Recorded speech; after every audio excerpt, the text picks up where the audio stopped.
In every story there are main characters on whom all the attention is focused, while no one pays attention to the secondary characters. They are always around, but no one cares about them. In the body of such a minor character ended up our protagonist Kim Ha-jin. Interesting fact, he is the author of this novel in the world of which he found himself. At first glance, this story was the most ordinary and started like thousands of others. Dungeons and monsters appeared all over the earth, everything was plunged into chaos, and humanity was on the verge of extinction. Korea had become the worst place on earth. But as always, there were heroes with incredible powers, who began to defeat the monsters and destroy their lairs in the dungeons. Hero guilds appeared, and with their help, Korea became the most prosperous place on earth. To train the strongest heroes was founded an academy, the Cube. In this story there was a protagonist and his adversary, but our hero became neither of them. Immediately upon entering this world, the author has seemed to gain some sort of super hearing power. He can hear the people of the crowd sharing their opinions about Kim Soo-ho's rise, both in positive and negative light. But their opinion isn't of a concern to our protagonist. It's the fact that he can hear everyone loud and clear, despite sitting so far away from them. As Kim Soo-ho's promising results are brought to the table, the headmaster of the Cube is impressed by his results. She's even more impressed by Soo-ho's age, as he's managed to achieve a successful track record at the age of 17. The name Kim Soo-ho runs amok in the author's mind. Soo-ho is supposed to be the main character of this novel, and the world that the author created. He's the one who is supposed to lead the ruined state of the world to an era of harmony and peace. Since he is the typical hero, he possesses a hero's kindness, as well as a striving heart for good. But what's even more interesting is a dark secret that Soo-ho has been guarding with his life, keeping that part of himself locked away. With him aside, our nameless author focuses on Soo-ho's rival, the guy who is supposed to oppose him in the story and give him some competition. Entering the stage, the second-place cadet is revealed to be Shin Jong-hak. He's a confident, dare I say rather arrogant guy. He's your average trust fund baby because his dad owns one of the best companies in the country. The author highlights that Jong-hak's talents could potentially give the main character a really tough time, especially because he later ends up turning into a villain and an evil character. At the current stage of the world, all of the important characters are just cadets. But in the near future, Jong-hak's constant comparison and inferiority complex towards Soo-ho ends in his demise. He becomes evil in order to oppose Soo-ho in the hopes of overcoming him. Like opposite forces of both light and dark, Soo-ho and Jong-hak stand against each other in the future, while standing shoulder to shoulder in the present. Both main characters of the novel are right before his eyes. Once again, the author is most certain that this is the same world of the novel.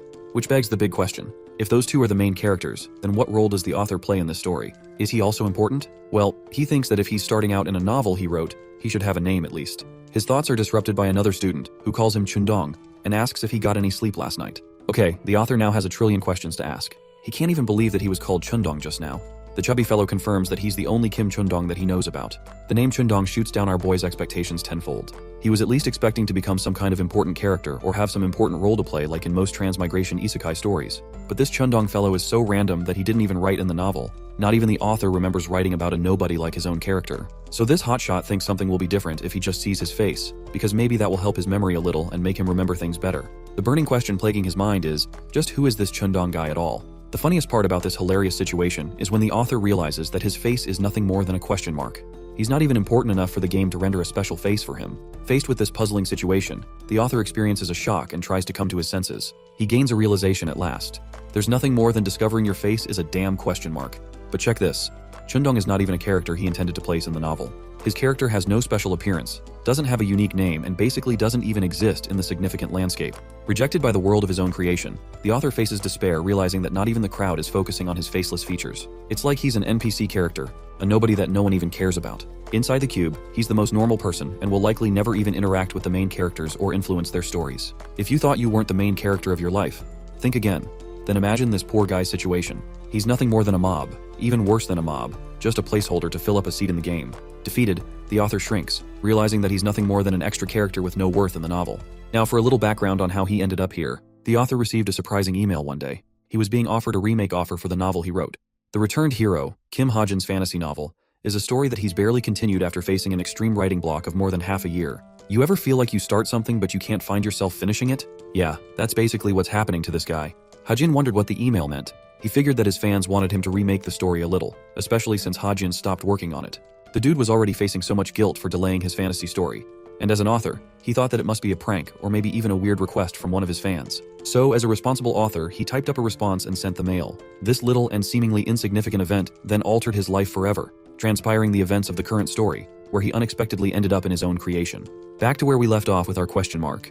This faceless freak is starting to adjust to his unique appearance after bearing with it for 2 weeks. 14 days have already passed and nothing has changed. He retains the same facial ambiguity as he started. 2 weeks have confirmed to him that his current life isn't just a dream, but rather he's actually transported inside the novel. Every word inside the novel is Ha-jin's personal creation, and now he walks in the midst of the characters he helped create and bring to life. The Kim Chun-dong character is one of the many extras in the novel, despite Hajin possessing this guy's body. As expected, Hajin tried many ways to string together information and conjure an explanation for how he ended up in this shithole. But his research went down the drain, because he doesn't know how he ended up here or who was responsible. What's more, he's wondering how he's going to ensure his personal survival in this world, especially since there's no hope of returning to his home planet. Hajin estimates that it's going to take a decade until they reach the point in the story when he stops writing. But this thought just eats him alive. The horror of surviving for a whole 10 years in a foreign world as a nobody is terrifying to Hajin. His faceless appearance also doesn't help anything. Hajin grieves for the life he lost and doesn't want to get stuck in a novel that didn't even reach its own completion. An exhausted Hajin once again decides to think of ways to undo the process of his transmigration. The only loophole, or perhaps exit route he sees, is him catching up to the events of the main story. After all, there's a chance he might be freed. The author thinks that if he just holds on until the story completes halfway, he should be good. It's not like he can do anything else to help salvage his situation. So this question mark looking NPC decides that it's what he's going to do. But in order to achieve his goals, he's going to relive as a high schooler again. Let's shift our focus to the cube and explore what's so special about it. It's a man-made island harboring the best hero cadets to lead the future generation. It's like a mini society of 50,000 residents. The city is a standing example of innovation and advancement, reflecting the top-tier magic and industry skills of mankind. The cube is single-handedly the reason Korea is considered a superpower in this novel. Standing before the Hero Training Center, Hajin reflects that it's the main stage in his novel where everything relevant is supposed to happen. It's a beautiful blue structure where heroes train with special skills. The superpowers in Hajin's novels are called gifts, and just like you'd expect, every hero has them. However, only the best of the best, the top elites, are granted qualification to become the cadets of this facility. The same goes for Chundong, whose body Hajin is possessing. This boy is also supposed to be a cub cadet, meaning he's probably got some skills going for him. The problem is, Hajin has zero knowledge or idea of this guy's abilities, so it's kind of like starting from scratch and not knowing your powers even exist. The author is at least confident that Chundong might have some connection to the training center. He's hoping to find whatever resources he can to use to his advantage, as that is the only way he's got a shot at surviving the terrifying school and its fierce cadets. Hajin enters Class Veritas, a classroom considered the center of the Cube Training Center. This place has everyone: the good, the bad, the cute, and the ugly.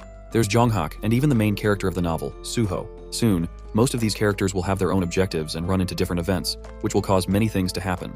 Hajin takes his seat and feels disgusted by the fact that he's got to survive 10 whole years with this same class. To top it off, he doesn't even have a damn face to greet them with confidence. It's the worst outcome imaginable for the author. After class, the students return to their dormitories. Hajin is no exception and doesn't really know how to describe his day. He can't even figure out how he was able to focus in class when he first went to high school. Suddenly, a delivery box grabs his attention. This is quite unexpected for even the author, as he never wrote about a delivery system in the game. As he's unwrapping the box, various thoughts come to his mind. He wonders if this is supposed to be Chundong's personal belongings. To his utter shock, it's Hajin's own laptop. But this doesn't make any sense to even him. An object like this shouldn't exist here. The laptop kickstarts and a system screen begins syncing him. Hajin drops his laptop in panic and finds the system screen alerting about his synchronization with Chundong. The system downloads all of the necessary settings and presents him with a bunch of stats like strength, intelligence, and even things like luck. What's more, they're the exact settings that Kim Hajin wrote himself. Many questions strike his mind, but before he's able to collect his thoughts, his body morphs as the synchronization finally reaches its completion. The screen goes blank before alerting Hajin that he has achieved setting intervention ability. The faceless Chundong's body transforms into Hajin's real body, completely resetting his stats. Hajin's reality has been reset once again. This time, what he sees in the mirror is an actual face, instead of the mockery that he received by seeing a question mark appearing. But this is where things get even trickier than before. Tens of system screens are popping up out of nowhere and Hajin doesn't know what they mean. The system confirms his synchronization process. He wonders if this has something to do with a special process called enlightenment. You see, enlightenment is an awakening that happens once a person surpasses their limitations. That's what it's called in this world, and Hajin knows because he wrote the ability. After the enlightenment ability, one's gift, superpowers, skills, are all transformed into a digital format. This way, the person can access them with ease. The real kicker is the growth experienced by his body. Hajin will be allowed to become way stronger now that he's received a taste of enlightenment. In normal words, Hajin can see his status window, which has a bunch of different points and talks about his abilities. One of his powers is the observation skill, which is pretty basic. The same goes for his second skill, reading. He also has stats showing up for him, although they're not remarkable and pretty tame. Hajin decides to inspect each status screen one by one. The most interesting one is the synchronization tab, which transformed him from Chundong to his original body, causing a reset. What he sees on the screen is beyond his imagination. While he doesn't get how things change this way, Hajin is convinced that the synchronization caused his face and appearance to change. There's also the fact that his personal stats are way weaker than Chundong, who is supposed to be a cadet of the school. But instead of stats, he gets points to compensate for his shortcomings. Anyway, with that out of the way, Hajin fixates his attention on the unique authority screen. Apparently, he has the ability to create new objects by spending his SP points. By doing so, it will consume his SP bar, but it can help unlock a world of new possibilities for him. SP or story points will only be obtained as the plot progresses and his importance increases. What's unique about this aspect of the novel is that Hajin doesn't even remember writing anything about story points from his side. The author is soon to catch on that he must increase his importance in the novel so that he could influence the story and gain story points as a consequence. He's starting to piece together his objective in this world. The reason he's getting access to his laptop as well as the status screens is because this man is supposed to go through hell fighting monsters and eventually influencing the main storyline. It's not an ideal outcome, so Hajin is already in the mood to curse the heck out of his own creation. But just as he's mouthing his frustration, another screen prompts him, surprising the author. It's supposed to contain hidden information about something. Stuck in this rut, Hajin is frustrated that he has to interfere in this world so that he has a sliver of a chance of returning to his old one. He gets up and starts running his fingers on his laptop. Since he doesn't have a choice, Hajin believes it is better to act now rather than wait for the story to reach the point where his novel stopped. There's also no guarantee if he will return to his previous world if he does reach that point. The writer thinks that even if the undisclosed information is irrelevant to his goal of returning home, he could still find an important clue to navigate through his current world and make things simpler by helping him interact with the main characters. In order to achieve his goal, Hajin's only option is to fight and become strong. He starts investing his points so that he could outlast the story and whatever is supposed to unfold. Speaking of leveling up and increasing points, Hajin explains how his novel doesn't really have the concept of growing one's stats freely. The leveling up shit show that happens in every other novel doesn't happen in this one. The only method is to spend points, making them invaluable to the users. The best way to spend one's points is to concentrate all of their attention on luck. It is the only stat that isn't limited and always reaps some effect. It helps with money, bonus, and even relationships. The best kind of stat one could ask for to help with one's daily life. It's like a cheat code basically. But for stats like luck, points can't be used to raise its effect, which makes Hajin wonder if he can somehow influence and manipulate his luck stat by converting his points into SP points. To test his hypothesis, he decides to give it a shot by confirming the transfer of 10 points. As a consequence, they're converting into 10,000 SP points. Hajin decides to spend 9,000 SP points into his luck stat, allowing it a boost of 9. The mysterious luck ability activates and kicks into effect, slightly bumping his luck stat by a point. This means his luck passive stat affects even itself, making it a really valuable investment. Hajin then focuses on the protagonist's stats. Suho's magic power stands at a powerful 9 and is capped at that level. Hajin has just surpassed that barrier by increasing his luck stat to 9.1. As for the rest of his story points, he decides to focus on perseverance to help him survive the harsh training of the facility. Thanks to Hajin increasing his luck stat, it also helps with significantly boosting his perseverance ability when he boosts it with points. He's already feeling grateful for its effects as the investment is showing promising results. Suddenly, the system glitches and issues him a warning screen. His tampering with probability has caused an error to occur. Since Hajin was basically cheating the system creates a restriction to prevent this loophole. He can no longer manipulate his abstract stats with story points. The author is a little peeved that he was hit with a restriction like that, because otherwise he would be too overpowered. Hajin realizes that he has hit a wall with his gimmicks, but still, he managed to increase both luck and perseverance to a high level, which should be enough for him to overcome many obstacles in the story. A thought crosses his mind. He gained 10,000 story points for being a novice. Those points can be used pretty sparingly. Hajin wants to put more thought into what he's going to invest them in, so for now, he decides to keep them aside. The next morning he shows up in his class. Their professor gives them an introduction. Kim Soo-hyuk will be acting as their instructor for the next year. He's globally recognized as one of the most capable heroes, notably standing in the intermediate grade 5 rank in the association. Concluding his introduction, the man alludes to his point. He mentions how the institution known as the Cube isn't just a fancy place for the cadets to enjoy as they please. Its most reliable indicator is the student grade, which means failing to achieve them and uphold them to a standard will end up with the cadet getting kicked out. It's also not easy to just maintain one's grades, as only half of the cadets will even manage to survive the program without bailing. The institution strives and cultivates the next generation of heroes, so their category for judgment will also be harsh. The instructor commands TAE students to get up and follow his lead, as the first schedule will talk about deciding on a main weapon for each cadet. Entering the weapons room, the students are left speechless, eyeing down on all kinds of beautiful yet terrifying weapons. Their amazement is cut short by their hard ass of a teacher, who reminds them that this isn't playtime for them to enjoy, and commands the students to pick a weapon at once. He also advises them that after choosing a weapon, they won't be able to switch from it for at least 6 months, which means if you make a mistake now, you'll be stuck for half a year with a terrible weapon. Kim Soo-ho, the protagonist of the novel, is drawn towards a sword and finds himself satisfied holding it. One of the girls decides to pick a bow and arrow, believing that she's fit to become an archer. Then there's a girl with blonde hair, who prefers a rapier for precise strikes. The other students also choose different weapons like whips and other things. The author, Hajin, is contemplating how most of the main characters are simply choosing weapons without giving it a second thought. But instead of focusing on what they're choosing, he has to ultimately decide one weapon for himself. As he lays down his options, Hajin believes that he has to be careful because even the slightest misstep could become a problem for him. His current stats are seriously low, so he can't compare to other cadets when it comes to weapons like spears or swords. The same goes for defensive shields. To make his selection process simpler, Hajin decides to carve out a bunch of conditions for his weapon selection. The first aspect he is considering is that the weapon has been used in his previous world, and the second factor is that he should be able to adapt to it with ease. When it comes down to those two factors, Hajin finally decides to choose his weapon. His selection in particular draws the attention of the rest of the students, even their teacher. Their teacher is bewildered, and particularly addresses Hajin, asking if the gun he is holding in his hand is really the weapon he's going to select. It's funny how this man said, "I'll handle things the American way and bring a gun to a knife fight." Hajin receives a stare from his teacher, who is confused because he remembers the cadet listing himself as a sword user back at his academy. Deciding to come up with an excuse, Hajin states that he changed his mind. It's a surprising reason for his teacher to accept, who can't grasp why Hajin would decide to switch his weapon of expertise right when he entered the academy. The teacher confirms his choice as the student chooses their own fate in the cube. In a wave of frustration, he advises Hajin to remember that his responsibility for choosing his fate rests with him. Suddenly, the author's super hearing ability kicks into overdrive. He hears murmurs of the other students making fun of him for picking a gun. None of them can comprehend his reason for using a firearm in an academy that is supposed to bring up elite heroes. Some of them even wonder if they should advise him during combat practice, taking him for an attention seeker and nothing more. Despite the crybabies making fun of this man, the author explains that guns are actually reliable even in this world. They're the best weapon for ordinary people who don't have access to magical superpowers. The bullets used in this world are of a special kind. Magic bullets have mana imbued inside of them, releasing a destructive shot that's even more devastating and wrathful than normal bullets. However, those are the only advantages of a gun. The reason they're seen as a terrible choice and neglected for their use is because they don't have the ability to grow in power. This is demonstrated by Kim Horak, who effortlessly smashes a bullet with his bare fists. The author further adds that the limitation of the magic bullets rests in their destructive power, which is always fixed no matter who is using the weapon. The second reason relates to their build. They have a weak origin and formation. This world differs from the real one, in the sense that myths and legends are actually materialized. These myths and relics are given form and made into weapons, causing the wielder an immense advantage in battle. The older the origin, the greater is the formation, overall boosting the weapon's grade hierarchy, which is the most crucial factor for how effective it is. Because of that, nobody among the cadets tries to pick weapons that are modern and newly created, since they have weak origin points for being made in the modern era. Older medieval weapons take more preference and are generally stronger. Instead of relying on the destructive power of the magic bullets, they rely on their personal skills and even skyrocket their growth using the weapon's power, surpassing their limitations. But everything Hajin mentioned so far is basically useless for him.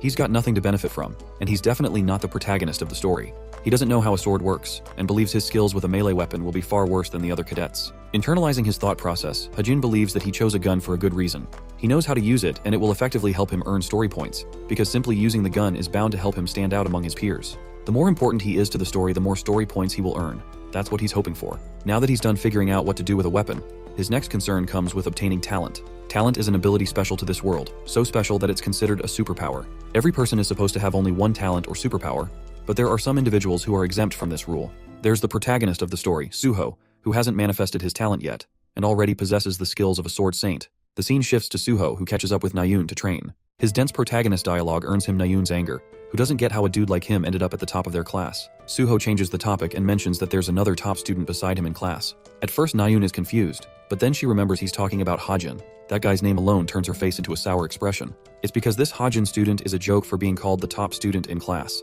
Nayun can't fathom how he's taken seriously when he's carrying a tiny dick pistol with a small range. She figures that the guy probably gave up on becoming a hero and stuck to stupid weapons. Nayun wonders if this is Hajin's strategy to drop out somewhere in the middle of the year. But hearing those words, Suho can't help but criticize her for being rash about the situation. Nayun doesn't get what he's yapping about and stares at him with a puzzled expression. She lashes out on the guy for wasting her time instead of training. While they're yapping about Hajin, he's out here dozing and wondering if he will earn SP for people talking shit behind his back. It's a really good question.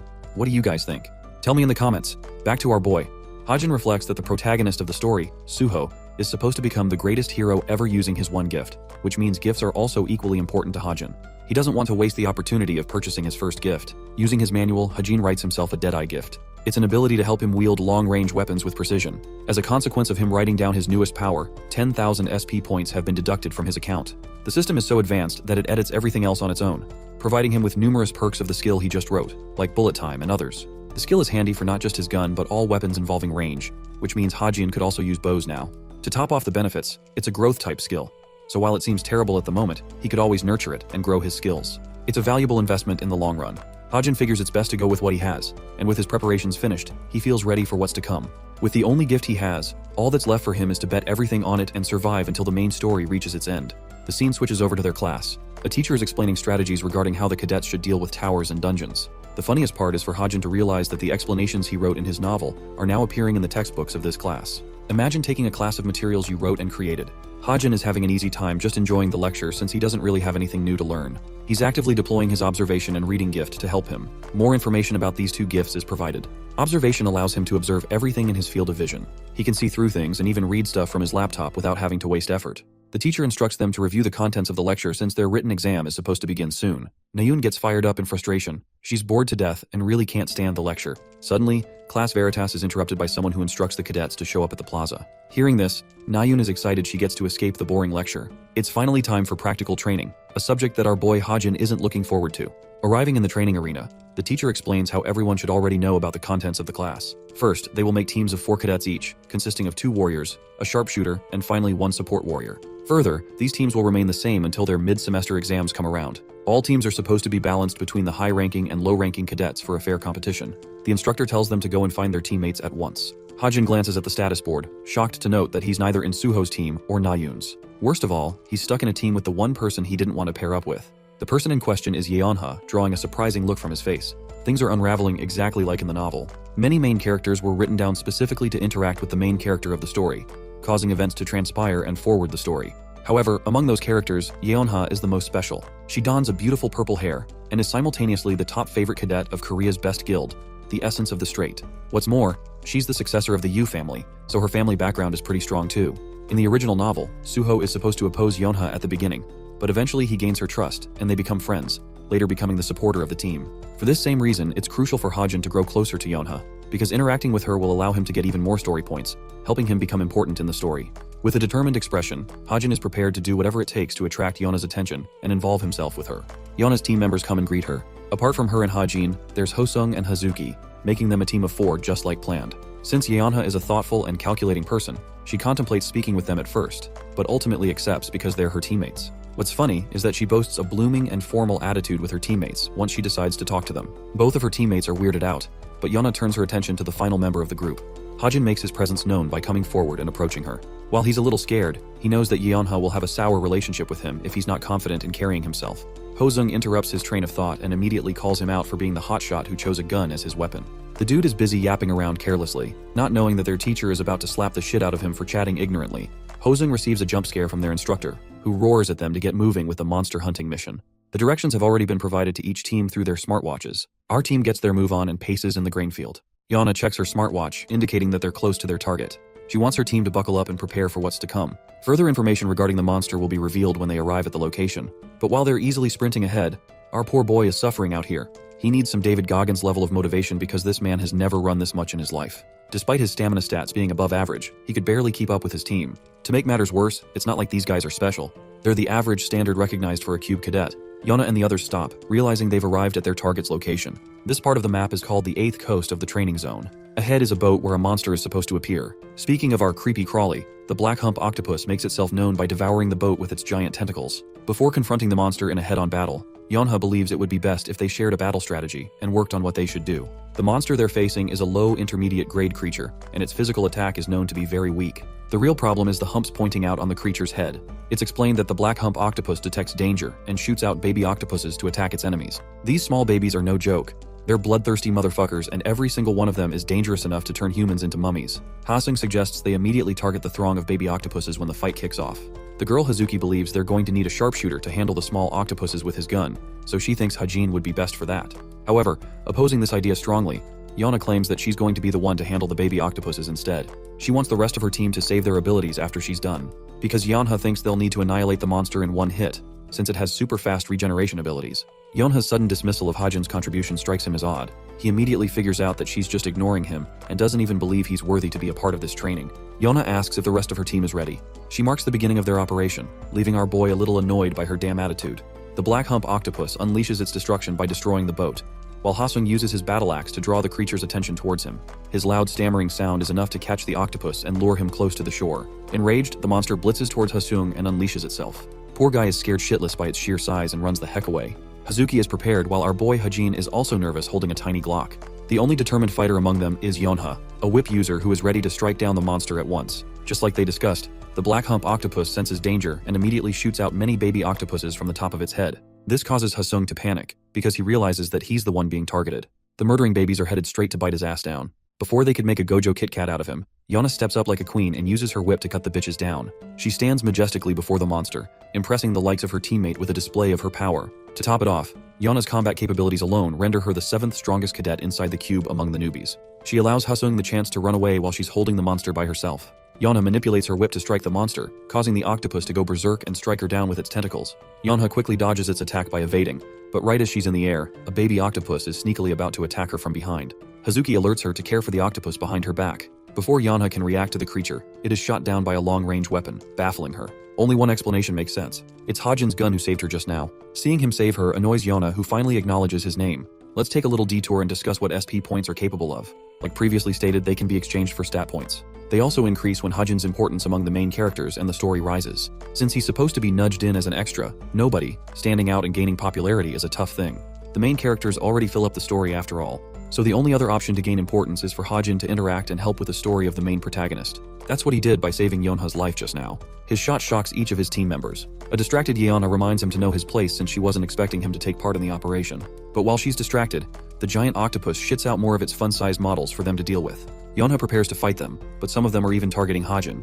It's not a tough fight for the author, who can read their attack patterns with ease. Hajin closes his eyes, concentrating his full attention to performing his best in the given moment. He activates one of his skills called Bullet Time, which was one of the gifts that the system created and edited for him. Using it slows down the perception of time for 3 seconds, easily allowing Hajin to become John Wick and shoot these ugly bastards with ease. After locking his aim down on each of his targets, the dude embraces his American rights and goes all guns blazing on these fuckers. By the time 3 seconds are up, Hajin has shot every single one of the creatures with his gun, even the ones that were targeting Yonha.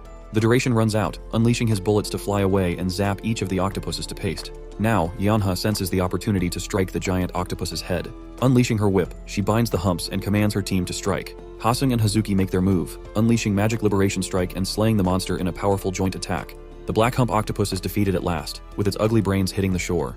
An exhausted Hajin crashes down, in typical anime character fashion. After that, their team's collective results are calculated, allowing them a clearance time just underneath 1 hour. It's far from the best, but it still earned them 16th place in the ranking board. With that, the first monster round has been cleared. The total time spent eliminating the monster lands them the 16th spot among the 100 teams. Yonha is shocked to see this. Their fight was recorded via a drone device for monitoring purposes. They can use that data to analyze their mistakes and improve in the future. While 16th place is an accomplishment, to Yonha, it's a terrible score. She was looking for something higher. She's even more jealous that Nayun casually acquired a higher score than her in individual and team performance, ranking her the 4th out of the 100 teams. While she intended to increase the gap between their families, Yonha can't believe she's so far behind her. Then there's Jonghak, the arrogant punk who seems to have a liking for Nayun and keeps staring at her from afar. Now pissed, Yonha gets annoyed and approaches Nayun with her unbridled rage. But in a funny turn of events, she acts all buddy-buddy with her like a fake friend. She tries to extract information regarding Nayun's performance and her team. The girl is still annoyed that they got 4th place, since she was looking forward to beating Yonghak at the minimum. Yonha confesses that she earned 16th place. Her expression is a calm and stoic face on the outside, but on the inside, she's chewing her brains out, angered beyond hell. But Nayun is rather amazed that she acquired 16th place with a loser like Hajin on her team. After all, she thinks he must be the reason they were stuck behind a low ranking. But Yeonha knows the truth. The reason she was treating him like shit is because they took 50 minutes to travel to their location because of our boy's shit stamina. If only he was faster, they could have arrived in 10 minutes and completed the mission faster. But apart from that, his performance has been impressive to her. He significantly helped in the monster battle they faced. Yonha keenly remembers how he shot down every single one of the baby fuckers with his gun before they could even reach them. Yonha ponders if an achievement like that is even possible with the use of regular magic bullets, since Hajin's accomplishments seem effortless and strong. All of a sudden, from having no interest in him, Yonha is now curious about the man's true identity. As for our boy Hajin, he's just gotten done working out. I bet he must be steamrolling himself to get better stamina after what happened back there. The author explains that he forgot to check his alarms ever since he started training and wonders how much he gained points. Since luck is always helping him out at max potential, his accuracy for defeating the monster has shot up dramatically. His gift has also experienced growth. Now every single shot will be considered a bullseye target. Hajin's senses like eyesight and hearing have also sharpened, and overall story points increased by just 27. Remembering what happened with his performance in the monster round, Hajin reflects that luck must be playing a key role then too, helping out with his SP points. His overall plan to involve himself with Yonha is going well so far, helping him with the points he needs. His physical stats have also increased thanks to his training. Strength, endurance, and health have all experienced a boost, which is further amplified by his luck stat. Since Hajin has already worked on his stats to this degree, he believes that he should conclude his training session for the day and head home. Back at her dorm room, Yeona is busy reviewing the footage of their fight in the monster round. She's specifically drawn to Hajin's crazy shooting skills, as he was able to shoot 60 bullets in the span of 3 seconds with a single handgun. For reference, Yeonha tries to play around with the idea of shooting 20 bullets a second. It just seems impossible to her to do that with a handgun, which makes her wonder if it was an automatic pistol of some kind. She comments on his physical stats too. Hajin's agility is great, but his typical health and physicality is lower than the rest of the cadets. To top it off, he switched weapons out of the blue at the weapon selection. Yeona's sharp senses are telling her that something is wrong. She doesn't even remember this guy from the military academy either. While she's contemplating, Yeonha receives a message from Jonghak, who she seems to find as a love interest. She tells him that she's busy analyzing the footage. Yeona wants to see if she struck gold among her team, since she obviously plans to take over the top guild in Korea in the future. But Jonghak is surprised and doesn't think anyone among her team is noteworthy or special. More importantly, he wants to know about the mysterious shooter, since his performance is the only one Jonghak is curious about. With a smile on her face, Yeona is excited that her crush is displaying an interest in her after all. Yeona comments that he's doing just okay for his rank, which, by the way, is in the 900s among the cadets. Jonghak is surprised and wonders if Hajin got lucky. Yeonha reflects on this comment and wonders if Hajin's performance was really a fluke, and if he really did get lucky. The scene ends there, so let's talk about a new subject. The guild building known as the Holy Grace of God. Here, the vice captain is obsessed over Suho's stellar performance. His footage among the rest has captivated Sunga, the vice captain of the guild. She comments on Suho's perfect and precise movements, as well as excellent swordsmanship unlike anything seen before. Suho has achieved such perfection that it seems like he's playing around in a gentle dance. There's also his wrathful cutting force, slicing away the very space in half. All 3 top guilds in Korea currently have their eyes set on this young talent. They're hell-bent on recruiting him for his powers. Sunga is among those people, as she wants to recruit him as soon as possible, especially since he's currently a free agent. Her next topic of interest is Hajin, as shocking as that sounds. She's surprised that the boy uses a handgun of all weapons. Her assistant confirms, stating that he sparked an interest in the guild community. Many people reviewed the footage since Yeonha was a part of his team, and they wanted to view her performance. The hot topic on the forums is how he shot 60 rounds with a non-automatic pistol in 3 seconds. It doesn't make any realistic sense, because even if they accounted for his extreme agility, Hajin's gun wouldn't be able to survive the brunt of so much recoil in so little time. Since his talent is surrounded by a wave of mystery and allure, some people have started calling him unorthodox. The vice captain also comes to learn that he switched his main weapon from a sword and transitioned to using a handgun right after coming to the prestigious institution. Sunga recognizes him as someone who has achieved enlightenment, the same phenomenon in which a person manifests their talent or special ability. It's of course impossible to know from the start what talent will be manifested. Because of that, some cadets prefer to switch weapons right after manifesting their gifts, since it doesn't match what they're currently using. However, this kind of situation is known to cause a rift in the cadet's career, setting them back by at least 3 years in terms of performance. That's why the military academy usually encourages the students to become involved with numerous weapons and master them instead of relying on a single one. Sunga can't grasp the fact that the boy became an enlightened warrior at the age of 17, but she thinks his talent is limited if it is only related to guns. Still, she thinks he's worthy enough to be reviewed as a candidate. Seonga quickly changes her mind and decides that it would be best to allow Hajin's talent to manifest before they attempt to recruit him. She wants to see if he's really capable of achieving her expectations as an unorthodox. It's Wednesday, which means a training session is going on. Suho is facing another student in an equal clash. This part of the training program is called the anti-personnel training. It's usually executed by 2-person groups, where only training weapons are used, allowing for easy results and little to no injuries. However, for Kim Hajin, he's being roared at for performing the worst. Poor guy has the shittiest luck in the world despite his passive skill. He's the only student who had to face his teacher instead of another student, and as a result, he lost 18 times straight. The real issue with this training is that training guns aren't ready to be used, which means using a real gun is obviously going to cause injury if he faces another student. That's why the instructor himself has taken responsibility to face Hajin and handle him. Poor guy is suffering and calls for surrender, but his pathetic whining is ignored by his teacher, who prepares to chuck a fist in his face. Before his punch reaches Hajin, the warrior evades a critical strike that crushes the ground. His teacher is shocked that he dodged the attack. Hajin proceeds to dodge another 2 punches from him, leading the instructor to realize that while he seems like a trash student with shitty posture, he's actually got a godly pair of eyes for tracking his attacks. Clairvoyance. Yet another skill Hajin obtained as part of his Deadeye gift. This sharpens his senses and allows him to detect a target's movement path, helping Hajin loosely evade every attack. It's true that he can see the attacks, but the worst part is dodging with his own body. The rest of the students view his performance and chalk it down as clumsy and lazy. The gang may be making fun of him for being a loser. It still helps boost his story points by 40. So in a way, he did manage to get what he wanted. but he hates the fact that people are making fun of him. After the exhausting training, Hajin relaxes by taking a refreshment. When he turns to his right, he sees Yonha passing him by. She shares a look of disgust on her face, almost as if she views him as an inferior nobody. It's funny because he's the author who wrote about her personality in the first place. He's in an experimental mood today and decides to call out Yonha's name before tossing her a drink. She catches it with her reflexes, and confusingly asks if he's taunting her to a fight. Bro's riz is so bad that she's out here thinking he's literally trying to attack her. Hajin explains that he's just trying to extend his gratitude to Yonha for helping them advance in the training session. In his head, this experiment may be simple, but it's an important one. He wants to see just how much story points he will achieve in a simple interaction from one of the main characters of the story. After all, he tends to gain 40 from the side characters. Yonha tosses him his drink back and reminds the idiot not to address her so casually, a first warning that he shouldn't take lightly. While she turns away, Hajin has a smile on his face because he's already gotten what he wanted. As Yonha is carrying her bag outside, she is puzzled to find that her bag is heavier than before. Detecting the subtle change, she opens it up, only to find another can inside. Our smartass author was sneaky enough to plant a second one inside of her bag, earning Yonha's hatred. She wants to smash the can, but remembers that a simple innocent can didn't do anything wrong by itself. When it comes to Yonha, she loves ordinary food like burgers and Coke. However, she is never seen purchasing the product for herself because of her family's reputation. This experiment relied on Hajin exploiting this part of her personality, a part that no one else should know about. What's more, is that he didn't really earn much points from a small conversation, once again motivating him to take action in the events of the main story. Since he already knows what's going to happen next, Hajin believes the National Weapons Museum's demonic human ambush is soon to take place. Demonic humans are evil entities who have made a pact with a demon. They're granted a significant amount of power in exchange for their souls. This way, the demons use them as their tools to do their biddings. The incident to happen in the future will be caused by a demonic human who is currently hiding in the museum with the goal of eliminating a particular target. Eventually, the demonic human is defeated by Suho and the rest of the main characters who also happen to be there at the event. Through this event, Suho gains the recognition and validation of the other main characters.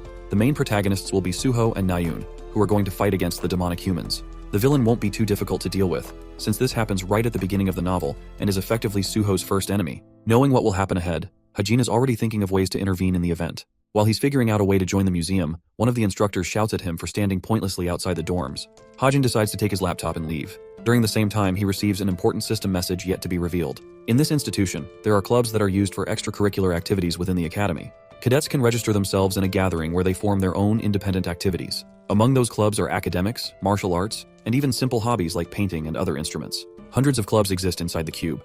Perhaps the greatest benefit is that they not only host a space for personal development, but also allow the cadets to connect, network, and know each other better. So it finally came the day where Hajin decided he was going to join a club of his own. At the cube gate, Hajin makes himself part of the travel club, where he is greeted by Han Hyun, the club's president. He's excited to welcome many club members from the first years. In fact, when receiving the applications for the first time, Han Hyun couldn't believe what he was reading. He's been blessed with amazing cadets after all. Han Hyun welcomes them aboard once more and highlights the goal of their club. The goal is to rest, which sounds simple enough. They can access a portal up to twice a month to travel outside of the cube. For their first ever orientation, Han Hyun states that they'll be visiting a nearby location. That location is none other than Seoul, the capital of Korea. The author processes his thoughts, realizing that a trip to Seoul should be easily managed if they just made groups of 2. So far, nothing has changed from the novel.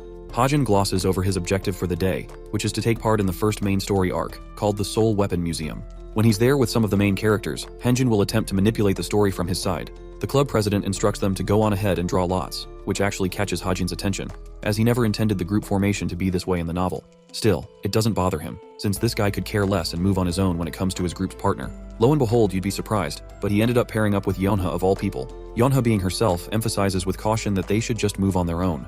Hajin is okay with that and leaves her to her business. Before leaving, Yonha turns around with a lethal look on her face. The face that screams, "I will fucking kill you if you ever talk to me casually one more time."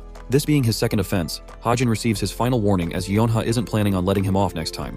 The guy simply accepts his fate and moves forward.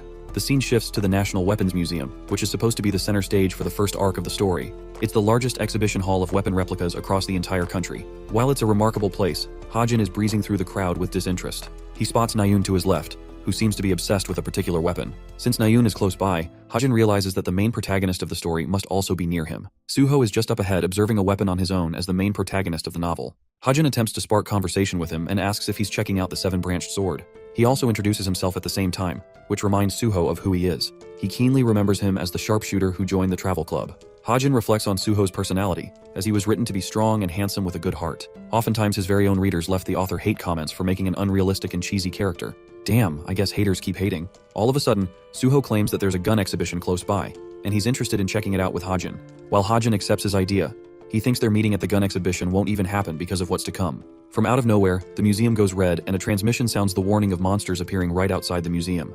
The appearance of monsters strikes fear in the hearts of the civilians. Their excitement turns to horror as they all begin to panic and frantically start looking for an exit. The people push each other around, ignoring even the children and simply acting recklessly. In this state of panic and chaos, one person punches the glass with his fist, gaining everyone's attention. His sheer power alone stops them dead in their tracks. Even Suho is shocked when he finds out that Nayun's the one responsible. She tells everyone to calm down as the museum's reserve hero will be here soon to combat the threat. Using this opportunity, she snags the bow from the exhibition and reminds everyone that they'll just be living targets for the monsters if they rush outside. But her reckless move causes the security systems to go off, entrapping them all in place inside. She tells everyone to grab a weapon, since they need a way to protect themselves until the real heroes show up to confront the threat. Suddenly, Nayun senses the presence of a dangerous man in the distance and prepares herself. This man radiates a dark energy of red. His face and violent aura confirms that he's a demonic human who is responsible for this devious plan. Hajin reflects that this demonic human is called the Dog of Lucius, who becomes a villain that is pivotal for Suho's growth in the story. The demon unleashes its claws, preparing to cut Nayun down. But right as he's distracted and focusing on what's ahead, Suho uses this moment to jump him from behind with his 7-branched sword. His sword is about to slice the demon clean, and the events of the main story still haven't changed. It's destined for Suho to defeat this demon with ease. But for some shocking reason, Suho is wiped away in a devastating attack. His body suffers a terrifying blow from the villain, and flops to the ground, right before Hajin's eyes. The author is expressionless and speechless. This wasn't supposed to happen after all. Suho's body is on the ground, just a few moments away from Hajin, who can't figure out what happened. Clearly the story he wrote himself wasn't supposed to happen like this. Suho was supposed to win, and even though he would have struggled in the beginning, he still has the power to completely annihilate the demonic human. That's what he thought was going to happen, but it didn't. Suho's easy takedown causes Nayun immense worry as she screams his name. Coughing blood, he's barely capable of standing. Hajin knows that his condition is in grave danger, and he certainly doesn't have enough time to recover from this monumental setback. The demonic human approaches Suho with his menacing energy, preparing to finish him off. Nayun struggles to come up with a plan and speedily launches her arrows right in his face. But this guy is such a tank, he eats that shit in the face like it's his lunch. A confused Nayun relentlessly tries to shoot him down, but nothing works, as he seems to be invincible against her arrows. Knowing that none of her arrows are having any effect on him, Nayun's face succumbs to despair. Her confidence wavers, and she simply can't fathom what's happening. What's more is that the demonic human isn't even using a special talent or skill to block her arrows. No, he's just taking it with the brunt of his body. That's just how strong his physical stats are. Hajin senses danger for Nayun, as she's being approached by the enemy. The demonic human releases its claws, aiming right for her face. It seems like the end for Nayun, right until Suho jumps back into the fight with a kick in the face. Thankfully, he was able to get up with Nayun stalling for time. Before they can even catch up with each other, Suho is sent flying, barely being capable of blocking the dark energy wave with his sword. The demonic human then surprises Suho by entering a transformation state, engulfing himself with his shadowy aura. His strength becomes so overwhelming for Suho that he is taken down immediately. Nayun starts shooting the demonic human from behind in an effort to delay Suho's demise. Turning his attention back to her, the monster releases a giant claw targeting Nayun's face and smashing her into the wall. Everything that Hajin is witnessing before his eyes is the definition of a disaster. He's horrified by the reality that either of them could die at this point. Now that he's seen 2 instances of his novel going against the script he wrote, Hajin can't figure out what's causing things to change so much in the main story. He kicks open his laptop in an effort to help salvage the situation. Hajin gathers his bullets with his wavering confidence, realizing that he won't be able to injure the demonic human with his mana bullets at all. Even if he uses them for a critical hit, it's just going to be difficult. Still, since this world was created by him, Hajin is confident that most of the important settings shouldn't change. And knowing that, he plucks away at his keyboard, modifying the attributes of his mana bullet to fit his purpose. He increases the attack power to 6 points, and spends a total of 100 story points just to make the modification possible. Loading his magazine right back into his gun, Hajin prepares for the fight and emphasizes the importance of having heroes with versatile skill sets to overcome the situation. Attributes and affinity alone allows him to climb to greater heights. As Suho and the demonic human are locked in a stalemate, this gives Hajin the perfect opportunity to take his shot. Knowing that the demonic human boasts a dark attribute, Hajin uses the only attribute that will exterminate darkness. He calls for Suho's name and shouts at him to move out of his way. Commanding the use of the light attribute, Hajin created the white light bullet. He releases a single shot that confirms the hit with the demonic human's body, and releases a blue beam of light. That one bullet completely destroys the demonic human's arm, rendering him a great deal of pain while at the same time freeing Nayun from his grasp as the dark energy evaporates. Nayun falls to the ground, while Hajin thinks his contribution is enough, now that the enemy is severely injured, allowing Suho enough time to finish the fight. His body is shaking from the use of his ability, as he places the rest of his hopes on Suho, entrusting the story's protagonist to finish the fight with a final attack. Suho charges his weapon and covers his body in an aura of blue. He activates the Sword Saint's magic power, which is so strong that it can throw anything in existence. The ultimate slash definitively ended the fight as Suho destroys the demonic human with one move. The monster is defeated as his body hits the floor. An exhausted Suho is barely clinging on, which is the same for Nayun. He catches up with her and asks if she's okay. Distraught and angry, she whacks his arm away. Hajin recommends that they leave her as she is, since her brother will soon arrive to comfort her in this situation.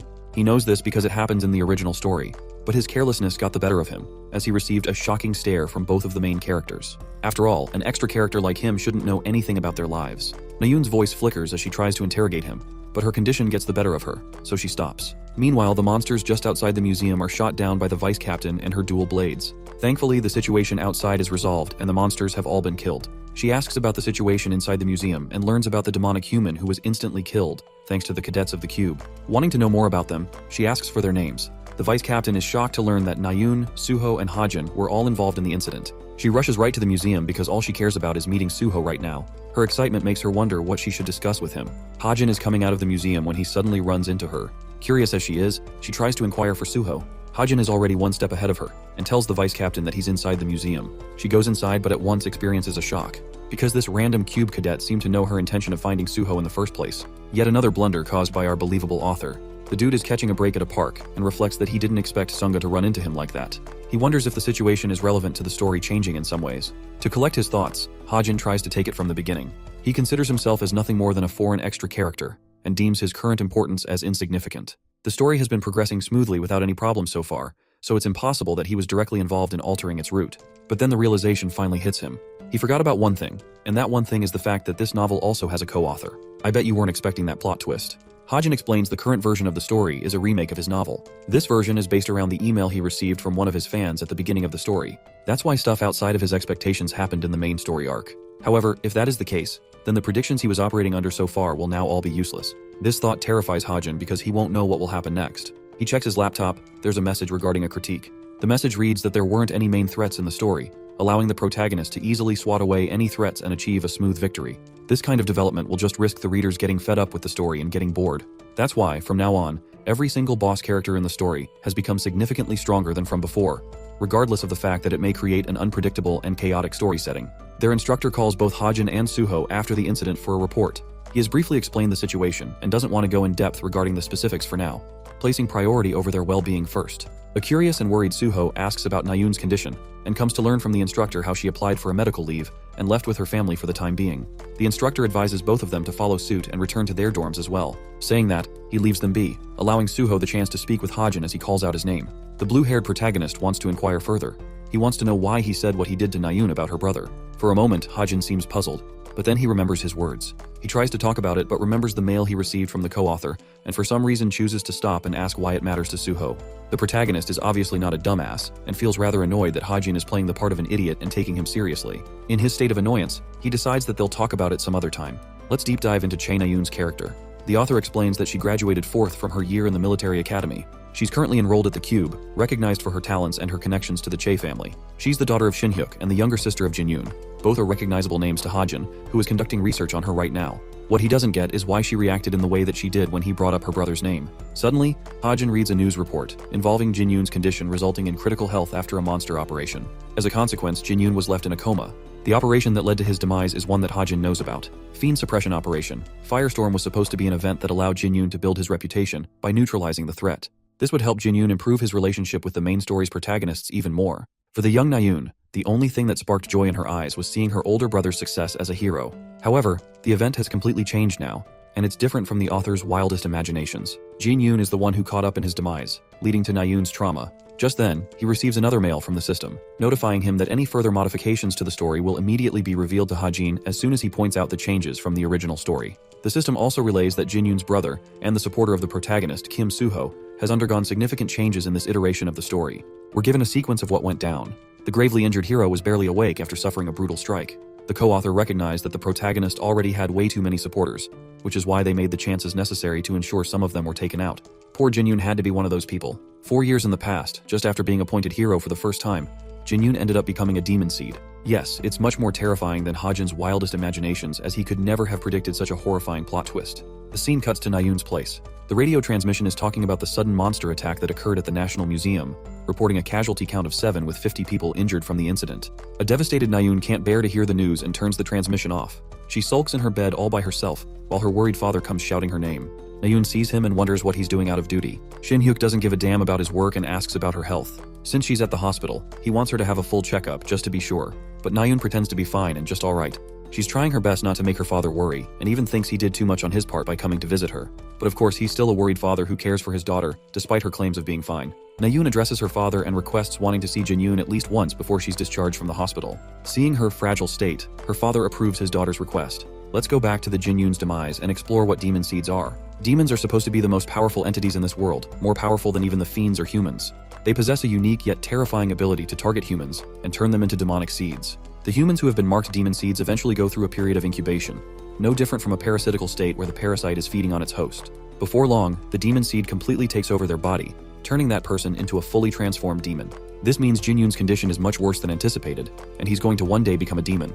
The incubation period usually lasts for half a decade before the transformation kicks in, and it's been 4 years since the event happened, meaning Jin-yoon's condition is nearing his end and he'll soon become a demon. His little sister is on her way to see him in his room. As she enters his room, Hajin reflects that there's only one solution in these situations. Before the demon inside someone's body fully manifests and takes over the human, the only way to prevent a gruesome fate is to kill them. That's what Na-yoon intends to do as she stands before her brother's unconscious state, preparing herself to speak to him. At the same time, the author thinks that it's just going to be impossible, since no one seems like the candidate to pull it off. To kill Jin-yoon before he transforms into a monster, not even a mercenary would agree to take on such a dangerous target, as Shin Hyuk is supposed to pass down his position to the next heir, Jin-yoon. The germination process also advances without any physical changes, effectively stopping intervention from outside. The biggest problem is, the demon lurking inside Jin-yoon will be way too strong and overwhelming for the story's main protagonist, Kim Soo-ho, to handle. Hajin also believes that if actual heroes tried to stop a demonic Jin-yoon, many of their lives would be lost dealing with a powerful demon like that.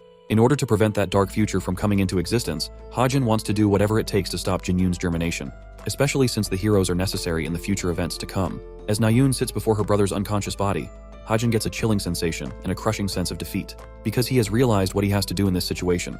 He has to be the one to commit the heinous act of taking a life, as it will prevent the darker future to come. Na-yoon speaks to her brother, talking about the near-death incident she had in the monster attack today. She never fought a fiend so powerful before, and believed that any ordinary cadet wouldn't have been able to stop that monster. Annoying as it is to admit, Na-yoon remembers Hajin being the sharpshooter who intervened and saved their lives. She ultimately decides against talking about him, and comes to learn that she has overstayed in her visiting hours. Na-yoon decides to leave, hoping to return to her brother soon. But as she's leaving, Na-yoon stops dead in her tracks, feeling a looming sense of dread coming up her brother. She had tried suppressing her memory, but there's no way she could forget about Hajin's words. With such cold eyes, he said those words, which she interpreted as him bullying her in her state. Na-yoon's eyes flare up in determination and anger, remembering what Hajin said.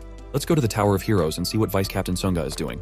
She's out here viewing unauthorized documents on her own, risking her position and potentially getting in trouble. Sunga is interested in checking the records regarding the museum's attack, which is exactly what's concerning her assistant since she's doing something illegal. Anyway, Sunga learns from the investigation that many traces of light attribute magic were discovered from the body of the defeated demonic human, which also means that the people responsible for taking him down must have been capable of casting the attribute in the first place. The thoughts of a light attribute mana user sparking up from out of nowhere is exciting for the Vice Captain, since this type of hero would be an easy fight for the fiends. They're all dark attributes, and light mana is their biggest weakness. Sunga wants to recruit this mysterious hero, and can't wait to collect the new talent. Observing the footage files, Sunga vividly remembers there being only 3 cube cadets at the museum, which means only one of them must be a light attribute user. There's the obvious regarding Suho and Na-yoon, since they're already active on the hunt for both of their talents. But the Vice Captain is most curious about the 3rd cadet, who they have yet to know about. To her shocking realization, the final cadet is none other than Kim Hajin, the same boy who bumped into her at the museum before leaving. Speaking of our boy, he's busy typing away at his laptop, kind of like me right now. The author expresses his new enlightenment. It turns out that no one in this world can visibly see the laptop he's working on, which is why he's easily capable of looking through the story's path without really worrying about the other characters observing him. As soon as he came to learn about the invisible laptop, Hajin went the extra mile into adding another feature. Immediately, his laptop alerts him about the changes in the story. In the training center, Rachel is giving Demian a really tough time. This chick has handed him nearly 20 L's back to back, to the point he's begging for someone to trade partners with him. The newest feature Hajin is related to detection and alteration. If something changes within 30 meters from the original story, Hajin will be sent an immediate alert, and this would further help him identify unusual situations in time. After all, he can't simply wait for the co-author's messages, or rely on himself to detect everything detail by detail. Using this method, he has made sure to stay on top of any unexpected situations. But while our boy is happy about the feature, he certainly didn't expect a terrifying bloodlusted Na-yoon popping up from behind. Distraught and angered, she requests a sparring match against our boy. Hajin stares at her and simply declines, as it wouldn't really benefit him to fight her. Na-yoon calls him a coward for backing out and immediately points him blame for bringing up her family out of nowhere. The rest of the students wonder if a fight is about to break out. Hajin explains that he isn't participating because of his bullets, since they could deal her some serious injuries in a training session, and he doesn't want to be a part of that. Na-yoon takes this comment as a mark of condescension, only getting infuriated at him more. The training instructor arrives just in time to interrupt their argument. He roars at Nayun for trying to fight with the cadet Kim Hajin, especially because he's the only student without a training weapon. Considering the potential risks and injuries involved, Hajin is strictly prohibited from training with other students. Nayun storms off in anger, leaving Hajin to realize that it may be far too late to issue an apology at this point. I mean, what he did was a stupid move as the author, but nothing can be done now. Hajin emphasizes that he has a different priority in mind, which is why he's been training like hell to get even stronger, as evident by the bruises on his hand. That priority is none other than killing Nayun's older brother, which is also why apologizing to her seems like a fruitless case. If he gets close to her now, it's going to ruin everything between them later and cause Nayun an even worse betrayal. The scene cuts from there and transitions to another club orientation.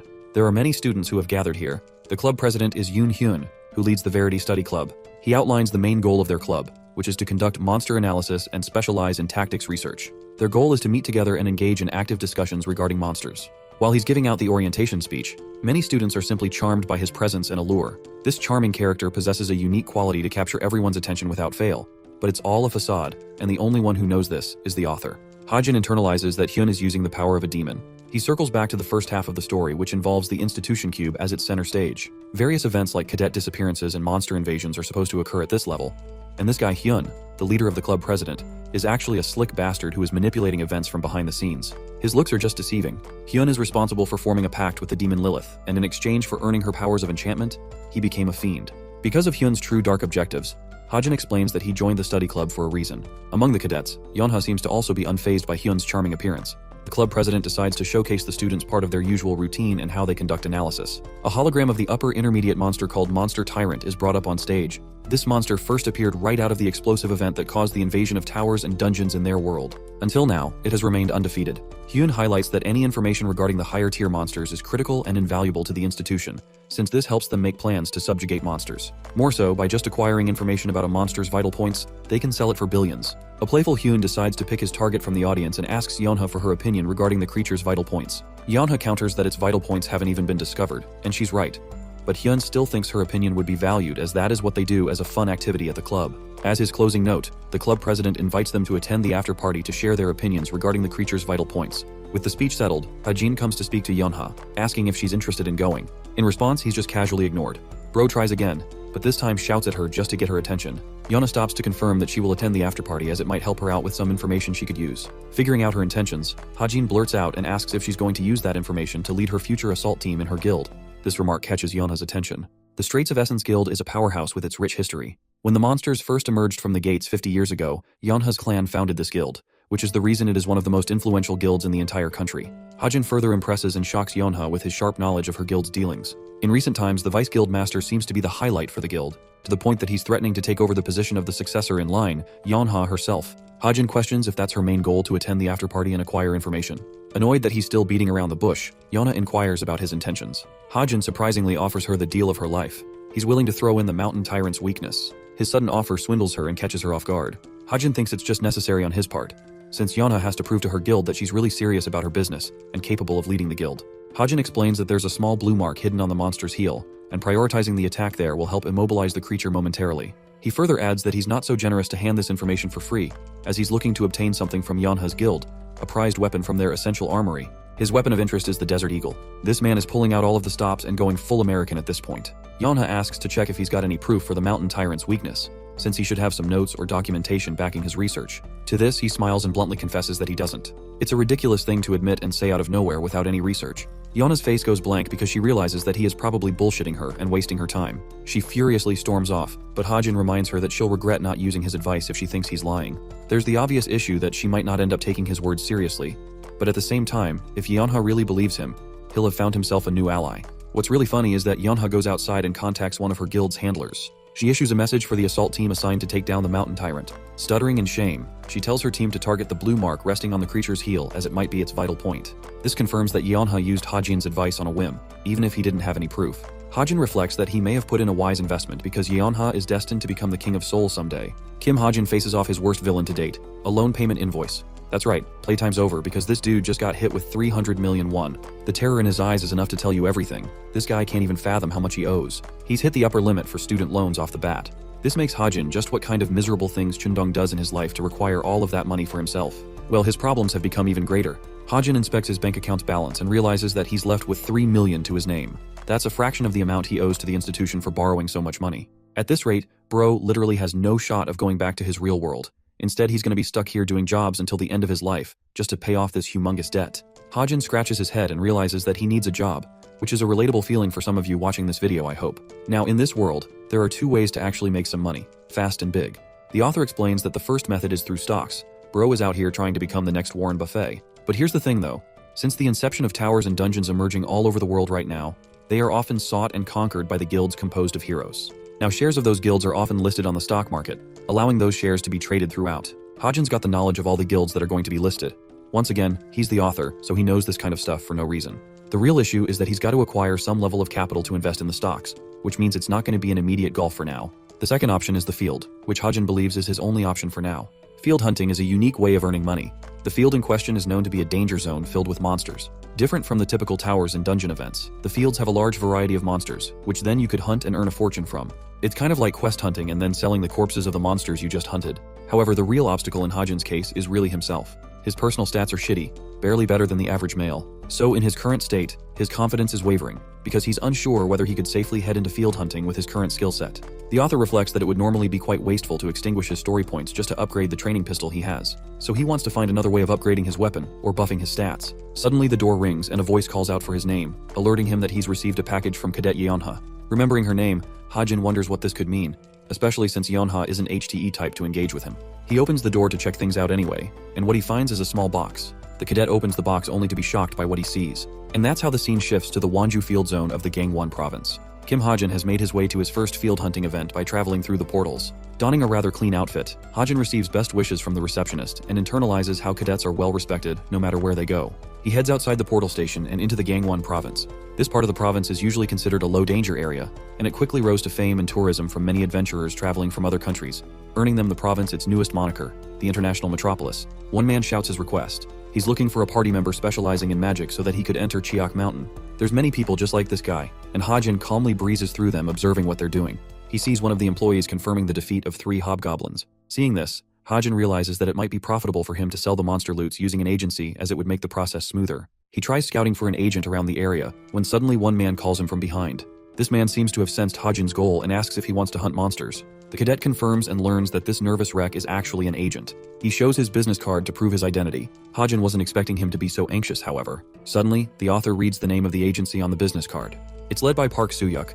This guy is the big shot that will one day become Suho's personal agent one day, which means that while he may be nervous, he's certainly got the skills to recruit the best of the best. He will become the CEO of Korea's top leading agency eventually, and it's strange enough that Hajin is running into him so early in the story. Right now, he's inexperienced and new, which is why Soo-hyuk is acting the way he does. Hajin takes special intrigue in their agency and forwards his hand. He's ready to have himself recruited by their agency. In his mind, Hajin knows this is just the start of the story. So many characters have yet to uncover their full potential and bloom into the characters they're supposed to be. He's basically investing in people right now by forming early connections. A sudden thought comes to his mind. Since this guy is supposed to be Suho's agent in the future, Hajin wonders if stealing him is really the right thing to do in this situation. A little while later, as they're making their way to the monster zone, Hajin asks if the agent is doing well on his own. We then see that this dude is just exhausted, like he's never done this much cardio in his life. He's probably at the verge of having a heart attack, which makes sense since cadets are physically stronger than agents who usually use vehicles to track them.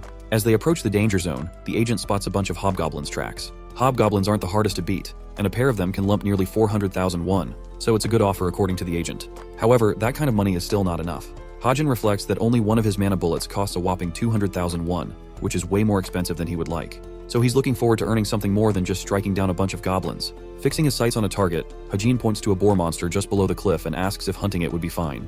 The agent immediately becomes worried since this is a steel boar, a monster that is known to be immune to bullets, as they're not strong or sharp enough to penetrate its skin. Hajin takes his words unseriously and happily goes ahead without a care in the world. In response, the agent is literally left speechless, since from his point of view, this is like signing your own death wish. Hajin emphasizes that he carries a pretty solid gun on him. Bro is literally saying his strap can put down anyone. More importantly, there's a reason he's so confident. Hajin just received a new gift from Yeonha in exchange for the precious information he traded. Lo and behold, this man pulls out the Desert Eagle in all of its glory. This beautifully lethal gun is further assisted with a brand new feature that he added by spending a few extra story points in the mix. The agent is against provoking the boar and warns our boy to be careful, but Hajin is pretty daring and doesn't give a damn. He locks in the target and releases a single explosive shot. That one shot literally cuts past the monster like a precise laser beam, putting it down in an instant. The sudden kill shot shocks the agent as he falls down in disbelief. The system informs him about the special feature that Hajin added. Every time he marks a kill with his weapon, its destructive power amplification is doubled. Do you know how insane that is? This man is going to become unstoppable with that ability. Hajin is quite satisfied with what he pulled off with his new weapon. Seeing Hajin's exceptional weapon as well as his shooting skills, the agent is left impressed. The boy has little time to accept the compliment and merely targets his next kill, before releasing a powerful shot. The agent questions what he killed this time around. Hajin explains that he saw a black pelican from afar and decided to shoot it down. It's amazing to the agent that he can see this far with such accuracy, to the point he could shoot things in the air. Kim Hajin confirms with confidence in his abilities, playfully remarking that he possesses eagle eyes after all. He tells the agent that he'll go down the cliff to take care of the monsters. The agent runs after him in a hurry. With a black pelican down as well as a steel boar, they've acquired 2 heavy monsters back to back. Hajin asks if he's capable of safely transporting them back. Soo-hyuk explains that it would be rather convenient to pay the dispatch fee and call the logistics crew. He even calculates a budget for the amount they'll receive after taxes. Hajin is simultaneously impressed by his keen attention to detail, which will soon become the agent's reason for national fame. He shakes Hajin's hand in confidence, and the two of them hope to work together, extending their partnership in the future. The agent recalls Hajin mentioning that it was his first experience in field hunting. From that, he wants to know how the boy is going to spend his money once he receives it. Like a true businessman, Hajin expresses that he's going to buy stocks, completely shattering the man's expectations with his answer. The fledgling guild called Packhorse Masters was originally founded by a demonic human or fiend. In the original story, they play a big role. Sitting at his laptop in his room, Hajin reflects that the guild isn't the thing that should be worrying him. It's rather the upcoming dungeon assault. In the main story, the Packhorse Masters Guild raid the Devil's Lair dungeon. Right after this raid, the stock prices of this guild go crazy out of the water, climbing up by nearly 1,000%. That's why he's happily investing his money in buying their stocks early so that he can reap the benefits of the boom later. It's the easiest and most efficient way to make money after all, thanks to his foresight about the future. Spending 3 million won, he completes the purchase and wonders if there's some other place he can find information regarding stocks. Hajin couldn't figure out much on the internet forums, so he thinks a sketchy website like the Violet Haze might be of some use to him instead. Come to think of it, Hajin remembers something. He remembers the Masked Syndicate, who became responsible for playing the part of the main villains in the second half of the story. Just like their name, they're a criminal organization without much information about its members. However, since he's the author of the novel, he knows their exact identities as well as their hideout. Hajin figures that he might be the only one in the world to know about them. While these guys are nasty criminals on their own, they still despise fiendish humans like they're even worse. Hajin wonders if he can strengthen his connection with the leader of the Masked Syndicate, which would somehow help him take down Chai Jinyun someday, when he is resurrected as a demonic human. Figuring out his options, Hajin believes that there should be a vacancy in the organization, meaning he has a chance to act. As he's conducting his search, the laptop screen suddenly shuts off, surprising Kim Hajin as he draws his face near in worry. This is a terrible thing that's happened to him. The laptop was his only way of returning to his previous world. Losing it would set him back immensely. Fortunately, it turns back on, relieving him to some degree. 1 whole month has passed since he got into this world. The laptop is receiving a sudden update. Bro was hit with the Microsoft update and nearly collapsed, thinking he'd lose his work. Anyway, let's cut to another scene. At a restaurant, a couple is sitting by themselves, attracting the attention of the people. It's the disinterested Jonghak and the delighted Yeonha. Jonghak starts the talk expressing his annoyance. He doesn't want to take part in polite and noble meetings like this. Yeonha pokes fun at him, and thinks he's only gaining benefits from partaking in this meeting. After all, he's talking to someone who is destined to lead society one day. She asks about his grades and learns that he's doing just okay. Yeonha mocks him for not pursuing first place. But the thing is, Jonghak believes his grades are just okay specifically because he's in second place. Bro is winning but has really high standards for himself. Interrupting their meet and greet comes an unexpected guest. It's the dazzling Nayun, Jonghak's crush. This guy literally springs up from his chair and breaks his personality just to gain her attention. Seeing him jump up like that with so much interest turns Yeonha off, since she really likes him. Jonghak checks on Nayun and asks if she's doing alright. Nayun expresses that she was fine, but while their bickering is going on, Yeonha is getting irritated at being ignored. All of a sudden, Nayun brings up Kim Hajin's name and catches Yeonha's attention. Yeonha turns to Nayun and inquires about him. The girl explains that during the demonic human incident at the National Museum, there were only 3 cadets, and one of them just so happened to be Hajin. The demonic human got the better of them and crushed both Suho and Nayun, so much so they couldn't beat him until one man stepped in the fight out of the blue. Kim Hajin annihilated the fiend's hand with his shot, and Nayun was there to bear witness to the impossible event. She couldn't believe how he could pull that off with a training pistol, which leads her to wondering about his real motives. Yeonha is in deep thought when Nayun decides to ask more about him. She wants to know what Yeonha thinks of the guy, especially since they were teamed up together in their first training. The girl flinches to respond. It turns out that she did a background check on Kim Hajin because of her own suspicions. She learned that he's just an orphan who joined the Cube and owes a staggering debt of 300 million. But apart from that basic information, it's not like she knows anything out of the blue about him. What's more, she can't figure out how he came to know about the Mountain Tyrant's vital point, something that not even the top researchers or analysts knew at the time. Yonha remembers trying to ask him how he knew, but he was being a stubborn hard ass about it and refused to elaborate. That's why she wanted to investigate him, because Yonha thinks he's going to become a useful asset to the guild one day. Yonha expresses that she first thought of him as an unremarkable person. She collects her thoughts and reasons that his attacks in the training round weren't nearly strong enough to take down an entire fiend's arm just like that. So based on that information, she deduces that he must be hiding a secret ace card that he keeps hidden from others.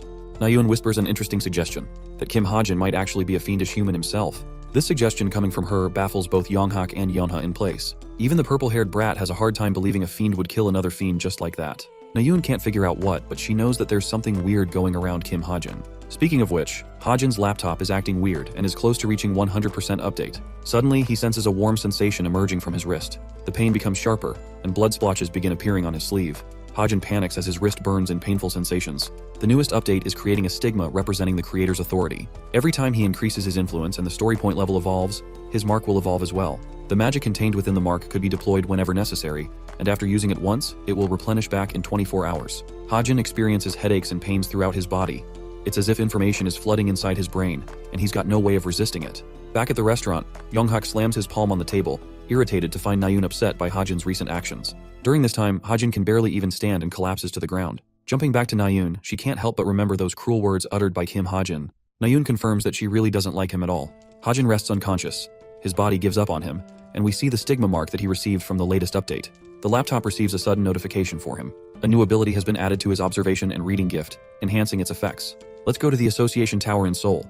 You see, right after the incident at the National Museum, Suho, Nayun, and Hajin were involved in the fight and received certificates of commendation for their amazing deed. Their efforts were recognized for their service to the city. Kim Hajin's wrist still throbs in pain from what happened yesterday. He's better now, but the pain is noteworthy. What's more, he's yet to figure out what its purpose is. Kim Hajin has the unfortunate encounter of sitting next to Nayun, who is madly pissed at him and tells him to shut the hell up, even when he didn't say a damn word. Nayun is so annoyed by his mere existence that she can't handle him next to her. Hajin curiously asks if she's yet to have forgotten something he did. Then he reminds her that on that very day, he also saved her damn life with his powers. Nayun is a little frustrated to hear this coming from him, but it's not like he isn't speaking the truth. She lashes out at him, which invites Suho to stop their banter. He even offers Nayun to switch seats to help her out, but this stubborn ass doesn't want to do that either. After a long argument, she manages to switch seats with Suho, who sits next to Hajin and prepares himself for a talk. He thanks Kim Hajin for saving their lives, something our boy clearly wasn't expecting them to admit. Suho confirms that without his intervention, they would have lost that fight, so he became their saving grace and earned their gratitude. But our boy is a chill guy. He thinks they could have won anyway, even if he didn't intervene. See, if Hajin wasn't around to save their skin, it's likely that Suho would have pulled out his plot armor and evolved to a greater level of power just to take down the threat. That's the literal point of the protagonists in the story after all. Each time they're faced with danger, they always get back up and get stronger. The scene switches to the auditorium, where one of the most prominent heroes in the entire world is making his entrance. Donning long hair with a notable outfit filled with dragons, the man walks with a confident yet disinterested stride, commenting on how useless his current task is. This man is Yu Shihyuk, a top-tier hero considered ranked 37th in the association. In his dominant presence, the entire crowd is silent. Everyone can sense the strong aura emanating from him. This marks the beginning of the award ceremony, where Nayun, Suho, and our boy Hajin are all awaiting.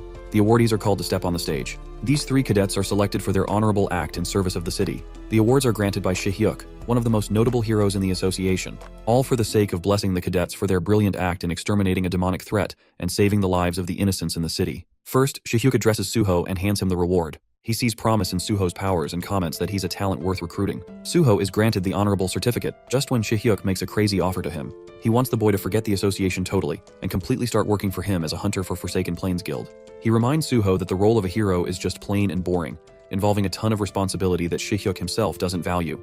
However, the confident boy declined his offer, content with his choice to become a hero despite those words. Shihyuk feels like he just had the fun reaped out of him and moves on to his next cadet. In the presence of Shihyuk, Nayun seems to be flustered because he seems to recognize the girl. Turns out this dude is actually her master. Well, that's what Nayun would like to believe, because in truth, Shihyuk doesn't really find her a student at all. It's just that her father begged him to train her, and that's how they got to this point. His disappointing yet blunt truth kills her enthusiasm and makes our boy happy because this bitch deserves to be humbled a little. And then comes the final cadet. Shihyuk seems to really like Hajin right off the bat, because he doesn't recognize this plain-looking kid at all. The first question he asks is who he is, because that's how insignificant and plain he seems. Hajin describes the situation by comparing it to indifference. It's as if his presence is being completely ignored because Shihyuk doesn't pay him any attention like the others. The award ceremony concluded just like that, as boring as that sounds. Cadet Nayun is the first student to be asked about her thoughts after receiving her award. Well, after the ceremony, our boy is the happiest he has ever been. He's just received 15 whopping millions as the prize money for the fiend extermination. It's great because he's gonna need everything. He's gotta cover that 300 million. He sits by himself and decides on how he'll invest the rest of the money. His interest is to buy more stocks from the guild. In the meantime, he's dying to inspect the new features his laptop received right after the painful update. Upon opening his laptop, he sees a message, notifying him about the updated functions. The first is the stigma mark he received, the second is the internet activation, the last one is the tome of truth added to his observation and reading skill. The stigma mark is related to what happened to his left arm, but there's almost little to no description provided on it. It just tells him he can use magic whenever needed. Well, it does say that. Hajin is having a difficult time figuring his way on activating his ability. Just as he's thinking about the activation, the mark forms a crest, signifying that it is about to activate. Scared that he might blow some shit up here, Hajin wants to take these risks back at the dorm where no one else can see him. It's going to be troublesome if someone spotted him after all. The second update is regarding internet activation. Hajin hovers his cursor over the button and clicks on it. After a brief pause, the screen redirects him to a bunch of different websites, like Law Abiding Spirit, Violent Haze, Jeremy's Sword, and some others. Not only is he getting free access to normal websites, he's also getting the restricted websites for free. Of all the websites he sees, the most important one is the Violet Haze, which has everything he needs. It's the most famous out of all the membership websites, serving as a place to trade critical information, weapons, rewards, requests, and much more. There's only a few heroes that don't use this website. Because of that, the government has decided to turn a blind eye to the trading of the underground. There's a crazy access fee that is necessary to be paid just to access this website. In our boy's case, all he needs to do is spend 200 of his precious story points. He does the purchase to create his account for the time being, and the moment he is thinking about connecting to a particular page, someone calls for him. It's the beautiful Sunga, and the vice captain has caught him. She knows that Hajin knows about her identity, and she also remembers how he is the only person who disappeared from the ceremony a while ago. She came here to especially hand him the card of their guild, the Holy Grace of God. This isn't just any deal, as even Hajin believes earning this card means a big accomplishment. Sunga has a bunch of important questions to ask him, so she sits down and wonders if he's willing to entertain her with them. Of course, Hajin already suspects that she's interested in scouting him potentially, so she sits down and asks if he's prepared to help her out with her questions. Normally, Sunga looks the most kind when represented in the media, but in reality, she possesses a different side to her. Even the best of the best talents are kicked around when it comes to her. She only cares about the best of the best and deals in absolutes, leaving behind anyone that is unnecessary and unimportant. That's the true personality of the Vice Guild Master, Shunga. Forming a connection with her at this stage is going to be tantamount to Hajin's success in the future events to come. So that's why, before she even wants to speak to him, Bro just cuts her off and coldly states that he's got nothing new to tell her. After facing this rejection, Sunga tries her best to clarify things. She wants to tell him that she's the one expressing a key interest in him, and surely reminds him that she's the Vice Guild Master of Korea's top guild. Hajin seems to acknowledge her position and ranking, but he's dismissive of it because he knows she came here for personal reasons. He knows for a fact that Sunga is only coming here because she reviewed the footage of him using the light attribute shot. It's not like she's genuinely interested in recruiting him right now. Instead, she wants to satiate her curiosity with a bunch of curious questions. That's why this dude is playing hard to get, to make himself seem like he's got everything going for him. This way, he's going to swindle her emotions and eventually receive her actual interest instead of the fickle curiosity she has right now. This man pulls out a power move and states that he's going to take his leave at once, shocking the heck out of Sunga. Back to reviewing his stigma ability, more information about its use is provided. When his total story points exceed a threshold, then the attention score will increase by 1 level and another stroke will be added to his mark. It also makes it clear that Hajin can activate its power whenever he desires, and after using it once, it will be replenished in the time span of 24 hours. To test his newest ability, Hajin concentrates his focus on forming a dagger via his magic. All of a sudden, the mark forms him a mythical blade out of nowhere. The dagger is actually a real deal, as Hajin moves it around and feels like it's ready to be used at once. The thing about magic is that it's a stat influenced by one's innate talent and knowledge. Since Hajin popped inside of this world without any explanations about his background, he naturally assumed he wouldn't be capable of handling magic at all. But he's happy that he's found a way to use magic in his own way, through the stigma's powers. The last thing he wants to try out is the Tome of Truth, which is supposed to enhance his pre-existing skills of observation and reading. Hajin thinks for a moment, and decides to call out the ability's name. The ability triggers his stigma once more, materializing a book containing the truth. The mystical energy of the book allows Hajin the ability to answer any question, as long as it is within the scope of its magic. Now how crazy is that? Even the author stops for a second to digest what he just read. To check if it's bullshitting him or not, he asks about his height. Turns out our boy is a short king standing at 174 centimeters, or just over 5 foot 8 inches in freedom units. Using the Tome of Book consumes 1 story point for every question as a cost. Suddenly, Hajin's smartwatch beeps crazily, hailing for a sudden emergency alert from the school. There's a group message coming from someone who is asking for a student's location. Seeing this red emergency notice, our boy wonders what it's about. He thinks it may have triggered the second major event that is supposed to occur in the main storyline: the serial disappearances of the cadets at the Cube. This episode will involve the disappearance of 6 cadets from out of nowhere. The culprit responsible for the act is meticulous in covering their tracks and doesn't leave a single trace behind. The investigations are all useless, causing the number to only increase, as if they are all trapped in an endless game. Hajin remarks that this episode is important, because the perpetrator's final target is supposed to be none other than Yu Yonha herself. Now, even Hajin knows that things would be troublesome for him if the co-author interfered in this part of the story and edited in some changes, since they could threaten to just remove one of the main characters like at the museum incident. Our boy takes matters into his own hands to catch the criminal, but thinks that even that would be proven fruitless, since his needless interference will disrupt the course of the story forever. All he can do for the meantime is simply wait and observe for the story to go down. The scene switches to the training center the next day. Suho is replenishing himself with water when one of his friends points to the scene just up ahead. While Hajin is attempting to work out and enhancing his physical strength, a bunch of annoying bullies come to tease him and disrupt his workout. They call him a loser for being unable to lift a simple weight, despite being enrolled at the prestigious institution. They even suspect that he must have bribed his way inside. Suho tries to help him out since he has a strong sense of justice, but his friend grabs him and pulls him away. Suho can't believe that the class rep Younghan isn't doing anything to stop those guys. But Younghan explains that it's clear from those delinquents that Hajin somehow got on the bad side of Jonghak, which is why any involvement will label Suho a target as well. There's also a possibility that these guys are faking to test his reaction. Suho can't believe what he's hearing, but Younghan thinks that a dude who shattered the demonic human's arm couldn't be afraid of dealing with a bunch of amateurs all by himself. He's of the opinion that Hajin deliberately hides his true strength. But this theory is proven ridiculous pretty quickly, because our boy cannot for the life of him lift that barbell. He's just struggling out here before giving up. Even the losers think that he's just pathetic. Younghan is starting to believe that luck may have been on his side. This fake-ass switched sides so quickly. Anyway, Suho ignores him and rushes to save Hajin anyway. The rest of the cadets quickly realize that a fight is about to break out, and Nayun is eavesdropping too. Once again, their instructor comes out roaring like an angry dad. He's pissed that they're making a mockery out of their training session. The instructor tells the students to gather around for their scores for the quiz to be revealed. The sheet will be put on the wall so everyone can view the results in groups. The cadets come around checking the board and realize that a ton of them were annihilated in the quiz. In that very same quiz, only one student's name is at the top. It's none other than Kim Hajin, the same annoying cunt who couldn't even lift a simple barbell earlier. Rachel and Jonghak are respectively second and third. I mean, Hajin isn't surprised by this outcome, since he practically knows about everything in the story he authored himself. Seeing his result, a girl's rapier drops on the ground. This is Rachel, and she's utterly speechless by what she sees. She's the British princess who ranked third in the admissions. There's only one notable detail about this girl's character, and that is the fact that she never places second in any given written test, no matter what. So the fact that she's just scored second has winded her. She stares at him as if she's seen a ghost of some kind. Hajin is stunned too, not knowing what to say. Let's explore what happened back when Rachel first got accepted into the cube with her brilliant result. Her attendants were all worried for her, that she might be taking part and standing next to one of the world's best hero candidates very soon. What's more, she'll have no one to relate to as everyone in her class would be Korean. Rachel was okay with that, never feeling a sense of anxiety, and simply wanted to live up to the expectations of others, for the sake of the royal family.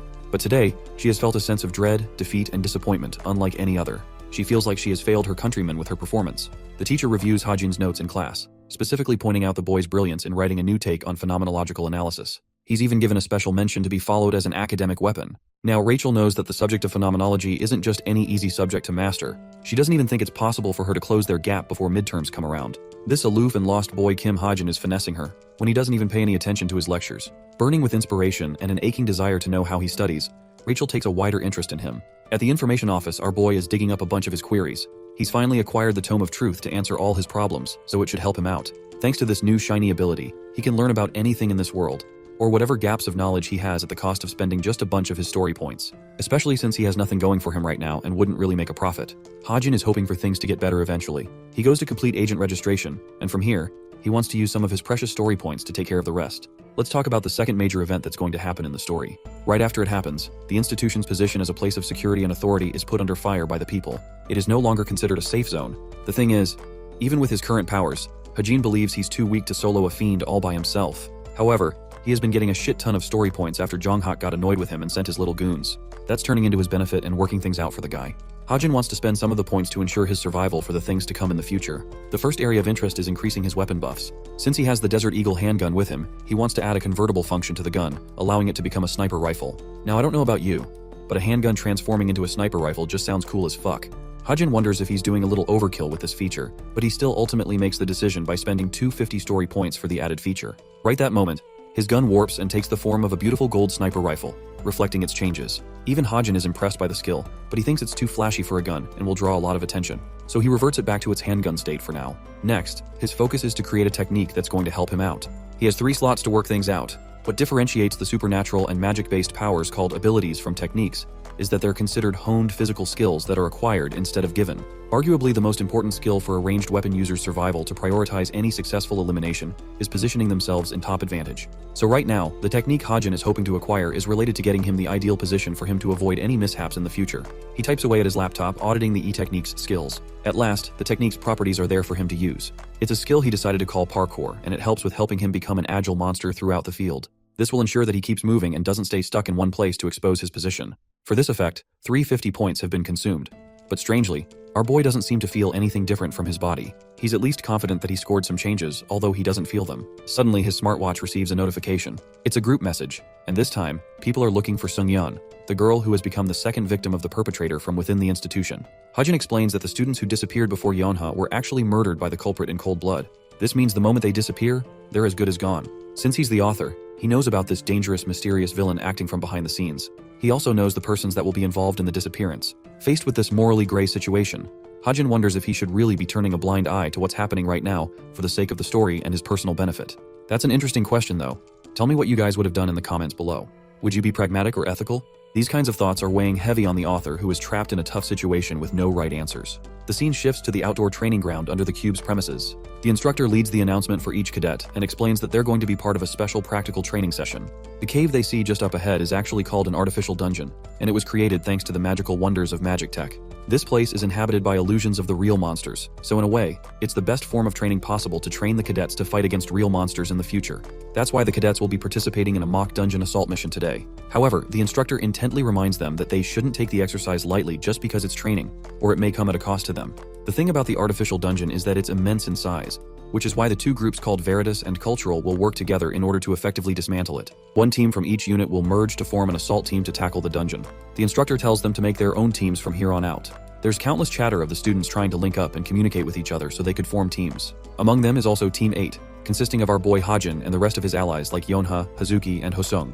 From the Cultural unit, they have Jaden, Jingyu, Sujung, and Jinsha, making it a team consisting of 8 cadets total. In the artificial dungeon, there are many terrifying traps waiting for them. Some of these traps were deliberately planted by the fiends, which is at least Hajin suspects. To tackle the possibility of dealing with demonic humans, he's already prepared a bunch of special bullets for them beforehand. But even at this level, Hajin is confident in himself and wonders if he's going to survive this practical training event. Suddenly, the system begins roaring out a warning informing him about the discrepancy caused in the story. This is troublesome for the author, especially since he won't know what those changes are. The worst part is, 3 aspects of the story have been altered in one event, so it's definitely cautioning Hajin, who doesn't know what's going on or who's causing such alterations to occur. As the teams are gathering up, Hajin's biggest worry is that he doesn't know about the changes. While he's completely lost in thought, Kim Suho's teammate, Yuna from the Culture unit, mocks him for being a dumbass and not paying attention to the instructor. The system informs him about Yuna's temper rising. At the same time, Yeonha gets to meet Jaden from the Cultural team, but she doesn't share the dude's enthusiasm and has a dead look on her face. The system informs that Jaden's growth potential has also increased based on this interaction. Then lastly, Nayun interacts with a specific cadet that she's seen around at the hunting club. The cadet introduces himself as Sven, donning a beautiful pair of blue eyes and a charming smile. He's paired up with her, but for some reason, his mental breakdown is only worsening, which also means he is highly susceptible to become a demon puppet during the raid. Hajin is just baffled listening to these story changes popping up from out of nowhere, and he is deeply troubled since they're going to impact the story to a significant amount. The author fixates his attention on the 2 characters that he has to keep a sharp eye on. The first of them is Jaden from Team 8, since he's supposed to be a delinquent-type character with a personality of a bully. While he possesses the qualities of a fine cadet, what's really bothering Hajin are the growth potential points he's receiving from out of nowhere. Jaden politely introduces the rest of his team, those being Jingyu, Sujun, and Jinsha. From Yeonha's side, she does the same, but she tends to misremember our boy's name, causing him annoyance. It's funny because I think she called him Lee Hajin just to fuck with him. Back to his thoughts, Hajin focuses on what he should do regarding his second topic of interest, Sven. This dude is actually on a government scholarship since he's considered an elite candidate hero from Germany. There's only one detail to note about this guy, and it's the fact that he's got the hots for Nayun. Is it me or does everybody just like Nayun? Someone needs to check if she made a contract with the Demon of Enchantment. Anyway, like the rest of the international students inside the institution, Sven came with the purpose of attaining glory and reaching the very heights of success. But that remains to be an unfulfilled dream for him, especially when talents like Nayun, Suho, and even Yeonha are in the picture as the main characters. Seeing their monstrous and brilliant abilities, Sven became lost and mentally torn. He had never felt true inferiority and humbling defeat before coming to the institution. His insecurities got the better of him, which is why in his mad pursuit for power, Sven sells his soul in exchange for ultimate strength. Well, those are the details the author wrote that he's confident about. The real problem is that his transformation is going to happen during the raid. It has moved forward in the timeline, and while he's hoping it doesn't have much of an impact, Hajin is still worried. His thoughts are crushed by Jaden's sudden greeting, who squeezes his shoulder and reminds him not to get lost in his thoughts. Hajin snaps away his arm to push him off. Jaden is too quick to denote him as a scumbag and thinks the rumors about him must all be true. Hearing those words, Hajin internalizes that his reputation is at an all-time low right now. A particular rumor has taken effect in the Orbis unit, causing many people to set their sights on him. The rumors are that he's using his status as a cadet to intimidate other people, but it's one of those rumors that are manufactured from out of nowhere to talk shit about a person. It's pretty clear who made the rumors though, since Hajin knows it's definitely related to Jonghak and his lackeys. Seeing his so-called friends, Hajin is a little upset that Hazuki and Hoseung aren't even stepping in to help him out here despite being a team. Anyway, the order of the teams is decided, and they'll start entering from Team 1. In the meanwhile, Jaden tries to chat up Yeonha in any attempts of rizzing her. He goes on talking on and on about how their teams are a mix-up of being overpowered right now. They even shit-talk Hajin for being a dead weight, which is just funny. It's like all the haters gathered in one team and their victim is poor Hajin. At last, it's time for Team 8 to enter the dungeon. They pull up inside, seeing the artificial cave in all its glory. They walk together and explore the dungeon with Jaden being the most confident ahead. Suddenly, they find a place with many paths. A curious Yeonha wonders which path will be the most effective to take. Jaden explains that they always have Jingyu as a ranged weapons user to rely on. Hajin breaks his silence and suggests exploring route number 6 out of the blue. His sudden interruption annoys Jaden a lot, but strangely, Yeonha seems to trust his gut and actually accepts his suggestion. Her sudden approval surprises Hajin, and while she calls him useless in front of the group, she can't help but admit that he's got a good pair of eyes on him. Hajin is a little upset that she has to drag his name through the mud just to give him a compliment. He's okay with it as long as they can meet Nayun down the same route. The thing about Sven is that he might really end up making a pact with the demon lurking inside the cave. That's why the burden will fall on Nayun, and she's going to have a tough time dealing with him alone. If she falls right now, the rest of the story will be in shambles since her character is crucial to forwarding the plot. She's an invaluable piece that can't be lost. They enter path 6, but Jaden is still a jealous bitch who calls Hajin an attention seeker. Our boy doesn't care about his insults and simply chooses to focus on the monsters ahead. The rest of the cadets can't see a thing in the dark, but Hajin seems to be fine with spotting a salamander in the near distance. He also thinks it might be some kind of dungeon switch, which could reveal some properties about the dungeon. Worried, Jingyu thinks he should try shooting a light arrow and check things out for them. With Yeonha's approval, he prepares a shot and releases it, carving a path of light just ahead. To everyone's shock, there is indeed a salamander monster up ahead. Jaden is shocked while Yeonha alerts everyone to get into battle position to strike this bitch down. Hajin, on the other hand, is anticipating something before making his move. Yeonha brings out her signature whip weapon and takes on the battle head-on. She unleashes her strong whip aimed at the beast, interrupting it, charging an attack from its mouth. I'm not going to lie, this dude looks like a Pokemon. With its mouth restricted, Hazuki and the other melee fighters pounce in to crush the monster with their powerful attacks. Since it's only a hologram, they defeat it rather easily, suffering little to no consequences from the fight. Yeonha hears the rumbling sound and realizes that the dungeon is transforming after the monster's defeat. The electric charge coming from her whip is observed by Hajin, who is impressed that she has already awakened her Eve of Awakening power. Just as they're about to move, Hajin trips on a pebble and crashes on top of Yeonha from behind. At the same time, a sharp projectile swiftly misses them by the mark, which would have hit if he didn't stumble just now. Both of them hit the ground in a hard crash. Hajin's face is sweating bullets because he knows he's dead now. Yeonha tries to ignore his bullshit act and tries to ignore him for a moment, but then she gets fired up and wants to beat him up. As she's preparing to beat him down, the rest of their teammates point to the arrow that nearly killed them just now. It's during this moment that Hajin realizes that when they stumbled just now, they actually avoided a lethal poison arrow. The scene cuts to Sven, who has been injured by one of such arrows and begs Nayun to leave him behind. Carrying his heavy ass weight, Nayun shouts at him to shut up if he can't run. She still can't believe what happened earlier. An arrow from out of nowhere came flying and hit Sven from behind. She couldn't believe that it was a part of their training, so she made a run for it. Especially since this is an artificial dungeon where situations like these aren't supposed to happen. Now let's explore the giant ass demon she's trying to escape from. This lava golem is a mini Godzilla that's chasing after Nayun. No wonder she's pissed at Sven for yapping shit while being injured. The artificial cave has its training underway for the cadets.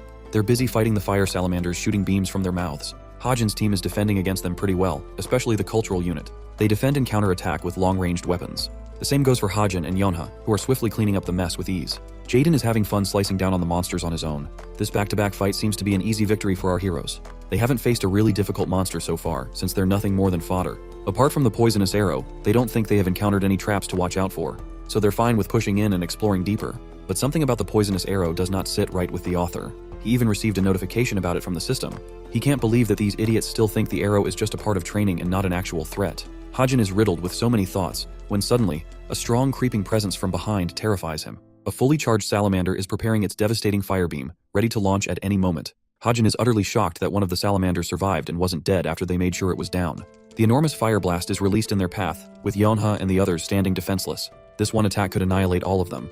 This is why Hajin intervenes in the battle with his Stigma magic, releasing his one-time use ability to cast a water barrier at once. The Stigma magic releases the water barrier, protecting them from the beam's wrath. The beam is powerful, but eventually it fades against the defensive properties of the water barrier, engulfing their team. Finishing up its attack, the salamander crashes as it was its final resort. But what Hajin pulled off just now has shocked the eyeballs of his teammates. Hazuki and Hosung just don't know what they saw just now. They also couldn't believe that the attack from the salamander is so powerful and a part of training. It's the real flame breath at full strength, and while it didn't fully connect with the heroes, it was dangerous. Jaden is the only one enraged from the incident, and immediately grapples Hajin for hiding his water attribute powers, especially since they needed them a while ago. Hajin tries to play it calm and explains that he's just using an effect of a magic item, but Jaden isn't going to buy his excuse. Yanha pulls in to break them off. What's troubling them is the fact that they faced a real monster in an artificial dungeon. Yanha reasons that the place is supposed to mimic a traditional or normal dungeon, which means it's likely that one of the salamanders evolved in some way, or something else caused it to pop up. She doesn't want to focus on the details of that for now, because she's confident they'll receive points for taking out a real monster later. Yonha leads the group and acts like she doesn't really care about what happened. But in her thoughts, she is much too confident that Hajin is bullshitting about the magic item excuse. The fact that he couldn't afford the Desert Eagle is proof enough that he couldn't get his hands on a magic item out of nowhere. What's more is that it's specifically a water attribute magic, and while Jonghak and Suho seem like candidates to pull that kind of shit off, a guy like Hajin is just out of the question. Yana connects the weird coincidences involving him so far, such as the Mountain Tyrant's vital point, and the fact that he's capable of using magic. She can't figure out why he's going through so much to hide his powers, which reminds her of Nayun's initial assumption that he's probably a fiendish human. Because of her puzzled thoughts and her inability to trust Hajin, Yonha has kept a close eye on him. Let's run it back to our girl Nayun and see how she's facing her monster. The Manga Megalith is a real threat, an intermediate grade monster that seems unstoppable. They think it's a dungeon boss and even wonder if it's possible to deal with such a monstrosity, especially with a normal team. Their plan is to join forces with the other teams and lead a joint attack. There's the concern that Sven's condition is fragile too. Nayun is stumped about the poisonous arrow darting from out of nowhere. She's starting to believe the dungeon is way too challenging for a cadet level's training. Sven's condition is shown to be worse than what everyone believes. He feels like the burden of the group for letting everyone down, and with this, his mental condition worsens.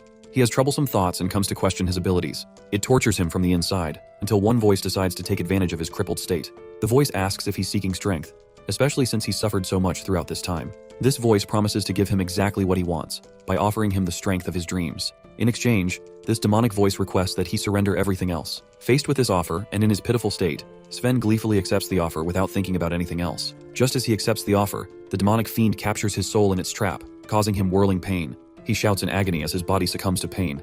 Nayun rushes to him and requests her party mate's attention, but all of his screaming has actually drawn their ugly old Goliath to this location. He stares at them for a casual hello before obliterating the place with its lava. The monster sways its giant fist to crush the structures. The cadets are probably performing athletic level sprints here because they're so afraid a damn fist will crush them if they're not fast enough. The monster slams the place down, sending some of the cadets flying in place. They're stuck with practically no way out. Even Nayun has hit a hard wall just carrying Sven and can't see a way out. Before she can even recover her breath, the horrifying creature pops up with its scary eyes. Now that's a nightmare right there. No one would want to be Nayun right now. The girl can't believe what they're facing, and is now convinced that this isn't a dummy. Faced against its wrath, Nayun is terrified to admit that they might just die in a place like this, an artificial dungeon. The monster prepares to unleash its attack when one mana bullet comes flying from out of nowhere, striking the monster down and penetrating the top of its head. Nayun turns her attention to the shooter who attacked the monster from afar. It's none other than our boy Hajin, who has saved her ass a second time. If she's still ungrateful after this, I swear he better leave her to die. Let's go back a few minutes and see what happened between Yonha's team. They ended up hitting a massive wall, annoying Jaden because this path was supposed to lead them to the dungeon's boss monster. Hajin confirms that they're still at the right place. In fact, they've never been closer. But he himself didn't anticipate the wall just ahead. Instead of fixating on the details of that, Hajin claimed that the monster is lurking right behind. He wanted the group to try and break the wall for him. Jaden was pissed that he's the one taking charge of the operations and running the show. Anyway, he still attacks with the full force of his sword. The result? Poor guy experiences a sharp shock because the wall has been infused with strong defensive capabilities, so even an attack infused with magic is fruitless against it. Hazuki notices something and points to the gap just above the wall. Hajin believes they could use the gap to cross over the place, but Jaden thinks it's a ridiculous idea, and that he's crazy for thinking he could make it out of a 10-meter climb. Realizing that Jaden's a fool who probably can't do what he's about to pull off, Hajin decides to go first. He uses his parkour technique, strengthening his grip and making him so agile that he turns and tosses his way up, lunging like an expert until he reaches the top. From there, he avoids the group and just dashes away. Right then, the entire group hears a sudden boom coming from the other side. The dungeon is once again experiencing a sudden, unexpected change. Jaden doesn't know what's going on, but what they don't know is that the giant lava golem has been wreaking havoc. Inside, Hajin comes to rescue Nayun. He's pleasantly surprised that the stun properties of his shot just wore off and didn't last very long against this creature of bulldozing size. He calls for Nayun to run away while she still can instead of sitting idle. Things get worse for our boy since the towering monster just so happens to have found its newest target. Bro's face turns pale as he begs Nayun to save him now instead of running her ass away. Instantly, the group assumes battle formation and strikes the lava golem from many angles. But despite their heavy blows, none of the hits work against this beast as it stands impenetrable as ever. Seeing them come to their rescue, Nayun is glad and decides to get down to business as she readies a powerful arrow shot. She wants them to keep the monster distracted while she prepares her shot. A few more moments pass, and eventually Sven shows up from out of nowhere with his surprise entrance. He keeps the monster busy and distracted, allowing Nayun to wind up more of her strength. Remembering the outcome against the demonic human from last time, she swears that this time things will turn out differently. And then, Nayun releases her obliterating arrow which utterly annihilates the monster's face upon impact. The golem's corpse hits the ground as lava melts out of its head. The cadets can't believe that they were able to defeat such a ferocious monster with their combined strengths. Some of them are hoping they're getting rewarded with a good amount of points. Nayun and Sven also catch up with them. The rest of them are shocked by Nayun's sudden attack, and she calls it her finishing move. Hajin is disinterested about the rest, and fixates his attention on Sven, who has yet to transform into a fiend at this level.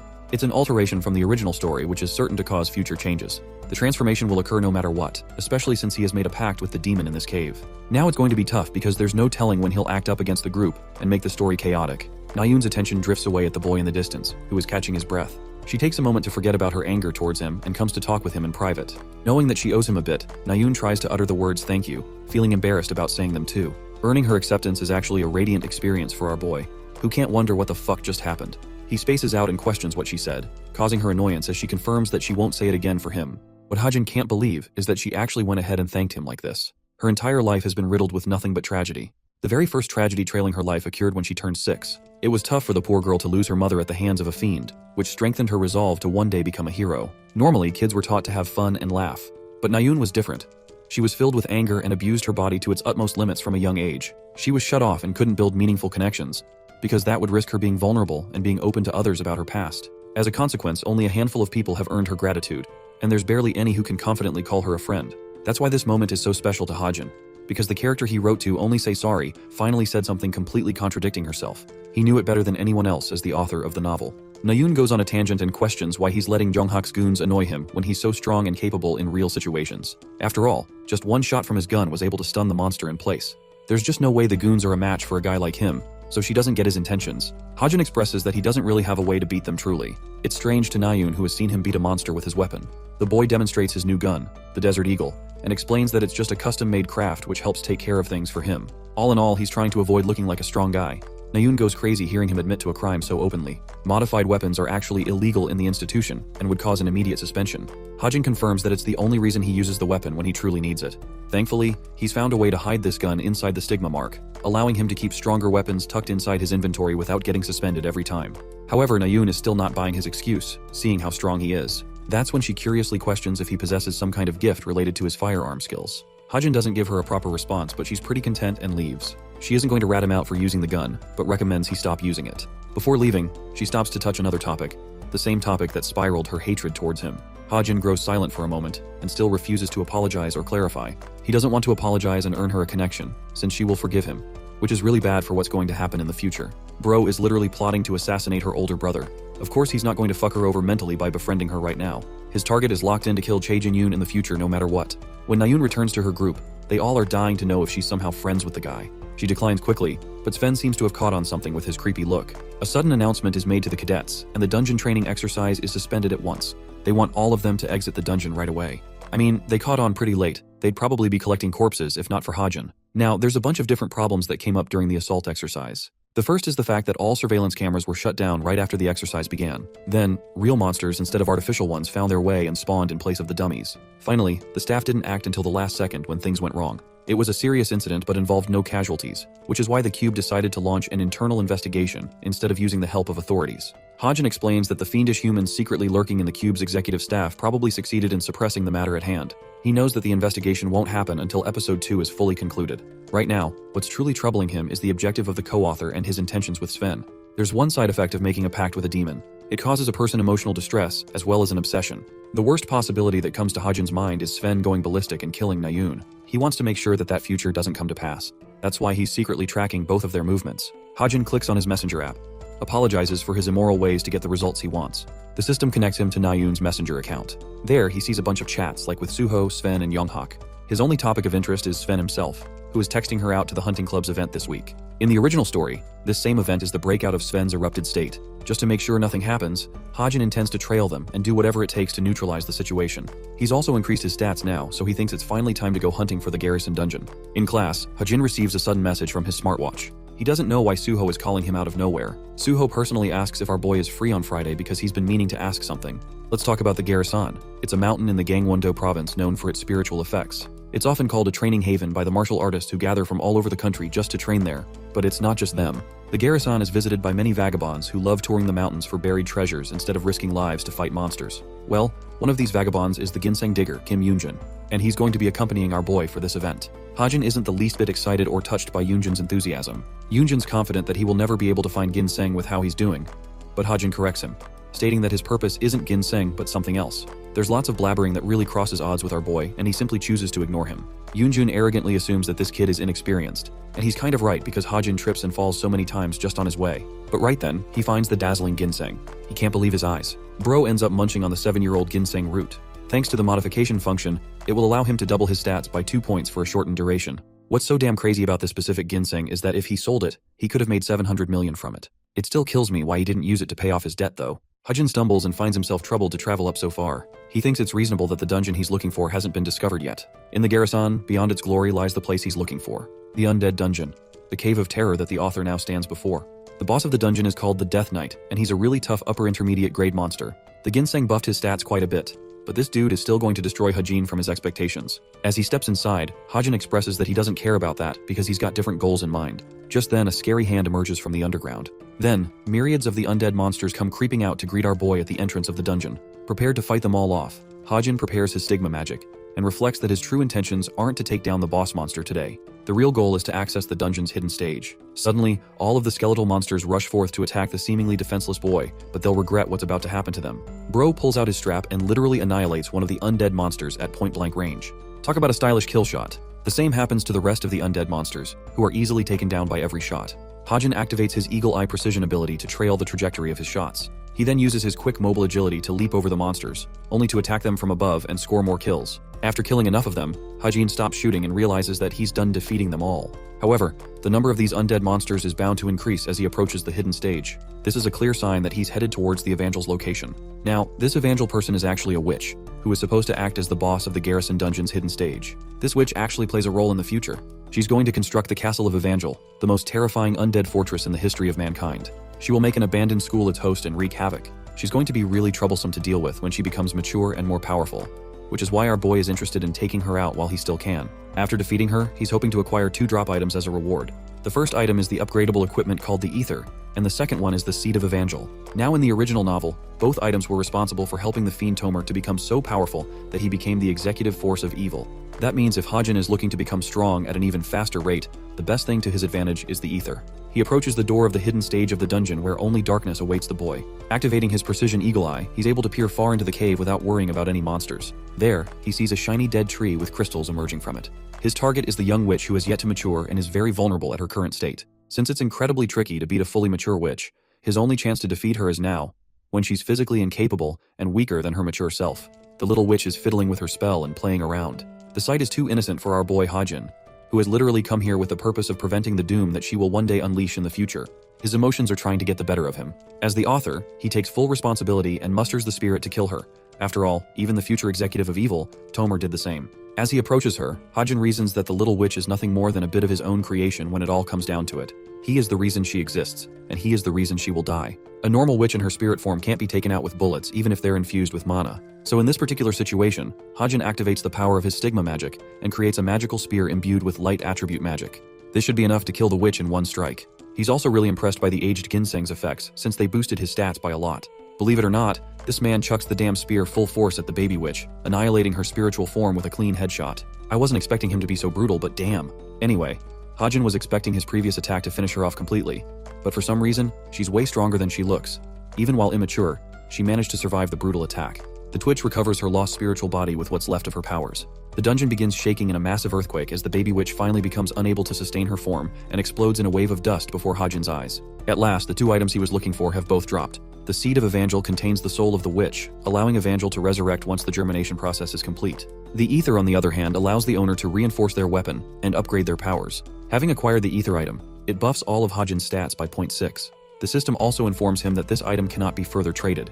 Back at his dorm, Hajin is glad to experience the effects of the item. His mission ended up a success. The effects of ether will only amplify his skills even more once he levels up. With all of the skills he's acquired so far, he thinks he's somewhat capable of Cube Cadet at his current level.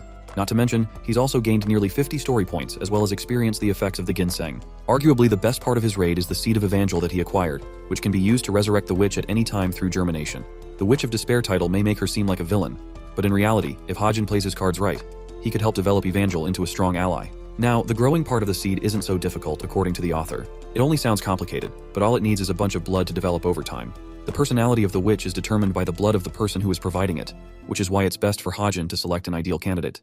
Bro is already thinking about asking Suho and Rachel, so the witch turns out to be a little nice to him. At the same time, he just can't fathom asking from either Yonha or Nayun, since they'll cause a scene and spoil the witch's personality a great bit. It's a red flag that he's going to avoid. The real question is, how's he going to acquire the blood? Hajin puts it off for later and thinks he should take some rest, since tomorrow is the main event that's going to exhaust much of his strength. The hunting club where Sven will likely cause a scene against Nayun is right around the corner after all. The following day at the Byakpa Mineral Springs, a bunch of Cube cadets are delighted to become a part of their first outing orientation. One girl is giving a speech addressing the cadets, and decides to repeat the club activities a final time. Hajin is a part of this group paying close attention. The girl explains that the Leonidas Hunting Club will conduct its usual hunting, but she also reminds them not to treat this as a hobby. It's a serious responsibility as it works to help the public and the citizens of the province. While this is going about, Hajin is sweating bullets. He doesn't know what's going to take place and how things are going to change directions. All he knows is a simple description of what happened in the original novel. Sven's outlash against Nayun rendered her severely injured while he himself was killed in battle. Hajin wrote the story this way to allow Suho to become closer to Nayun and care for her. The really interesting part is that while people are severely focused on Nayun as the fiend's target, Yonha becomes the victim while defenseless. Hajin is extremely cautious and even terrified of the outcome, since it is much different from the original story arc he created for Sven's character. While he possesses some bits of demonic power at his current level, he's yet to manifest into a full transformational state. Hajin is hoping that it would be ideal for Sven to throw a tantrum here so that he has the best chances of taking him down with other people. While he's fixated on Sven, Nayun is bothered by our boy's consistent stares. She doesn't get why he's looking at her like that, not knowing that he's keeping an eye for Sven's every move. Nayun is also starting to feel afraid that this guy might secretly have a crush on her, which is just funny. Sven is also wary of him and tells her to be careful, but Nayun takes his warning as a joke since he doesn't pose any threat to her. Sven clarifies that he's talking about the disappearances that have been going on as of recent, implying that our boy Hajin might be related. However, Nayun has developed some form of trust in him and believes that he's an innocent guy who isn't the type to act like that. The hunting begins as Sven and Nayun go on ahead, with Hajin trailing and keeping an eye on them for any incidents. Some time passes and they're off in the forest, where an innocent deer is annihilated by a brutal demon. This brutal demon is none other than the bastard Sven, who is testing out his newly acquired demonic powers. Sven releases the animal when he hears Nayun's voice calling for him. She's hunted an animal down herself, but what really amazes her is the fact that this dude hunted down way more than her in such swift motion. Bro is standing there like an innocent freak while she doesn't know what's going on. Sven claims victory for the hunting mission, and as part of their deal, he could ask anything from her. But when it comes the time to say his wish, Bro fumbles in his feelings and tries to ask her out. While this is happening, our boy Hajin is keeping a sharp eye on them both. After all, he knows this could prove to be problematic. The Demon Seven made a pact with is called the Carnal of Desire, and as such, a person that becomes a fiend as its puppet is riddled with their own desires. That's why Sven is incapable of restraint right now. Anyway, Sven becomes the big boy and lets out his words. He wants Nayun to be his girlfriend. Hearing those words, the girl pauses momentarily, not knowing what to say. Her puzzled and startled reaction makes him wonder if she's trying to refuse. Nayun confirms that she doesn't know how to feel about dating someone she's barely known for a while. Her cold words really sting him. Hajin thinks it should be enough of a trigger to activate Sven's obsession, causing him to lash out and reveal his fiendish nature. Nayun further clarifies that she's into guys that are more powerful than her. Well, if her previous words didn't hit him, this sure will. In fact, they do. Bro looks completely dusted, and they said the worst she could say is no.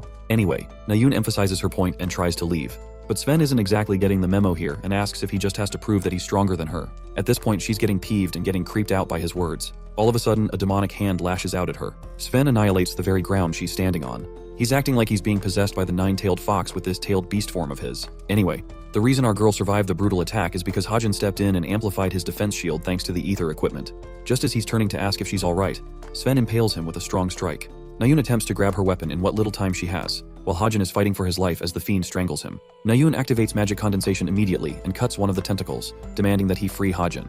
This guy goes completely mad and starts yapping about how much he loves Nayun and obsesses over her. His obsession causes his demonic form to become stronger. Nayun is enraged and still uses her magic condensation while Hajin is powerless. A beam of green light illuminates as Nayun manages to achieve the heights of her potential.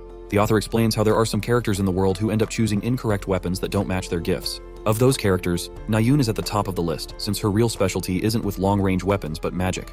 She materializes a giant sword out of her full strength and demands Sven to free Hajin at once. Nayun goes ahead and releases a cataclysmic attack against the fiend. The aftermath of this attack is nothing but destruction from where Nayun stands. It shredded the ground itself, impressing Nayun with her own powers. Hajin can't even believe what the fuck he just saw. He thinks the girl casted a damn lightsaber like she's the last Jedi or something. She's just as confused as him and doesn't know what happened. More importantly, Nayun is worried if he's okay. Hajin confirms that he's doing well, but her own condition is a real mess as her last attack drained her power completely. Her vision turns hazy and she collapses to the ground. Hajin rushes to her aid. After a while, the unconscious girl finally wakes up and flinches, realizing that he's carrying her on his back. She's so embarrassed that she wants to be put down at once. Hajin doesn't think that's a wise idea, and he's trying to help her out, but this girl is far too embarrassed to accept his help. He lets her go, causing her legs to give out on her as she collapses to the ground once again. Nayun is terrified as she doesn't even possess the strength to stand on her two legs. It's almost as if she's lost control of them. Bro looks at her with a baffled face and questions if this is the first time she's suffering from a mana burnout. From her winded and stunned expression, it confirms to Hajin that she's probably never even heard of it before. He explains how a mana burnout is when a person has exhausted every last ounce of their mana, causing them to become powerless. This means it's going to be tough for her to walk on her own for the next 2 days minimum. Hajin teases her and wonders if he should just leave her here. With no choice left, Nayun is forced to accept his help and climbs on his back. As they're making their way back, Hajin asks if she's still going to keep using her bow as her main weapon, since he's seen an incredible development in battle. Nayun is confused where he's coming from, but Hajin tells her that even she must have felt something inside of her. She unlocked a new ability that was previously unknown to her. Thanks to her magical powers, she could help annihilate hundreds of monsters and fiends with just a single slash. When it comes to an all-out war, Nayun's powers are borderline unstoppable with the talent she has manifested just now. That's why she's called the supreme ruler of the battlefield in the future. But for that to happen, she's gonna have to give up on her precious weapon, which she has used since a young age. Nayun feels enraged because of how much he knows about what's best for her. Hajin thinks she's going to stick to the bow for a while. He helps her get close to the portal and recommends she carry the rest of her way on her own. Nayun is left helpless by his sudden leave, even begging him to stay, but this dude is just a chill guy and walks away because he's not a simp. The following day, news of Chai Nayun's assault reaches the eyes and ears of many cadets at the cube. They even come to know about the identity of the fiend Sven. Hajin merely paces through the cadets without paying any attention. He approaches a door and opens it, only to find a bunch of notable characters gathered all in one place. There's Horak, Jonghak, Yonha, and then the class rep Yonghan. The key players have gathered in one location, and Hajin is a part of them. Now let's talk about the day before the incident involving Chai Nayun. Suho asked our boy out to spare some time on Friday because he was looking for a favor from Hajin. When the author asked for more information, Suho told him that he is interested in investigating the missing students. The institution has put him in charge to lead the team from among the cadets. Since the institution hoped to prevent outside intervention, they decided to form an internal investigation at the hands of cadets from every grade in order to eventually catch the culprit involved.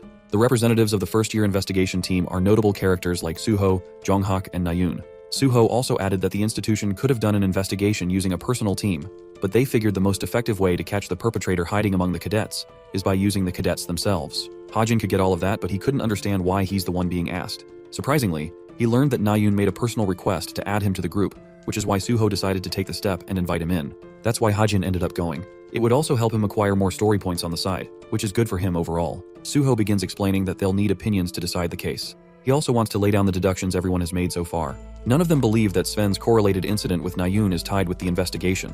But just as Suho is talking about this point, Yonghak becomes riddled with rage, questioning if they're talking about the same Nayun from their class. Suho doesn't know why he's being dramatic, and believes that she'll be the next target from their class. This is backed by the fact that fiends are given orders via demons. That means, the demon who formed a pact with Sven will likely keep on hunting Nayun using its other puppets. Suho then asks if the rest of them find anyone suspicious to be mentioned in the list, as it would be a great help to know. Now, Hajin himself knows the identity of the person responsible for the disappearances. However, he's trying not to interfere with the events of the story, which is also why he doesn't want to reveal the guy's identity. That's what Hajin believed, as 6 students disappeared in 2 months from out of nowhere in the original story. But what's really interesting is that 3 students have already disappeared in 2 weeks in the current timeline, meaning the plot is advancing faster, and more students may fall victim to this guy. Faced with this situation and remembering how he helped Nayun, Hajin is faced with a difficult decision. While he wants to let the story unravel at its own pace, it also means he would risk the people involved that he cares about. He no longer wants to be the person who ignores evils, which is why Hajin promptly raises his hand, claiming that he knows someone who might be a primary suspect. His name drops this person. It's the bastard Hyun, the charming fucker and the president of the study club. His sudden accusation causes the entire room to fall dead silent. Suho argues that it can't be him since they've already investigated the guy and nothing came out of him. Jonghyuk particularly mocks this suggestion as it would mean that Hyun is using psychic magic to lure his victims. Hajin counters that he doesn't know if he's using typical psychic magic, but he's still doubtful. All of a sudden, Yeonha joins the discussion, taking a sharp jab at our boy Hajin. She thinks that it's rather odd for him to accuse others. In reality, instead of the club president, Yeonha believes that he may be the person most likely to be the fiend involved. Hajin is baffled by her words. Let's go back to the beginning of the novel. Right when it was being created, Hajin felt the need to add an assistant character to the main protagonist. This character he thought would be necessary to help Suho using their strong personality and complex interests. Happily adding the character back then, the author Kim Hajin named this character Yu Yeonha. And now let's return to the present. Yeonha emphasizes her point, counter-accusing Hajin to be the real fiend among them. Suho tries to defend our boy, explaining that Hajin has the excuse of using a portal at the time of the incidents. Yeonha explains that she's just dealing in baseless accusations just like our boy. She thinks it's pointless to bring up the study club president's name like that when Hyun's excuse is more solid compared to Hajin's. The author tries to control the situation, but he's already lost it as one of the other characters is enraged and suggests they all attack him and see if he transforms or not.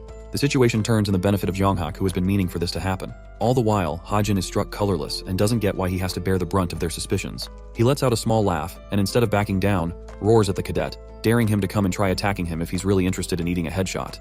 I'm not going to lie, I really like this side of him. Suho attempts to break their quarrel, while Hajin argues that they should consult Nayun to clear suspicions about him. He's just about to bring up how they were together at the portal when Jonghyuk suddenly whacks a basketball full force at him. Enraged that he brought up her name, Jonghyuk questions why he's bringing her up at all. Hajin argues that when she ended up getting attacked by the fiend, they both combined their strengths to beat the monster. He even belittles Jonghyuk and his lackeys for screwing around and not knowing the obvious details about the incident. Jonghyuk loses his temper while the class rep helps calm him down.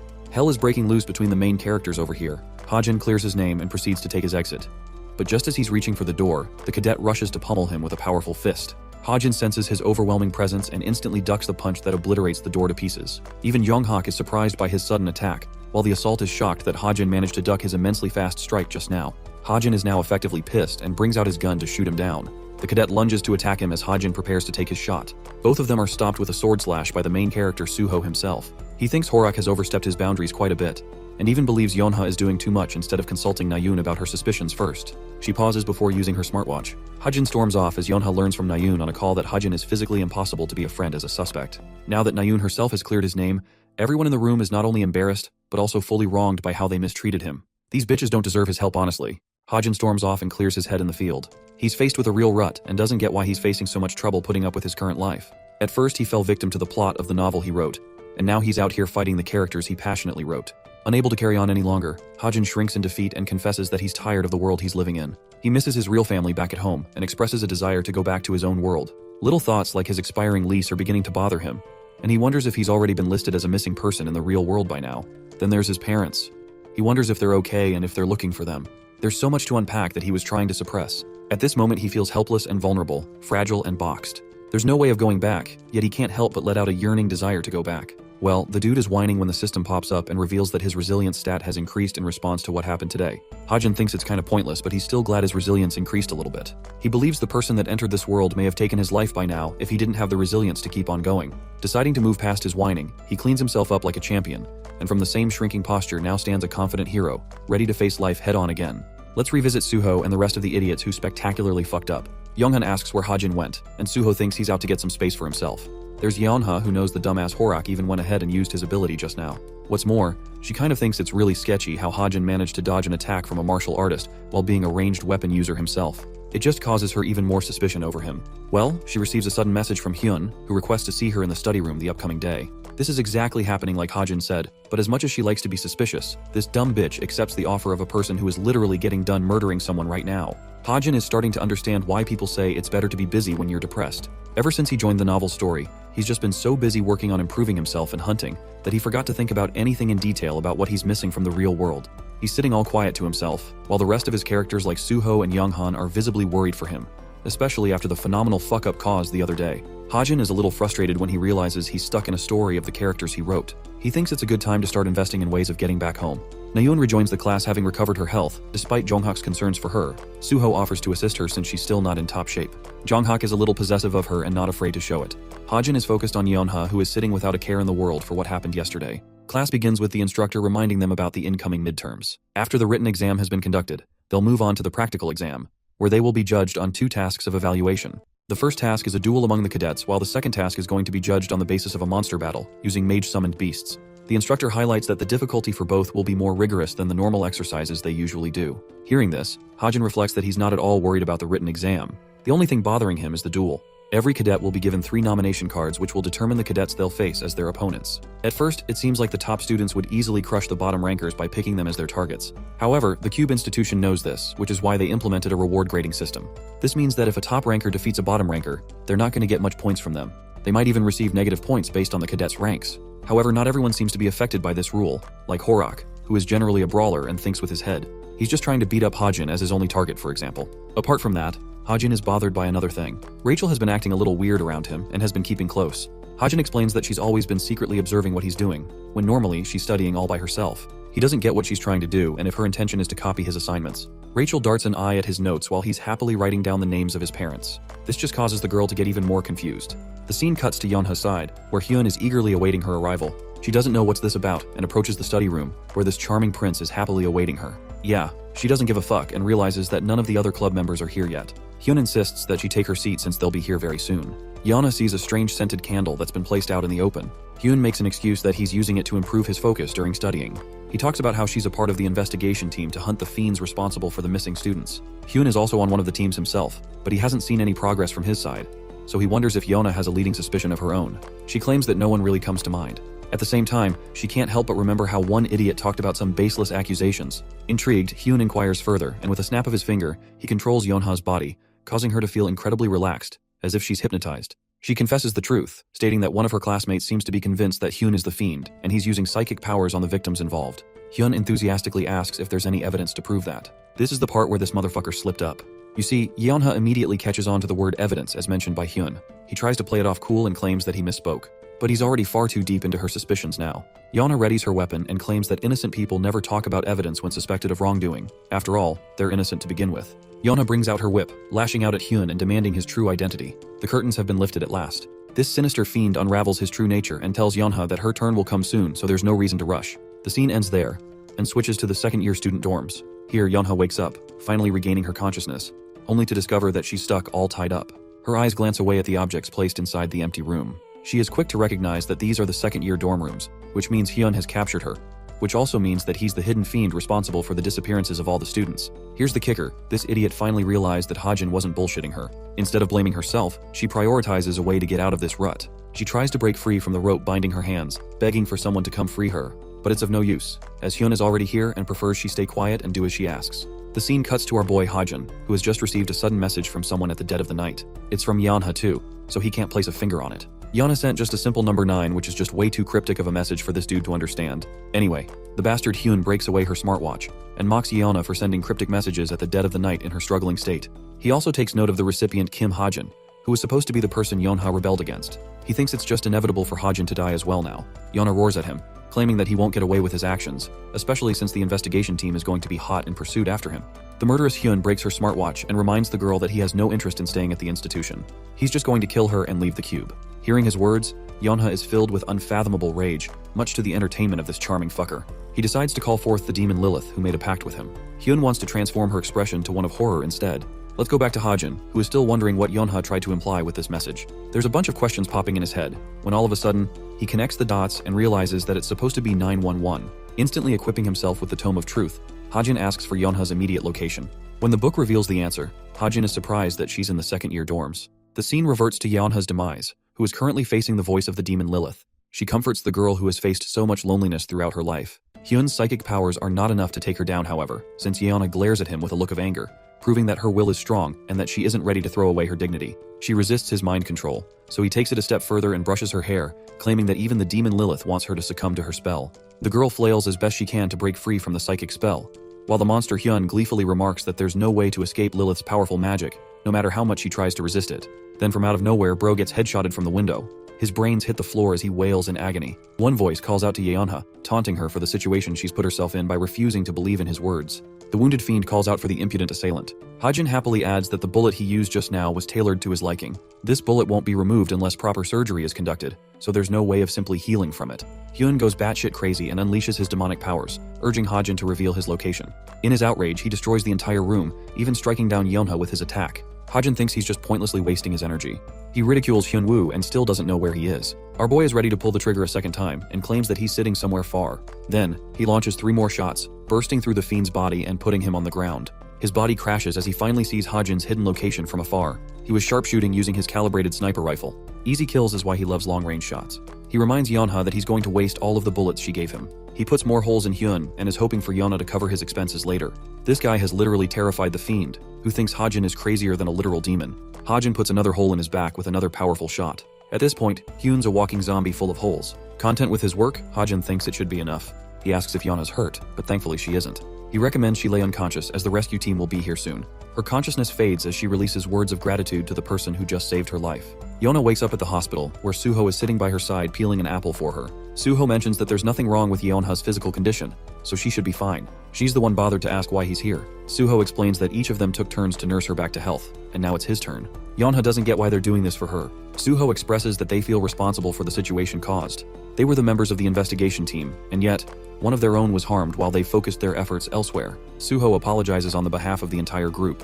Yeonha is speechless and has a feeling Suho is stubborn. She's also formed a positive opinion of him through this interaction. However, the misunderstanding caused between her and Hajin hasn't escaped her mind. She wants to know if a specific individual came to check on her. Suho doesn't get what she's talking about. Too embarrassed to clarify, Yeonha decides not to bother and stares at the beautiful sky outside. Later that day, Hajin receives a personal message from Yeonha, who wants to help repay him for his actions. The situation turned out positive for Hajin personally, since he increased his story points by nearly 500. His Deadeye skill also bumped up a grade and reached grade 7. Hajin notes that it's the most amount of story points he's ever received from one action.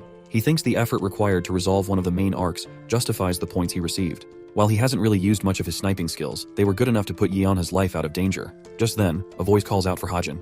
It's the agent Suhyuk, who is delighted to find out the young cadet contacting him out of the blue. The man immediately drops to his knees, begging Hajin not to resign from the contract they made. It's not that serious for Hajin though, because he never planned on doing something like that. Instead, he presents a briefcase to the man, claiming that he's interested in investing his cash in SH Entertainment. His words shock the agent. Let's unpack Hajin's thought process here. The ginseng he acquired and posted on the website returned him with a brilliant 300 million won. First, he used 250 million from that amount to invest in Pack Horse Master stocks, and the remaining 150 he wants to invest in SH Entertainment. Considering the growth potential of the company, Hajin is confident that it's going to reap him profits just like Pack Horse Masters. The agent is too stunned to speak. He can't even find himself worthy of receiving such a massive amount. Hajin tells him that he should just take the amount for the best of both their benefits. He makes an additional request to buy a magic pouch as well as a high utility vehicle with the amount. After confirming the agent's age, Hajin tells him to be at ease with the formality and just address him casually. The agent can't accept that coming from his newest investor, which makes Hajin wonder if he should cancel the investment instead. Now that is something that puts the agent back on his toes, as he decides to address Hajin casually. They decide to take a walk by the convenience store for something. The agent asks why they're worried about lottery tickets now. Hajin is so damn smart. He knows he can't receive the prize money for the lottery without an active guardian. He wants to prioritize the best of his luck ability. Hajin wins 2 billion won from the lottery alone. To give you guys a rough comparison, that's equal to $1.5 million. Hajin is prepared to invest this amount as well, and wants the agent to edit the contract accordingly. The agent tries to receive his blessing and guards it with his life, scared that someone might end up stealing the sum from him. Anyway, at an unknown warehouse, a spiritual creature materializes and tells its master that a certain group has begun making their move. The Pack Horse Masters has been listed. The leader intends to steal a particular item and disregards the rest. The spiritual creature also remarks on witnessing something strange. He has come to notice how someone is aggressively buying the Pack Horse Masters Guild stocks. At first, this person invested 3 million, then 10 million, and now a whopping 250 million. It seems suspicious for someone to have so much money without a proper name. The leader doesn't care though, and prioritizes working on their goal. The spiritual creature also reports that he saw a bunch of new pages opening up on the website. There's stuff about the Relic Search Party and the Truth Agency. Something about the Truth Agency strikes odd with him. He wonders if they should file a request to locate the target. The leader aggressively addresses Droon by his name, warning him to cut out his comedy. Droon remembers that the midterm exams are also supposed to begin from tomorrow onwards. Everyone is talking about Kim Soo-ho and Shin Jong-hak. Droon wonders if his boss will infiltrate the scene. Turns out she plans to make a move, and she's hoping to find someone useful from among the group, which in this case is implied to be Kim Hajin. Some time passed, and the inauguration for the practical tests of the midterms had finally begun. Hazuki jumps and embraces her mother in kind, as it had been a while since they last saw each other. During the practical week, it is explained that the cube opens up to many employment agencies like guilds and the association, as well as the families of the cadets involved. This results in a giant crowd, taking form like that of a festival. An announcement is made, confirming the cube's position as the world's leading hero academy to nurture the talents of the future. One of the top heroes, Lee Junha, is personally making the announcement, but Hajin doesn't seem to be thrilled about anything so far. He wonders if he should wait a bit longer. He acquired drones from Suhyuk and set them all over the institution for his personal investigation of finding intruders. While he's there, he accidentally bumps into a lady and apologizes for his intrusion. This woman is the same one we saw at the secret warehouse, the one who has come here looking for a talent. Seeing her face to face, Hajin's expressions are rocked, because he totally forgot about adding this character who was supposed to make an entrance in the practical exams. His surprised and fidgeting expression has left him a little too open. Hajin averts his eyes, realizing that he's made the situation a little awkward. He tries to remedy the situation by saying something. Bro wants to apologize, but the words that come out of her mouth end up praising her beauty instead. The woman looks at him with a cold, deadpan stare, confirming that this idiot made the situation 100 times worse. She merely turns away without responding back, as if to say he isn't even worth the effort. The woman disappears into the crowd and requests Drune to watch out for the person she just crossed paths with, because this individual somehow managed to notice her despite her perception-blocking item. Since he's suspicious, she wants Drune to investigate him further. The author reflects that it's not only the heroes who come to welcome the cadets. Among them is the Chameleon Troop, another group inside the cube. They have the singular objective of either scouting Suho or Jonghak as one of the top rankers. Suho really doesn't fancy their belief systems, and he eventually gets disqualified as a prospective student from their IST. Then they pay attention to Jonghak specifically, and that's how the original story of the novel goes. The infiltration isn't the problem that's bothering Hajin. It's the story changes that could emerge from the alterations, causing the security heroes to also be involved. The fight won't just end in a couple of people dying, but much more. Speaking of the Chameleon Troop, the heroes get a little annoyed at being unable to find a suspicious person. One of the heroes thinks that they would get a really bad reputation if an intruder passed them right in the middle of the practical week. By the way, these two heroes are Junhyuk and Yongji, both respectively ranked pretty high in the association for their skills. They're trying to eliminate a threat before it manifests in the practical week exam. Anyway, let's talk about the suspicious leaders team. They're surprised that one boy was able to see past the siren necklace, which offers a perception blocking feature to hide its target. The man is actually invested now, because all he sees around him are nothing more than weaklings. As for Drune, he can't figure this dumbass out, since all this guy thinks about is fighting strong people, and that's what he wants to do with Hajin. He is instructed to stay grounded and focus on the mission, since they are unsure about the boy's true capabilities, or whether he poses a threat to them. Drune also tells him that the duels are soon about to commence. The second arena is filled with a large crowd, preparing to witness the first matchup of the day. The first duel announced involves a nomination ticket being used. Kim Hajin is making his way when Yonha stops him suddenly and asks if he's headed to the arena. He confirms because he's supposed to be part of the first match. A satisfied Yeonha decides to use her servant to offer him 100 top-grade bullets like she promised. Of course, he isn't supposed to use any of them during the test, but they're still up to him to use however he needs. She's also ready to lend him more in the future if necessary. As Hajin accepts the briefcase, Yeonha clarifies that she's not trying to make things even out between them just because he saved her life. Rather, she wants him to see it as more of a gift from her side. She also tells him that many people have been asking her about the person who defeated the demonic human Hyun during the previous incident. However, since she knows his identity is precious to him, she decided to keep shut. Hajin is glad and hopes she behaves that way in the future. There's obviously going to be a bunch of trouble popping up for him if people figure he's the one responsible for taking out the fiendish Hyun. Yeonha is strangely talkative today and even claims to accept that Hajin hides his powers for a reason. At the same time, she thinks he's got no shot of passing the exam without using his powers. In response to her claim, Hajin is a little baffled. She asks if he knows who's he facing up against, and the surprised look on his face is enough to say that he didn't know until now. Inside the trainee waiting room, one furious meathead is lifting weights, hoping to utterly demolish Kim Hajin in this upcoming match. The scene goes back to Drune, who is investigating everything there is to know about Kim Hajin's background.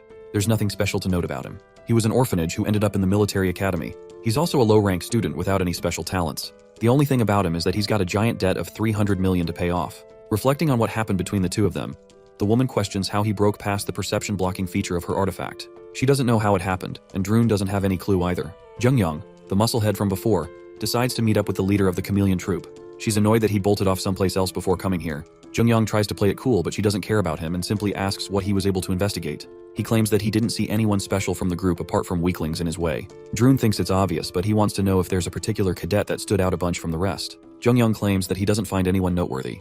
Drune explains that the first years are supposed to be exceptional this year, so he prefers Jungyong to investigate them instead. There's also the fact that Hajin's duel is just about to start. The same boy who managed to see past the perception blocking ability of their captain. Back at the arena, the high-grade heroes are munching on food, being careless as they could ever be instead of attending to their surveillance duties. They talk about old times and family, when suddenly a man catches their attention. It's Jungyong, and he's oddly sitting there and smiling for some strange reason. They wonder if he's some kind of fan of the heroes since he's staring at them from afar. Anyway, the fight is supposed to begin. Horak of the martial arts is the first contestant to appear on stage. The one he is supposed to face is ranked one of the worst students in the institution, Kim Hajin. Both fighters stand to face each other. Since Hajin knows he's previously gotten on Horak's nerves before, he plays around and deals some heavy psychological damage. Horak's special move involves using the mana within his body to bring forth an invisible layer. This is called the enhanced protection energy. This means the guy is basically bulletproof to training ammo. And not only that, he's a walking threat to any opponent that makes the sorry mistake of standing before him. It's the first matchup of the year, and both fighters are ready to rumble as the referee commences the start. Horak is the obvious aggressive fighter who makes his fist move, while Hajin waits in anticipation, immediately activating bullet time to feel him out. Also, he's increased the duration of bullet time from 3 seconds to now a whole minute, which is just insane. This will allow him the necessary time to catch up to Horak's insanely fast movements. Well, it still doesn't save him from the dude punching the shit out of the arena and tumbling him. Even Hajin thinks he's some kind of monster. Horak is heavy on the offense and chases after Hajin, all the while obliterating chunks off the arena. The cadet finds an opportune moment and whips out his pistol at last. Hajin is able to use his shot, inviting the arrogant Horak to believe that his opponent is clueless for disregarding the defensive capabilities of his protection energy. He thinks the bullet coming his way will be easily deflected without any problems. But that's exactly what Hajin wanted him to believe. The bullet connects and causes him an overwhelming amount of pain, damaging his shoulder. A shocked Horak is as puzzled as the rest of the people watching this fight. A bullet piercing through the enhanced protection energy has never been heard of before. It's only now that Horak is starting to realize who he's up against. There's just no conceivable way for a bullet to pierce his impenetrable shield after all.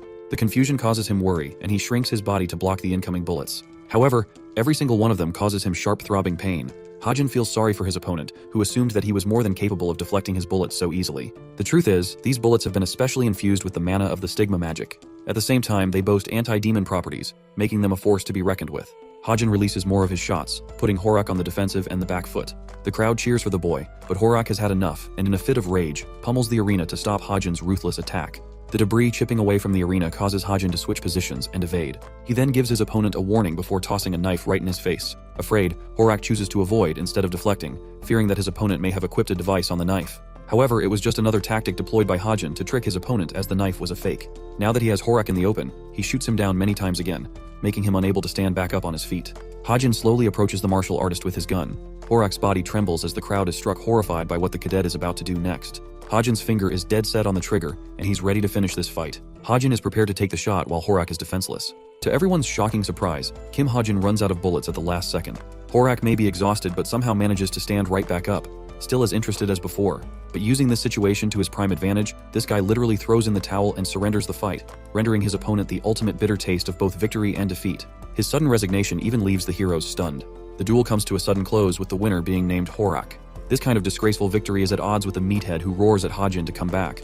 But our boy is too chill to care about him and leaves the stage. After the fight ends, the doctors are shocked that Horak recovered so quickly from his injuries despite being shot by actual bullets. As for the high-grade heroes, Junhyuk asks for Youngji's impression of the fight that went down. She remarks that the cadet Hajin was rather competent while his opponent made a ton of mistakes. If only he took the fight slowly to his advantage instead of rushing, he could have won. Despite her thoughts, Youngji is solely obsessed with Hajin's performance. There's the fact that he casted inhuman firing speed and even displayed shocking visual prowess to keep track of the martial artist and put him in check. Then there's the fact when Horak started getting weakened, his opponent matched his pace. Youngji wonders if Hajin possesses a gift that makes him a rival to any opponent he faces. She's also concerned about the bullets he used that were infused with mana. But this is a ridiculous argument to Junhyuk, who knows for a fact that even mana-infused bullets aren't strong enough to crack the durability of the enhanced protection shield.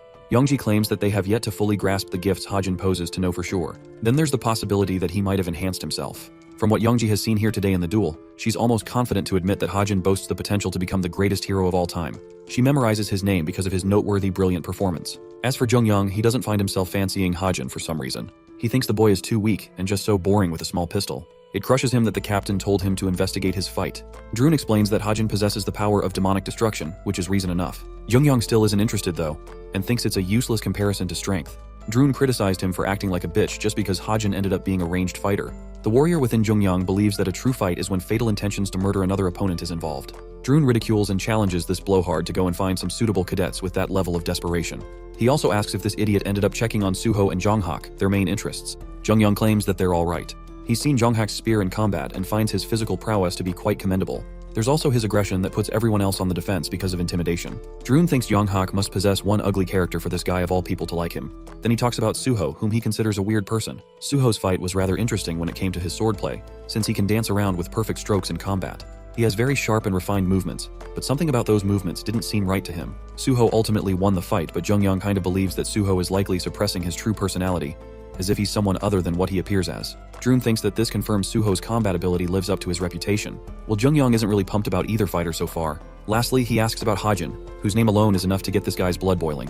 Drun explains that the captain is interested in someone boasting anti-magic skills after all. Jungyang still hates the guy, but while he's shouting out in the open, one guard seems to catch him, reminding the citizen that outsiders aren't allowed in the forest, so he must leave at once. Irritated to have been caught, Jungyang approaches the annoying bug and proceeds to squash him like an insect. Just a simple flick from his hand crushes the man's head as his body hits the ground. Hearing what he just heard, Drun asks if this idiot knocked someone's skull out. Jungyang is happy to confirm that he did, which is bound to infuriate the captain since it causes needless trouble for them. The scene switches back to the leader of the chameleon troop, who is reminiscing about some tragic flashbacks of her past. It seems that she lost someone dear to her and hopes to exact her revenge someday. She tasks Drun with keeping a close eye on all three of her favorite candidates. However, the one who takes the most priority out of all of them is Kim Hajin, who could help them smash the mana impairment with his special magic. Drun wonders if this is really the right move since they know next to nothing about the guy. The leader doesn't care, however, and simply wants him to get the job done. After all, she intends to meet Kim Hajin in person tomorrow. On the second day of the midterms, the arena is as lively as it was yesterday. There's a scout from the Knife's Edge Guild and even the Holy Grace of God. So many high-level people are making appearances just to scout promising cadets emerging from the duels. According to the Cube Institution's ranking system, Suho is supposed to face off against Yohei, the number 8 in the academy. Then there's Rachel fighting against Nayun, and their ranks are nearly identical to each other. It's the best of the best dueling it out against each other. The first matchup is between the girls. Hajin is playing a part as a spectator, merely observing the scene. Since he already knows what happens, Hajin explains that Rachel will utterly demolish Nayun in this fight today. This is all thanks to Nayun's oblivious stance, since she has yet to switch weapons. The 8th duel among the first years begins. Nayun thinks this is the perfect opportunity for her to switch rankings with Rachel, since they're bordering next to each other. She releases a powerful arrow into the air, which further splits in a cluster attack descending down her opponent. Rachel awaits the attack and dodges each one. However, one of the arrows is aimed for her head, so instead of evasion, she chooses to deflect instead. Nayun is stumped by her defensive capabilities, especially since the melee fighter is slowly gaining ground and approaching her opponent. The crowd goes wild in this epic fight.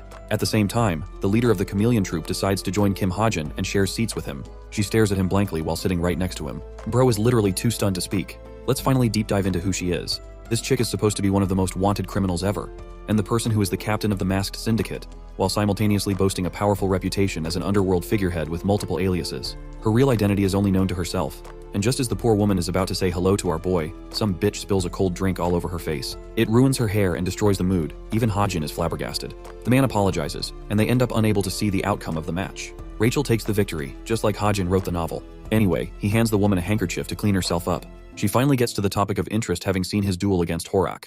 Impressed by his performance, she hands him a business card to reach her. She also wants to know if the power he used was an ability of some kind. The card she's handing him is just one of her many aliases. It reads Li Xiaofeng, but it's not her real name, because Hajin would be able to recognize it as the author. He feigns ignorance and asks if she's here to scout him as a guildmaster. Hajin tries to take the card despite the fact that it's illegal to scout cadets so early. But as he's trying to pull away, she grips it strongly, refusing to let go. The woman remarks that she's incapable of proving it immediately, but she has enough to offer to him. She's expecting him to give her a call sometime. After that, she gets up and takes her leave. Hajin is left with a puzzled impression, since he doesn't think there's any logical reason for her to come up and find him like this. This begs the question why she came here at all. Anyway, the rank between Suho and Yohei concludes, and the winner is as obvious as day. It's the protagonist Suho. That's it for today's duels. Everyone is talking about Suho's brilliant performance. At the same time, many are discussing Nayun's downfall against Rachel.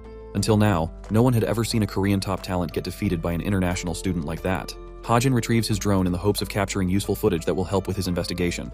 He wants to go to his room and pick apart the footage, but right then he sees a miserable girl crying all to herself. It's Nayun, and she's a mess for suffering a painful loss. Bro remembers writing this scene in the novel. Nayun's state is in decline, but Suho stops by and helps her by comforting Nayun after her defeat. This helps Nayun to eventually warm up to Suho's character, allowing her to open up to someone for the first time. As much as Hajin wants to encourage her, he thinks useless consolation won't prove to be useful in her situation right now. He strongly believes that there are times in life where people should learn how to let things go. But that's just not the kind of person Kim Suho is, as he's stubborn and unwilling to let things go. Hajin wonders if Suho is going to be capable of helping Nayun out in this situation. This sparks a brilliant idea in his head. He decides to text her out of nowhere, praising her for her fight. Nayun reads the message with confusion while wearing a flushed face. Hajin teases her through his texts, reminding her that she would have done so much better with a sword. He thinks it's best for her to switch weapons like he did. His words oddly hit her in a confusing light. Speaking of Suho, he comes by to execute his part from the novel, but as he's about to comfort her, he sees Nayun's face filled with the anger of 10,000 lions. Instead of pitying herself, she is now fixated on hating the dumbass who is belittling her after her loss. And that's how the first semester midterms exams came to an end. Hajin was casually viewing his drone footage when he spotted something horrifying. It's Jungyang popping someone's head clean off with a flick. The sight is just a brutal mess, leading him to wonder if this dude is also related to the criminal group. From his actions, Hajin can tell he's a serious nutcase who doesn't bear a single hesitation before killing someone. What's worse is that he did it for his personal enjoyment.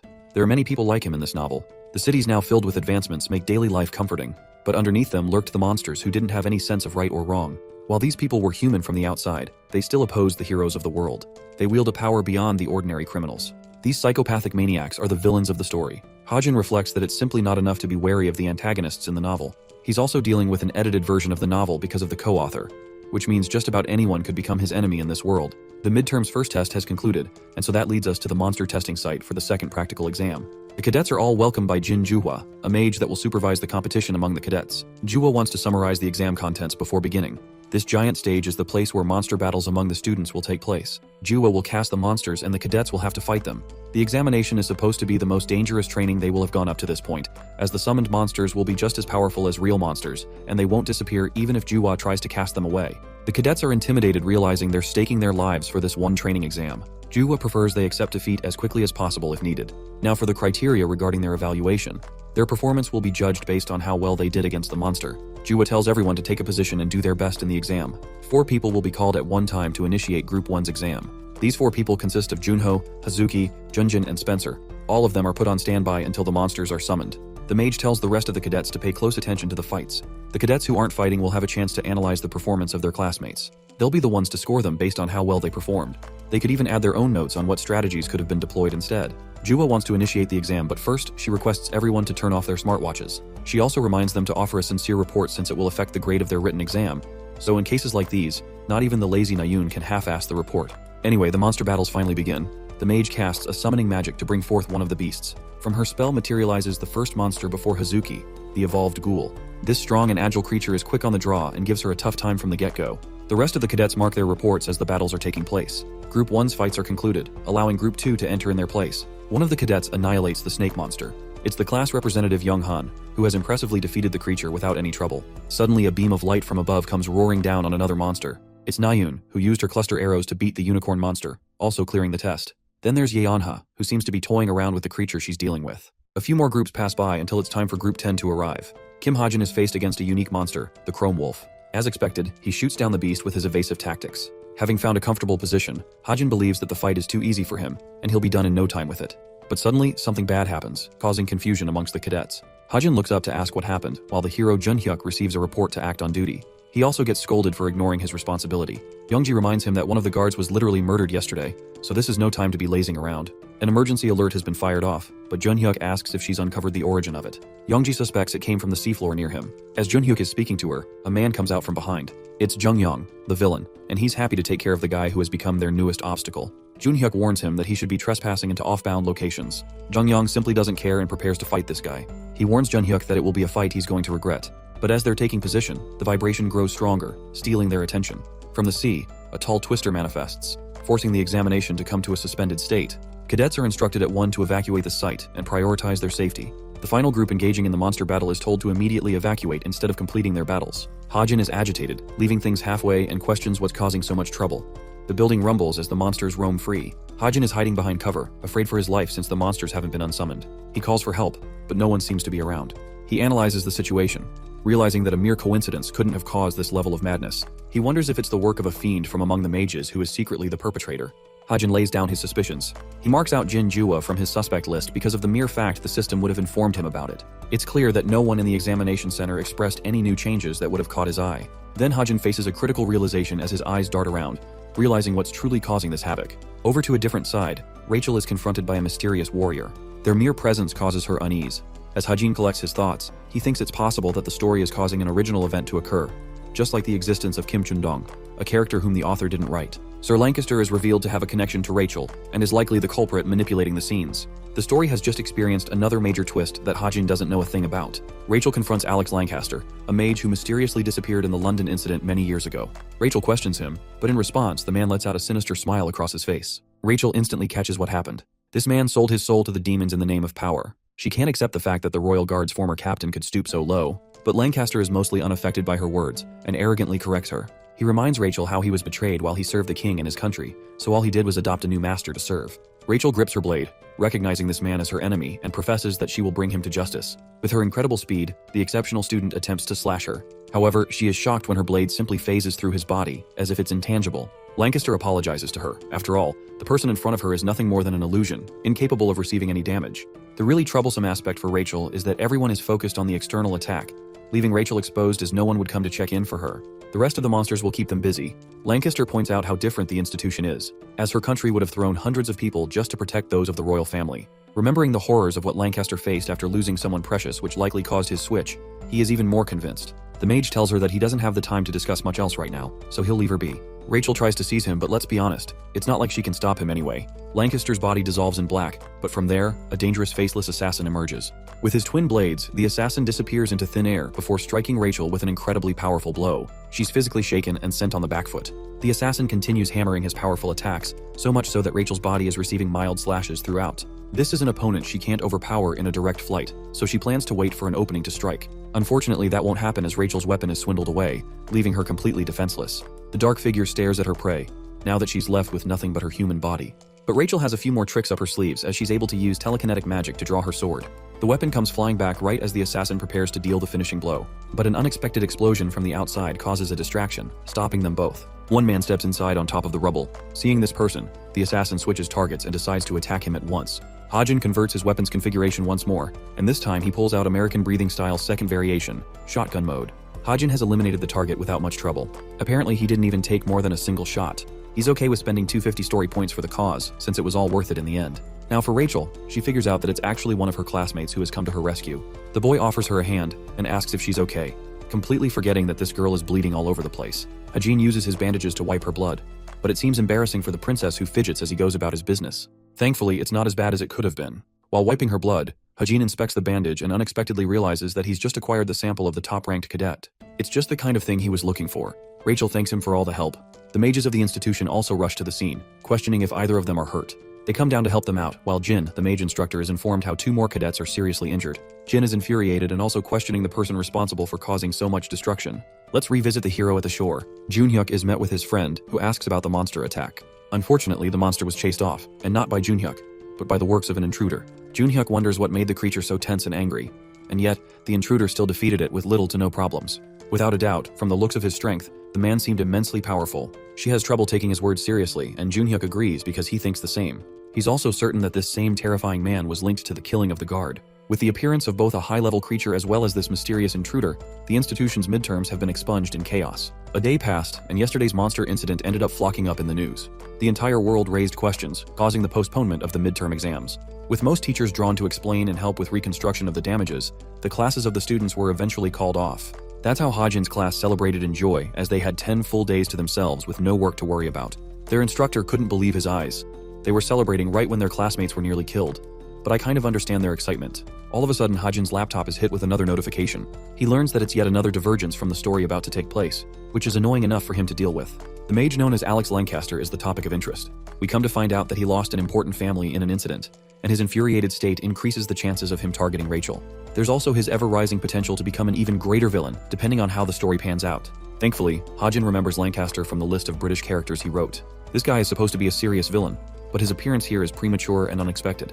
At this point, Hajin is regretting not adding more heroes on the protagonist's side, because the villains in this story are getting out of hand. Deep in thought, he's at least glad to have acquired Rachel's blood without any suspicions. Suddenly, one girl hits his head. Only Nayun is bold enough to do that. She's pissed at him, but it's warranted because Hajin keeps telling her to forget about archery and pick up something new. That's because he knows it's an incompatible weapon with her potential. Suho and the class rep are watching the scene from afar, realizing the 2 problem children are at it again. Suho for some reason thinks they're behaving better than before. Nayun goes back to her dorm room, satisfied that she was able to annoy the heck out of our boy for teasing her. Yet, Nayun receives a message on her smartwatch. It's the feedback report on her recent test performance. An excited Nayun is interested in checking others' reviews as well, like Suho for example. Very surprisingly, Suho wrote high remarks for the girl. He mentioned how scared and uncertain Nayun was, until she became confident, and eventually proved herself as a skilled cadet. He describes her persistence and talent to be one of her strong suits, and actually favored Nayun's decision to keep using the bow. Suho even mentions how some doubt her abilities, but the only aspect she's lacking in is her self-confidence. Lastly, he thinks that Nayun has the potential to become one of the strongest heroes as long as she keeps proving herself. Reading such words, Nayun is shaken and flustered to tears. She is further convinced in her prowess as an archer, and disregards Hajin's bullying. Nayeon reads the second report, which is written from an anonymous account. This person wrote an entire essay for some reason. Excited more than ever, especially after Suho's review, she jumps ahead to read. After a small pause, Nayeon's entire body trembles with anger. Her blood is boiling at the words she's reading, to the point Hazuki catches her screaming from inside her room. Filled with anger, Nayeon vows to prove this anonymous bully wrong. Having placed the sample from Rachel on top of the seed, Hajin waits in anticipation. The seed of Evangel that he discovered in Garrison holds a special power. Upon being fed sufficient amounts of human blood, the seed will eventually rebirth the Witch Evangel. Hajin is a little glad that it's got the qualities of Rachel now, so the seed won't turn out to be a menace to deal with. Otherwise, he'd be dealing with a damn villain. He impatiently pokes at the little seed, begging it to just grow already. Suddenly, the author experiences a sharp pang across his body. His face grows pale because he literally can't deal with what is about to happen. The second stigma mark has just appeared on his wrist, promising him a hell of a pain like last time. His screams roar as the night comes to an end. The following day, our boy is spaced the fuck out. Even his agent sees his restless face and wonders if he's alright. Hajin changes the subject and asks about the agency's business. Thankfully, they've acquired a proper transport for hunting now, and they've also grown in customers. It's given the man some clarity compared to the stressful setting he had to face on the field. He thanks Hajin for his endless support, and Hajin decides that it's best to change topics again. Seeing a crowd gathered nearby, he asks what's going on. At first, he wonders if they're from some guild. Then it is revealed that certain heroes from the Straits of Essence Guild are making their way, causing such an uproar. From among these people, Hajin glances at Yonha and wonders if she's also here for an investigation with her team. Surprisingly, she also manages to catch him peeking at her. Yonha comes up to ask if he's got anything to do with the field. He politely explains that he's just here for a quick cash grab and even introduces his agent. The dude is stunned that Hajin shares a connection to a prominent member of the Straits of Essence Guild. Hajin thinks about it for a second, and realizes that Suhyuk being paired with Yonha has got to be one of the worst combinations because of their opposite nature. As established before, Suhyuk is supposed to become the main hero's agent in the original story. When Yonha discovers about his agency, she becomes the catalyst to investing in Suhyuk's company, causing an enormous growth for the business. But now, a real problem has risen. It's undecided whether or not the current Yeonha will deem Suhyuk's business a worthy investment. It could cause a really negative trajectory for Suhyuk if she doesn't. Anyway, Yeonha pulls out a surprising move and decides to join them for the hunt. It's a shocking twist to Hajin, who has 1,000 questions raised over his head. Anyway, the tense car ride continues with both of them being distant from each other. Hajin waits patiently and wonders Yeonha's intentions. The girl finally speaks, and straight up asks if he's got anything planned for the future. Stunned, Hajin requests her to clarify the question. Yeonha expresses that she wants to know what he plans to do after he's done graduating from the institution. The author reacts normally and states that he didn't invest any thought since it's so far away. Yeonha explains that it's reasonable to spend time thinking about the future, since in the third year, they won't be seeing the institution as often. The third year is when cadets are classified as trainee heroes, complicating their lives. Here comes the main point. Yeonha directly offers Hajin an invitation to her guild, reasoning that they're standing just in second place in top rankings, the Holy Grace of God being the best guild all over. However, as soon as Yeonha takes over the guild, she aspires to make it the best guild in all of Korea. She also promises him plenty of support all around, ranging from agents to weapons. Poor Suhyuk flinches when he realizes his job might be cooking. Yeonha confidently shares that she's presented a lucrative offer to someone who has yet to realize their potential as a hero. The boy reminds her that she can't just do whatever she wants since scouting cadets at this stage is considered illegal for any guild. It actually causes an enormous fine of nearly $350,000. But this girl is so rich she thinks it's worth the risk.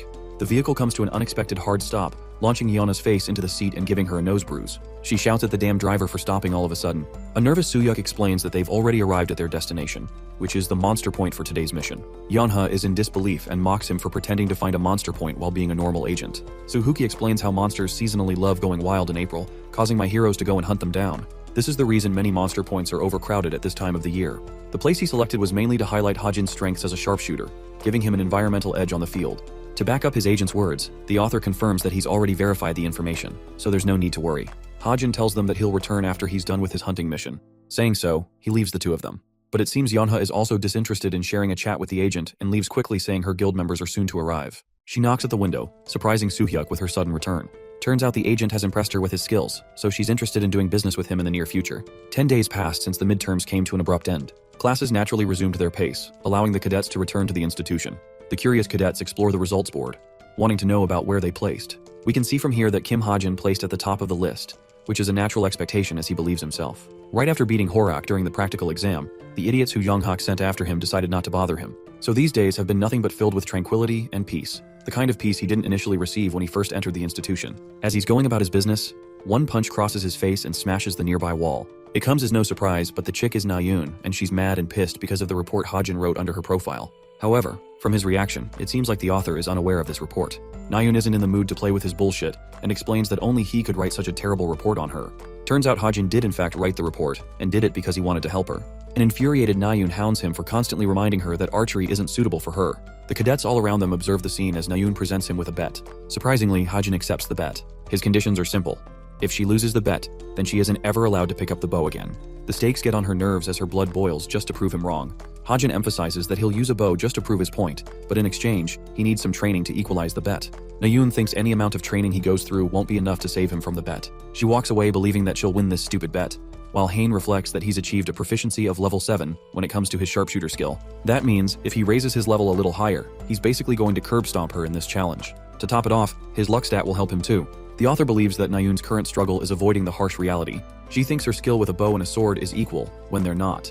At the same time, Hajin knows that praising someone won't improve their skills, and the only way to get better is to get stronger at whatever you want to achieve. The scene cuts to room 303 of the Grace Hall, where the travel club's president, Han Hyun, is giving an announcement following the conclusion of the midterms. Hajin is spacing out in his thoughts, recalling how the study and hunting club were both suspended after being related to fiendish incidents. The current events of the story are also advancing at a slower, less significant pace than they were in the original story. This is reassuring since Hajin now knows which storyline to focus on. Han Hyun's announcement continues as he announces the club's next destination. They're gonna go France, and this same event will involve the gruesome murder of the Paris millionaire, adding another twist to the story. Hajin explains how it initially started with a death threat he received from a dangerous group of assassins. They told him the exact time and date of his planned assassination. The person who received the letter was a man named Videl, known for his kind heart. The man doesn't blow his money and lives a normal life. But that's exactly where the twist happens. He wasn't what he appeared to be. Deep down, Videl is actually called Vervet, and he's invested in a criminal secret life. Known to be the worst of the worst, this man actually rose to riches by manipulating and frauding people with his schemes. Typical crypto bro behavior. Anyway, he ended up escaping the consequences for his actions. But he could only escape for so long, until even his trails were exposed. He couldn't go to the police for help, and didn't have enough time to hire a protection group for his security. After all, they would need to be strong enough to defeat assassins. The fear of death began creeping up on him. Just when everything seemed like a grim ending for him, he found a way. Vidal ends up getting his hands on this unique method, which became possible thanks to the Cube students journeying to Paris. In the original story, Han Hyuk struggled with finding a suitable space for the cadets to stay. While they were discussing this, Vidal sniped at the opportunity like a snake and kindly presented himself forward. He invited the cadets to stay at his manor, large enough to fit every cadet. That's how the story followed. Well, it was more of a plan to shield himself from the assassins, since they would have to go up against the cadets just to kill him. Hajin's computer receives a message, informing him about a new job offer. He's excited to receive a message from his first client. The boy explores the contents of the job. The client wants him to find a scammer who caused the downfall of their family. They also attached relevant information for Hajin to locate this person down. Hajin explores the information and finds himself rather surprised. The scene ends there, and we get a glimpse of the warehouse, where a few members are rewatching Horak's fight against our boy. One of them is thrilled to find the capabilities of anti-demonic magic. Others are impressed by this year's freshman batch, specifically Hajin. Asking their captain a question, the woman mockingly asks why they're reviewing a rookie's fight all of a sudden. While she's on the fence, a different member vouches for the boy's talent. They also explored his background and learned that he doesn't have any connections to worry about. They think Hajin's fixation must be materialistic and related to money, so they're going to use their endless cash to make him join the group somehow. One of them highlights their main objective, which is to track down the traitor from their group and punish them eventually. He thinks Kim Hajin will be a suitable candidate for the job. Assuming the idea that they're going to enlist him, they face trouble assigning him a color spot. The only color left is black, which represents the strongest of the bunch, and it's also the same color of the one who betrayed them. One man decides to step it up to claim the color himself. It's the brute maniac who killed the guard. However, the rest of him rain down insults on the guy for being too much of a bonehead to claim such a color. This leaves them to cast a voting decision with the captain's opinion. Their captain decides as much and requests the group to raise their hands if they want Hajin to become part of their organization. We see a total of 8 people in favor of the decision, and 2 against, which means the outcome is one-sided in recruiting him. The captain tosses her subordinate Jane a VIP party invite to Paris, which is supposed to be the location of their next mission. As the yellow member of the masked syndicate, Jane is ready to execute a thieving mission to steal a ring. The time for the France tour is here. Han Hyun as the president confirms the attendance of the cadets and explains that they'll be drawing lots for teams before entering the portal. As Yonha is the first one to approach the box, Hajin is thinking how he's never really explored Europe in the real world, but here in this world, it's all possible. If things go according to the storyline he intended, then this chick will end up in Suho's group. Yona's hand reaches for the box as the scene cuts off. We now see the beautiful Eiffel Tower, signaling that the cadets have stepped foot in Paris. As for the teams, everyone probably expected at least one twist, and it's that Nayun ended up with our boy, much to her anger. She's busy harassing him while the citizens of France are glancing at the students of the reputable academy. Turns out Han Hyun's got a lover in France, and they collectively make the rest of these losers jealous. It's so hilarious how the entire trip to France was probably planned because the dude wanted to see his girlfriend. Han Hyun introduces his girlfriend as well as the team doctor for the trip. Natasha pleasantly introduces herself and greets the group. With that settled, it's time for the cadets to break off into their selected groups. They can spend the day on their own, but have to return for the party at night. With Nayun and Hajin paired with each other, she asks what place he's interested in exploring. Since he's got no clue, he suggests exploring some restaurants, and finds it pretty surprising she's choosing to stick with him. Nayoon believes it's just the obvious since they're paired up, while Hajin remembers how his previous partner, Yeonha, just ditched him without caring about the pairing. Anyway, our boy, being as preppy as always, has made a list for them to navigate the place without getting lost. All he asks from Nayoon is to follow up with her. She reminds him that she's got a picky palate and won't be merciful. They end up coming to a really fancy restaurant, much to the shock of Nayoon. Turns out Hajin's already got his reservations ready. As they take their table, the girl is out here wondering how he landed a reservation in the first place. The author chooses not to reveal how, but it's actually because he used the Book of Truth. For the menu, Hajin tells her that it's fine if she orders anything, catching her off guard. The boy already knows she's a picky eater paired with the fact she's from a rich family. Suddenly, Hajin spots a familiar presence and becomes startled enough to get up from his seat. This dude was doing everything well, but then he just raced off, leaving the girl to herself. Sensing the danger of the situation, Hajin questions if this is yet another alteration from the storyline. He rushes to approach a couple and calls for their attention. The glasses girl is Yoon Seonga, another main character who isn't supposed to pop up in Paris. Seonga doesn't know what to say, while Hajin had to step on the gas just to catch up with her. Seonga pretends not to know this guy, even though Hajin wants her to drop the act. At this point, the system offers another story alert as Seonga's boyfriend steps up for her. Hajin decides to back off and explores his laptop. The system has given him a story modification alert regarding Jane and Seonga, forming their connection to Paris. While he's busy outside, Nayoon doesn't get what this dude is doing on his own. Hajin recalls that their first encounter was in the headquarters of the Holy Grace of God Guild. Both of them signed up as new recruits at the time, shared missions with each other, and even bore through difficult times together. They were basically inseparable best friends who always supported each other. But then, that image of friendship shattered as Jane decided to betray Seonga. In their duel, Seonga was defeated and begged for answers. Jane, the person who she took for her friend, ended up being a sadistic person who just wanted to toy around with her. Her real identity was Valoran, the yellow member of the Masked Syndicate. She's a villain and the queen of disguise and thievery. Right now, Seonga seems to be undercover on the hunt. Joran remarks how she looks annoyed. She shares her relief, because this moment is an opportunity for her to move on from her past. Joran doesn't want to trust the informant who told them about Valoran's eventual appearance at the party, and while Seonga is suspicious of the information, she also knows Jane well, and knows that she's likely to come to steal something valuable. After all, how could she resist the priceless ring of Homer? Valoran has the information about its keeping, so she'll do whatever it takes to steal the object. That's when Seonga is hoping to strike. Nayoon ate to her heart's content, and with that settled, Hajin asks if she's ready to part ways with him now, since she's got places of her own interest to go and visit. The truth is, he's looking for a way to get himself alone to prepare a strategy for the party. Since she's got no reason to stick with him, she tries leaving. But this conversation wouldn't be a conversation without Hajin leaving a cheeky comment. Nayeon snaps at him as usual. The scene transitions to the hour of the ball, where we see Suho and Yeonha getting all the views. The people around them wonder if these two are supposed to be celebrities of some kind. Yeonha is glad they took measures with their disguise, while the main protagonist finds it a little convenient to wear a tight suit. Yeonha offers her hand to dance with him since it would be unusual for them not to. As this is going down, we zoom out to see Hajin, who has arrived at 5:30 and has also confirmed the arrival of Seonga. So far there isn't anything unusual catching his interest. The event is being held at an old palace right in the outskirts of the city. Hajin is here to make sure no drastic changes occur from the story. Using his Deadeye ability, a surprised Hajin discovers a magic portal opening out of nowhere, which isn't meant to happen. Now when it comes to portals like these, only demonic humans are capable of opening them. What's even worse is that only powerful fiends are capable of opening these portals, which means the threat they're dealing with isn't just child's play. One of the people inside the hall is secretly acting as the fiend and maintaining the portal's activation.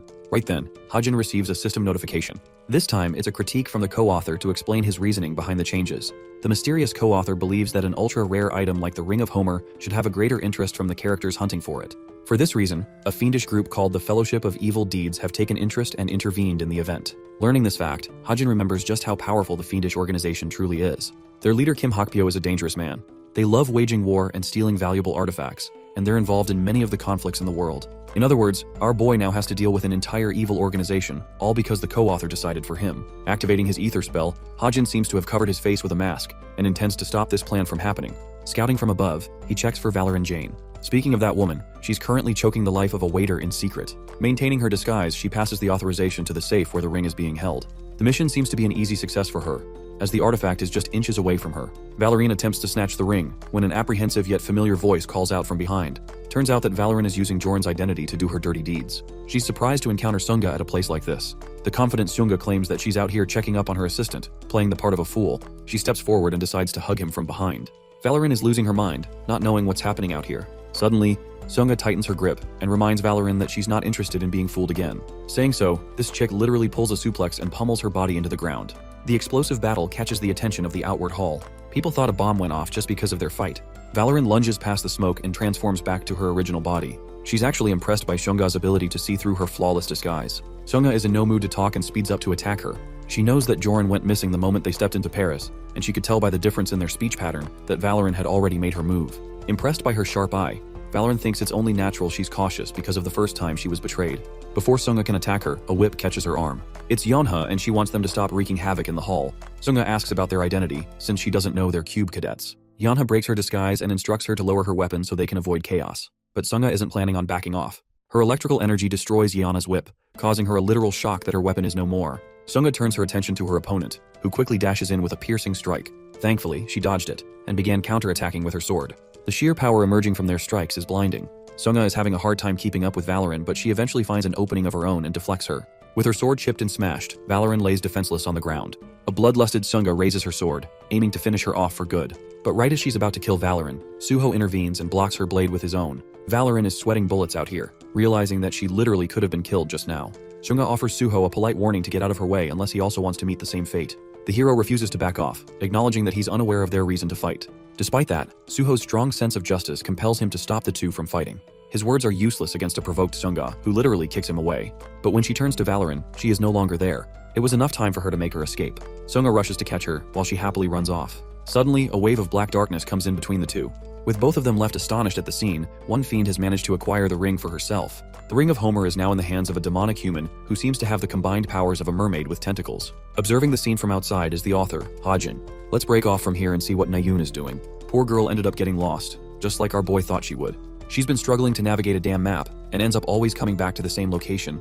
Nayun's pissed at her useless smartwatch and suddenly realizes that her father is the CEO of the company who manufactures them. Girl instantly retracts her statement and decides to call Yeonha for help. Unfortunately, she's unable to get in touch with her, making Nayun even more frustrated. Revisiting the hall, Sunga immediately recognizes the demonic human by its powers. Since she's also a powerful hero, Sunga demands the creature let go of the ring at once. The arrogant fiend persists in her act and states that she and her fellow demons are more deserving of the prized artifact. Hajin is still watching the scene, waiting for things to escalate.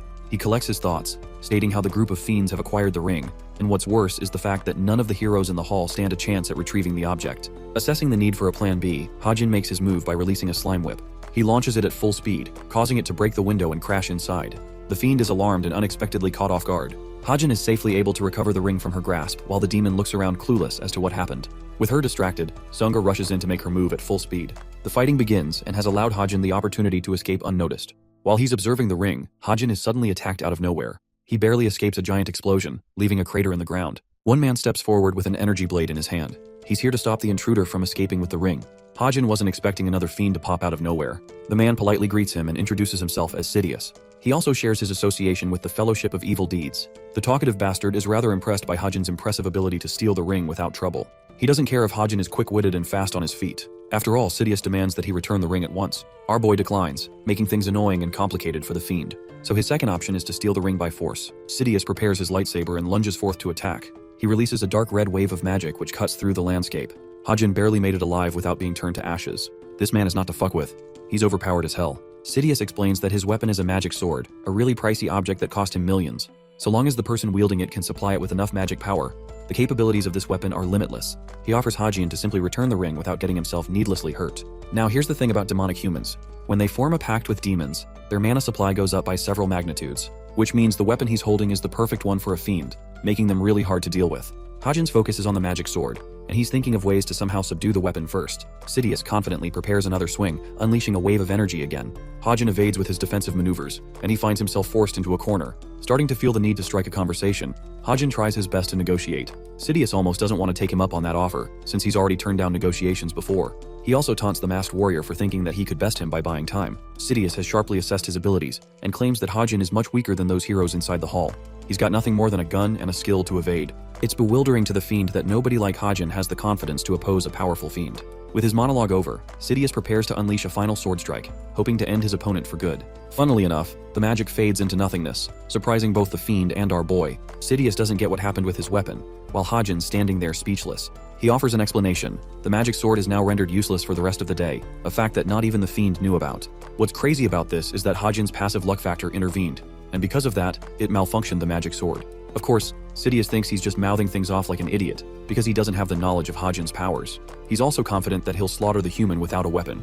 But Hajin is uncertain about that claim, which seems to be an overestimation.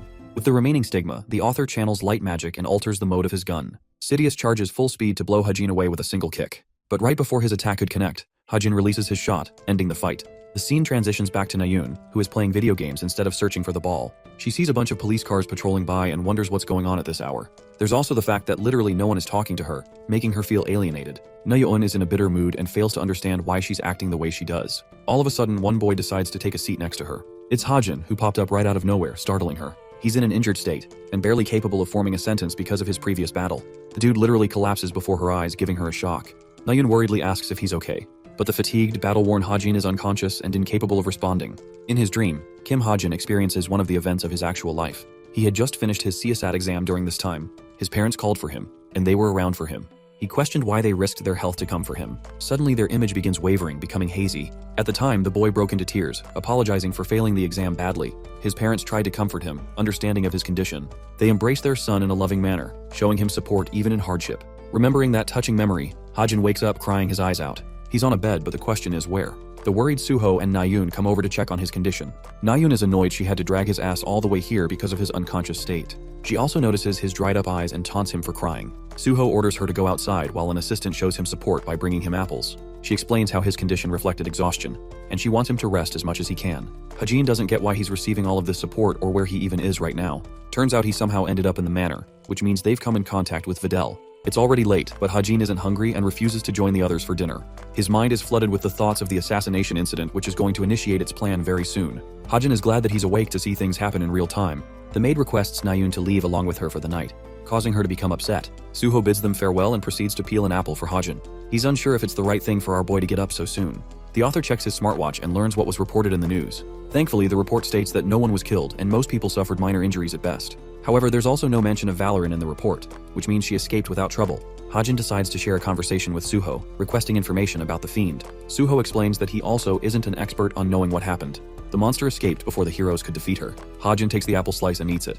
As Suho is slicing the apple for him, Hajin observes his injuries and advises the hero to take care of himself. The author even sarcastically asserts that he's the protagonist of the story, so it would be a real problem for him to get injured. Hajin reflects how Suho confronted Sunga without any hesitation, and in response, she was prepared to kill him because he got in her way. It's the thankful timing of the fiend that saved Suho's life, or else he would have suffered brutal injuries. While Hajin understands the hero's intentions and the path he is supposed to follow, there's a problem and a major weakness, because those who follow the good have to make difficult choices. At the same time, the author reminisces his own thoughts. He misses his parents and wants to return to his homeworld. Suho thinks the word protagonist means little to nothing in their world, and if it was the case, then he thinks Hajin would be as much of a protagonist as he is. In Suho's optimistic and bright worldview, everyone is a protagonist. Speaking of which, Suho talks about the report that Hajin wrote from his anonymous account. He noticed that he was going unnecessarily harsh on Nayun for seemingly no reason at all.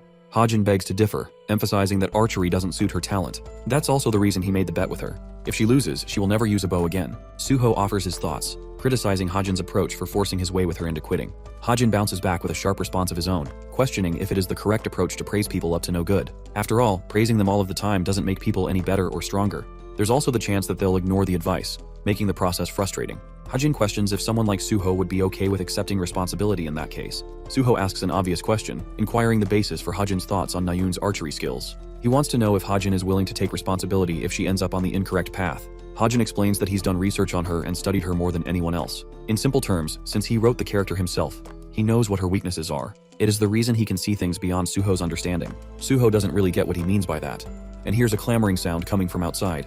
Using his special eye, he's able to tell that Nayun was actually eavesdropping in their conversation using the concealment skill. Her precision was so sharp that they couldn't detect her until now. Anyway, Nayun bolts into Yonha's room, completely flustered and embarrassed. She doesn't get what he is murmuring about.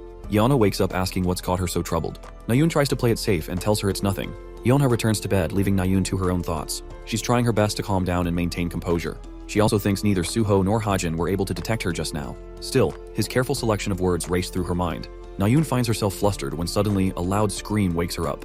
An extremely agitated Yonha wakes up from her sleep a second time, demanding Nayun to shut the heck up already. Poor girl tries to explain that she didn't even make any noise this time. Both of them are quick to realize they just heard a real scream coming from outside. The scene shifts to Videl's maid, who is utterly horrified to find the man murdered in cold blood.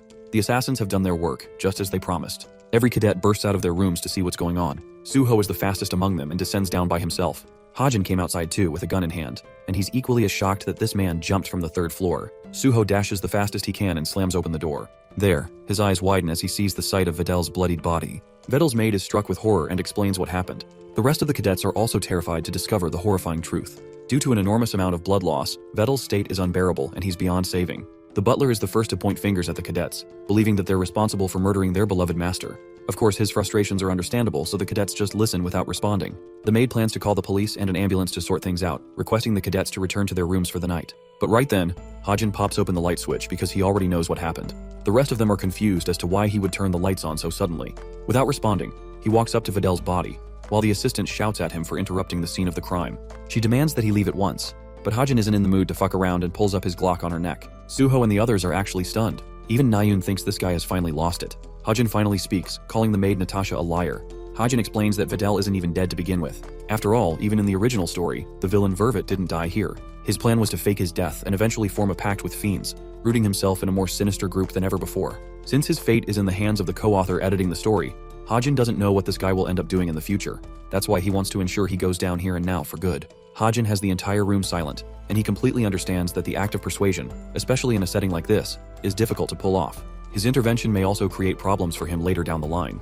But the reason he acted in this manner is because of Suho's influence. Hajin wants to believe it in his heart that he's just as important of a protagonist as the other main characters. He also thinks there's no point blaming himself for twisting the story when it has already received so many edits. Anyway, Hajin is bent on his ruling that Vedel is still alive, and claims that it's just a gimmick these guys are pulling off by putting him in a state of suspended animation. To counter his ridiculous claims, Natasha uses her authority as a doctor to shut him down. However, our boy is already a step ahead of her and explains his reasoning. His first area of interest is the wound, which shouldn't have been possible to inflict onto someone from above. There's also the fact that this man is practically leaking rivers of blood, which also shouldn't be possible since the human body only has so much. But perhaps the most conclusive evidence of it all, as Hajin taps on his smartwatch, reveals that Vedel's identity is listed on the International Wanted List under the name Swindler Vervet. He accuses Vedel to be the same person, which is why they're doing so much. Natasha asks the butler and wants to know if the ambulance is on its way. After learning that it is, she still tries to downplay Hajin's claims and prefers leaving this matter into the hands of the experts. She concludes the discussion when all of a sudden, Hajin decides to take things one step even further ahead. This man takes out his gun and points it at the supposed corpse, shocking Natasha. She worriedly turns to him, questioning why he's pointing a gun at the dead man. Even the rest of the cadets think he's taking things too far at this point and should stop. However, this guy is ruthless in his stand and emphasizes that he'll pull the trigger on the count of 3, which would be enough to prove whether or not the man is dead. Hajin's countdown begins with Natasha losing her mind. She begs for the rest of the cadets to stop this psychopath from aiming at a corpse. However, Hajin's countdown doesn't stop as he presses the gun against the man's head, preparing to deal the shot. Natasha inquires why he's so desperate to prove things when the authorities are on their way. At last, the boy reaches his 3rd count, and by this point, Natasha has a mental breakdown, because she can see it in his eyes that Hajin isn't gonna fuck around.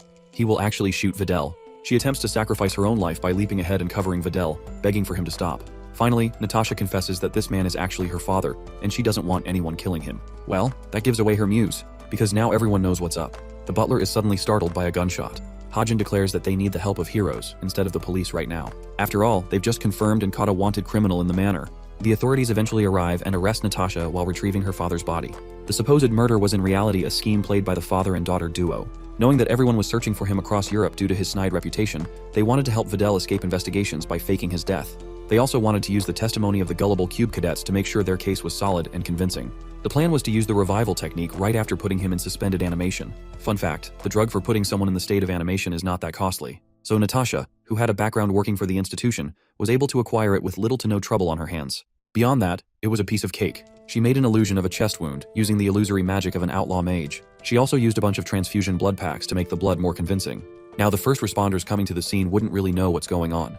They'd just assume the man was assassinated somehow. The same goes for the police authorities, who were secretly paid to be on their side. During the retrieval of the body, they would replace it with a fake one and escape the investigation. After that, the Cube cadets laid out their own testimony from what they saw, strengthening Vedel's case. After all, it's very hard to oppose the reputation of a Cube cadet. Beyond that, Vedel would be classified as someone officially dead, allowing him to continue his life of crime under another secret identity. Well, that was the idea in the original storyline at least, which won't happen anymore. Using the Book of Truth, the boy learns that Vedel is being apprehended by the Hero Association in France. It's safe to say that he's cooked and never coming back. Hajin hums a tune, satisfied with his inquiry, and actually giving the institution a positive name in the media. Yonha comes around, impressed by his deductive capabilities, and calls him Sherlock for being able to figure out so many things. She even recommends that he start his own detective agency as a joke. The real question bothering her is the fact that Hajin seems to know about criminals a little too well. To make up an excuse, he chalks it down to his family's history. Speaking of history, the author doesn't even know about Kim Chun-dong's actual backstory, since it's a character he didn't even write in the novel. Let's take it to the headquarters of the fiendish group.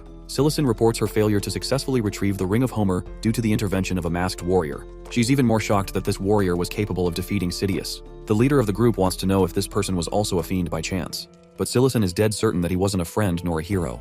With those possibilities narrowed down, he wants her to investigate the mercenary and hunter groups to connect the dots. Since he's dangerous, he reminds her not to track him on her own and prioritize informing him instead. The leader of the Fellowship of Evil Deeds is extremely annoyed that Silison openly advertises herself as a fiend, as if she's proud of the fact. She tries to feign ignorance, but he knows her well. He roars at her for not keeping her identity as a fiend a secret from the rest. She apologizes for her act and shifts her appearance into a human form, allowing her to blend in with the others. The leader wants her to investigate the masked warrior and asks about the magic sword that Sidious lost. Silison isn't exactly thrilled to reveal that they've lost the magic sword. Speaking of that lightsaber, it's resting in the author's hands, but he's yet to understand what he's going to do with it. He doesn't really have a proficiency in magic, and can only reliably use the stigma magic. It's basically a useless weapon all in all, and while selling it seems profitable, it would be a waste of a weapon. Inspecting the extremely rare Ring of Homer, Hajin reflects that unlocking the real capabilities of the ring requires someone to penetrate it with a large amount of magic.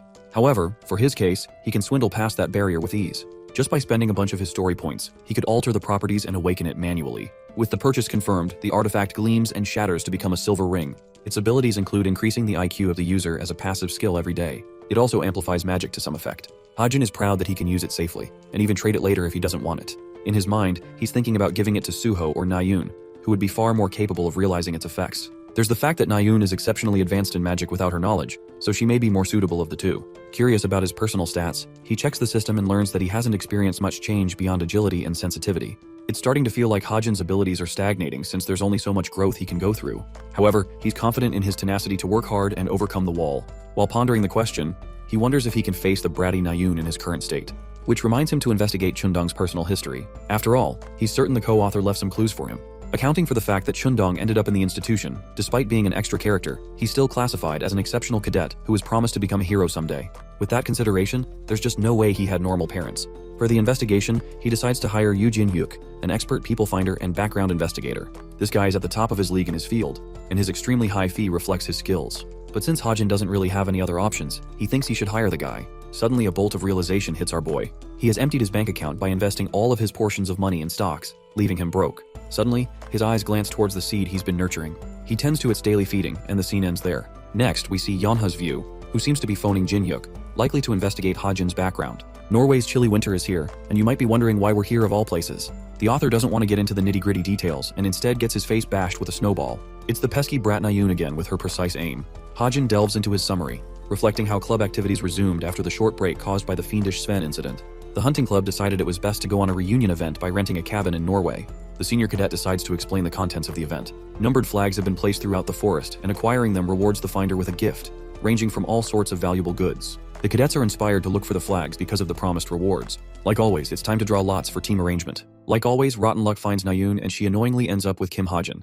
At this point, she's convinced he's rigging the outcome to fuck with her mood. Pissed off, she demands that he doesn't slow her pace, while Hajin politely warns her about the boar trap she's about to step into. Poor girl gets caught in the trap much to his amusement. Anyway, Nayun is a little surprised Hajin isn't wearing heavier coats to cover himself. The cadet explains that his jacket is functional enough to survive the coat. What she doesn't know is the fact that he's using a special relic called the Royal Coat Jacket, allowing the user to manipulate the temperature at will. This coat was actually Rachel's happy gift to him for the midterms. She's just a sweet angel in his eyes. Funnily, he thinks he should have written kinder characters in the story just like her. A curious Nayun points to the flag just up ahead. Hajin confirms the number with his eyes, declaring it to be number 1. Still, he doesn't get why it's placed up so high. Nayun doesn't really give a damn about climbing and starts leaping up like a monkey. The author gathers something from his pocket and finds a blade attached to a bunch of wires. Nayun finds them ordinary and doesn't get his initiative.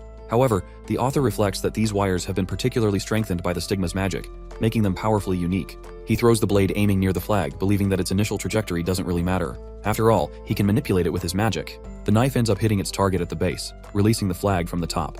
Nayun is pleasantly surprised that his gamble worked. The flag pops down in front of the boy, who reaches out for it to inspect the prize while an excited Nayun comes running. Hajin reads the note and learns that they've stumbled upon first place. Turns out it's Sunga's actual phone number. While it seems like an amazing prize to Nayun, Bro is looking depressed and tells her to just take it. She yaps about her status as the vice guildmaster of an elite guild, but that doesn't matter, and Hajin isn't looking for her contact since he already has it. This unintentional display of kindness makes her flustered. She tries to return it, claiming that she did nothing to earn the prize. Hajin is okay with that and recommends they return to the cabin.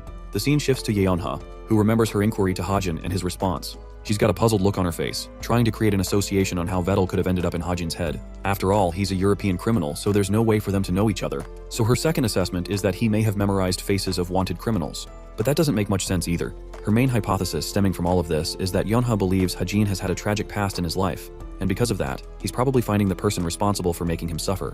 That's why he memorized the criminals wanted list. There's the fact that he's an orphan too, which makes her wonder if his parents may have been assassinated in secret. It makes sense to her that he would memorize the faces of criminals and keep his true powers hidden from everyone. Yeonha believes his true objective is to keep a low profile, hunt the criminal, and eventually deal them the killing blow. But despite her contemplation, her thoughts are nothing more than a theory, and his past is still etched in mystery. However, if it's truly the case, then Yeonha thinks she can turn that into an opportunity for herself to one day recruit him in her guild. All that strategy dumping makes her feel depressed because she secretly hates calling Jin-hyuk. The scene shifts to Jin-hyuk's office, who picks up a ringing phone call for his agency. But when he hears Yeonha's voice, he's surprised and wonders why she's calling her uncle all of a sudden. She makes things simple and states that she's got a job opportunity for him to track Kim Hajin, a 17-year-old cube cadet. She wants everything there is to know about his past. Entrusting his brilliant detective capabilities, Yeonha thinks he's the only person who can confidently execute this job. The students are shocked that Hajin was capable of finding the number 1 flag as well as the 4th. Coincidentally, the 4th flag's prize is somewhat more useful as it's a VR headset rather than a chick's number. Anyway, the group enjoys their stay at the cabin. Food is top-notch and Hajin's helping prepare it for others. This way, he's actually gaining a positive image of himself, much different from the rumors that others presented about him at the beginning. Hajin remembers his aunt having her personal barbecue place, which is why he's adept with handling a grill. The students discuss the end of the semester, talking about how one shouldn't trust anyone during the finals because of the difficulty of the exam. What's worse than the difficulty is that it causes a lot of conflicts between friendships. Finals week is critical to a student's grade after all. A bunch of them bring up the remedial unit, drawing Hajin's attention. This unit is just like its name implies, a class full of cadets who became failures and couldn't advance. There's actually a scale of 200 students in that class. 20 of these people have decided to make deals with demons and have become fiends all in the name of passing their grades. That's also the reason this year's finals could prove to be troublesome. There's the lingering issue of the co-author manipulating the events of the story, causing the remedial unit to become larger. It would also be the reflection of the institution's current state, which is in crisis. One student shares her compliments to Hajin, who seems to be cooking pork belly to perfection. She even offers him to join them while they eat. But Hajin is okay with eating on his own. He also thinks it's rather strange of her to chat him up over grilled meat. It makes him wonder if it's really that good. With the cadets finishing their meals, it's time to rest and relax in the lodging. Nayoon's group bullies her thanks to Hajin messing around. After the meal, he enjoys the moment, remembering how it's been a long time since he laughed like that. Receiving a sudden system notification, the author learns that his client is searching for the scammer Jerome Miller. Hajin thinks it might have something to do with Vervet. Just to make sure, he activates the Book of Truth and requests a bunch of inquiries. The author learns everything there is to know about Jerome Miller, and it's so much information that it's hurting his head. A typical experience while using the Book of Truth. Punching keys on his laptop, he files the report and receives 5 million points for the information he shared. Easy money for him as he closes the laptop shut, enjoying the beautiful view of the aurora. Habitually, Kim Hajin picked up a habit of smoking in his real life during times like these. He remembers his smoking addiction for nearly half a decade, and yet, ever since he jumped into this world, he's forgotten about it completely. Nayoon silently observes him and is shocked to pick up on that detail. Hajin is startled to find her spying on him, but it turns out Nayoon had just arrived. She's a little underwhelmed. He had a smoking habit, and even thinks he must have had a terrible background in high school. Bro is getting hammered with accusations and tries to deflect them. Nayoon towers over him and decides to ask an important question. She wants to know if Hajin can truly best her. The author wants to know if she's prepared to leave her beau for good as part of the bet. With a sad look on her face, Nayoon thinks there's nothing to worry about because she's going to win anyway. But it's clear from her body language she's uncomfortable and might actually cry if she loses, just like in the game earlier. She changes topics and shares the recent news shared in France. This guy is getting called the Korean Sherlock Holmes for solving the case of the wanted criminal Vervet. Instead of being impressed, she thinks it's an insult to compare a lousy smoker to Sherlock. Hajin thinks she's just bullying him at this point. Nayoon bolts off in her typical style, being childish and petty as always. But before leaving, she stops to ask him what cigarettes taste like. Hajin's response isn't shown as the scene ends there. Let's explore the detective's side of things. Jin-hyuk is playing his part investigating Kim Hajin's background. He's using concealment to mask his presence and growing impatient. Suddenly, he sees a covered figure placing a baby near an orphanage. This person's identity is also a mystery, and before Jin-hyuk is able to piece together more information, the illusion melts into nothingness. He's getting increasingly puzzled about Kim Hajin's identity. Approaching his assistant's room, Jin-hyuk makes his return. He's still got no clue about the case. He's also got his priorities straight and wants to attend nature's call before splitting the details. So Kim Hajin grew up in an orphanage. Thanks to the detective's powers, he was able to revisit the past on the day Hajin was admitted in order to look at the person's identity. However, it seemed to be a child who brought the baby out of nowhere. Nothing more. Jin-hyuk couldn't really connect more dots because he sensed strong interference. The only way he'll be able to explore further is by maintaining full strength for a long time. Also, dude is literally shitting while he's thinking about these details. He wants to tell Yeonha but almost feels ripped off doing something for free. His cheeky assistant peeks in with an interesting revelation. One other person wanted a report on Hajin, and they could use the same information as a cash grab. This person is actually a Violet Haze website user, ranked just the same as Jin Hyuk himself. He reads the request, which is straight to the point without any fluff. They're willing to give up 100 million points as an advance fee and 500 in additional job completion. That's a lot of money for one guy. With so much money involved, Jin Hyuk has a rough idea of who commissioned them. It's definitely the criminal group, the Masked Syndicate. Jin Hyuk is starting to believe that this kid really might be special for being investigated so thoroughly. It's Friday's class, and the instructor announces the approaching final exams in 1 month. One part of the exam will be a practical portion even tougher than the midterms. The exam will encompass the use of the various hero skills the cadets have been learning over the course of the semester. The midterms sparked joy from the cadets, but Hajin explains that the finals won't really have any spectators viewing the matches. The test location is also designed to be on a remote island, teeming with dangerous monsters, requiring a week of survival. Without a doubt, Hajin just knows the co-author will make his life a living hell in this case with his numerous edits. Still, even without the edits, there's a bunch of problems that are going to surface. Hajin wants to stay sharp to avoid getting caught in them. The instructor refuses to delve into the details of the test, but emphasizes that this time, the testing grounds won't receive any outside interruptions. Many high-level heroes have made sure to avoid such a thing, so all the cadets have to focus on are the exams. With that, the cadets are told to be dismissed for the day. Our boy is preparing his stuff when Nayun comes reminding him about their bet. Hajin loves annoying her, so he reminds her she'll be losing her bow soon. In response, she wants to wipe the floor with him in the fight. It's finally time for their one-on-one. They head over to the archery center, where both cadets prepare to compete. Hajin is rather surprised she brought a crew along just to observe the outcome. Jeonghak, Suho, and the class rep are stoked to see them brawl. Younghan acts like there's no bad blood between him and Hajin, especially with the hiccups they had in the past. Jeonghak straight up yoinks him by the hair, clearly offended that Hajin told Nayun to give up her bow. So in return, he wants Hajin to leave the institution. Nayun isn't very crowd-loving and kicks them all away to start their match. The game is called target shooting. There's a trap thrower up ahead, launching a bunch of targets for both of them to shoot down. Nayun recommends they start at 100 meters. The range will increase by 50 meters each time a target is hit. With that settled, she thinks he must be pretty scared and intimidated by now. However, Hajin is as cool as a cucumber because he was expecting the challenge to be a little more difficult. Nayun is ready to break his confidence. Both archers get into position. Nayun activates the trap thrower, releasing discs of targets up in the air. Nayun releases her bow, smashing through the target with her perfect aim. She's pretty convinced he can't do any better. 100 meters is nothing to this girl. She's also surprised he didn't shoot anything. Turns out this lousy idiot wasn't expecting the discs to come out so fast, so he didn't even release his arrow. Hearing this, Nayun and the rest of the crowd is stumped. They all collectively break into a loud laughter, taking him for a joke. Interestingly, instead of picking on him, she's annoyed by their annoying chatter. She also thinks Hajin's stance is way over the place. Since she's convinced none of his attempts will matter, she lets him have a second try. Hajin gets into position and pulls the string. It's true that Nayun has the better form of the two, but that's not the important thing in this competition. Hajin isn't the type to play by the rules in every situation, as there's plenty of things beyond the fundamentals of a sport. The deciding factor between the weak and the strong are one's abilities, and Hajin's powers aren't a joke. At last, the trap thrower releases discs, prompting Hajin to release the arrow with the aid of his marksman ability. A perfect hit, smashing through the disc. Hajin's raw skill has utterly baffled Nayun and the rest of the naysayers. Now that he's ready to rumble, he requests for round 2. Let's explore the girl's background a little. See, Nayun was often looked up to by others when she was a stern disciple. At the time, she made an awful request to transition into archery instead of using her sword. It was clearly related to her mother, but she tried to feel like it wasn't, pretending that she would be okay no matter what weapon she utilizes. She returned the magic sword and apologized to her master, provoking the renowned hero. He thought of it as her decision to ultimately make, and decided to confirm one last time if this was the right thing she wanted to do. After all, it might cause her a great deal of regret. Back to the match. Various discs are getting smashed one after the other with Hajin and Nayun competing equally. It's actually strange to others, seeing him match her skill. They've already progressed to 400 meters too. One of the cadets explains that this guy is not only just hanging, he's actually trying to pressurize Nayun on psychological battlegrounds. The pressure is slowly building up inside her head, adding to Hajin's impressive tactic. At this point, they're shocked to accept the reality in which Hajin may come out as a victor. Jeonghak's shitty face is enough to tell you that he's mad and pissed. He wants her to win. Unfortunately, Nayun's recent shot is imperfect and doesn't hit a bullseye. Hajin times this as the perfect moment to remind her that she's not suited for archery. Nayun is annoyed and tells him to just take his shot. Observing her personality, the author internalizes how she isn't a calm and collected type of person. She's easy to provoke, and this kind of personality is one deciding factor why ranged weapons shouldn't be her thing. And yet she became an archer. Hajin doubles down on her fears, calling her afraid and getting inside her head. This time, she's actually pissed for real, blazingly reminding him that he should shut his damn mouth. But it's not like he's backing down. In fact, it's the only right answer to him, as there's no reason to defend her choice. Everything she has said so far has been nothing more than just hubris she made for herself. Nayun's composure is fading, and she quivers to hold her bow, once again reminding him that he should shut up. Hajin breaks her by reminding Nayun that good isn't great, and that she'll never be able to defeat a fiend on her own or avenge her family. Now this was the kicker, as Nayun releases her shot at the flying disc.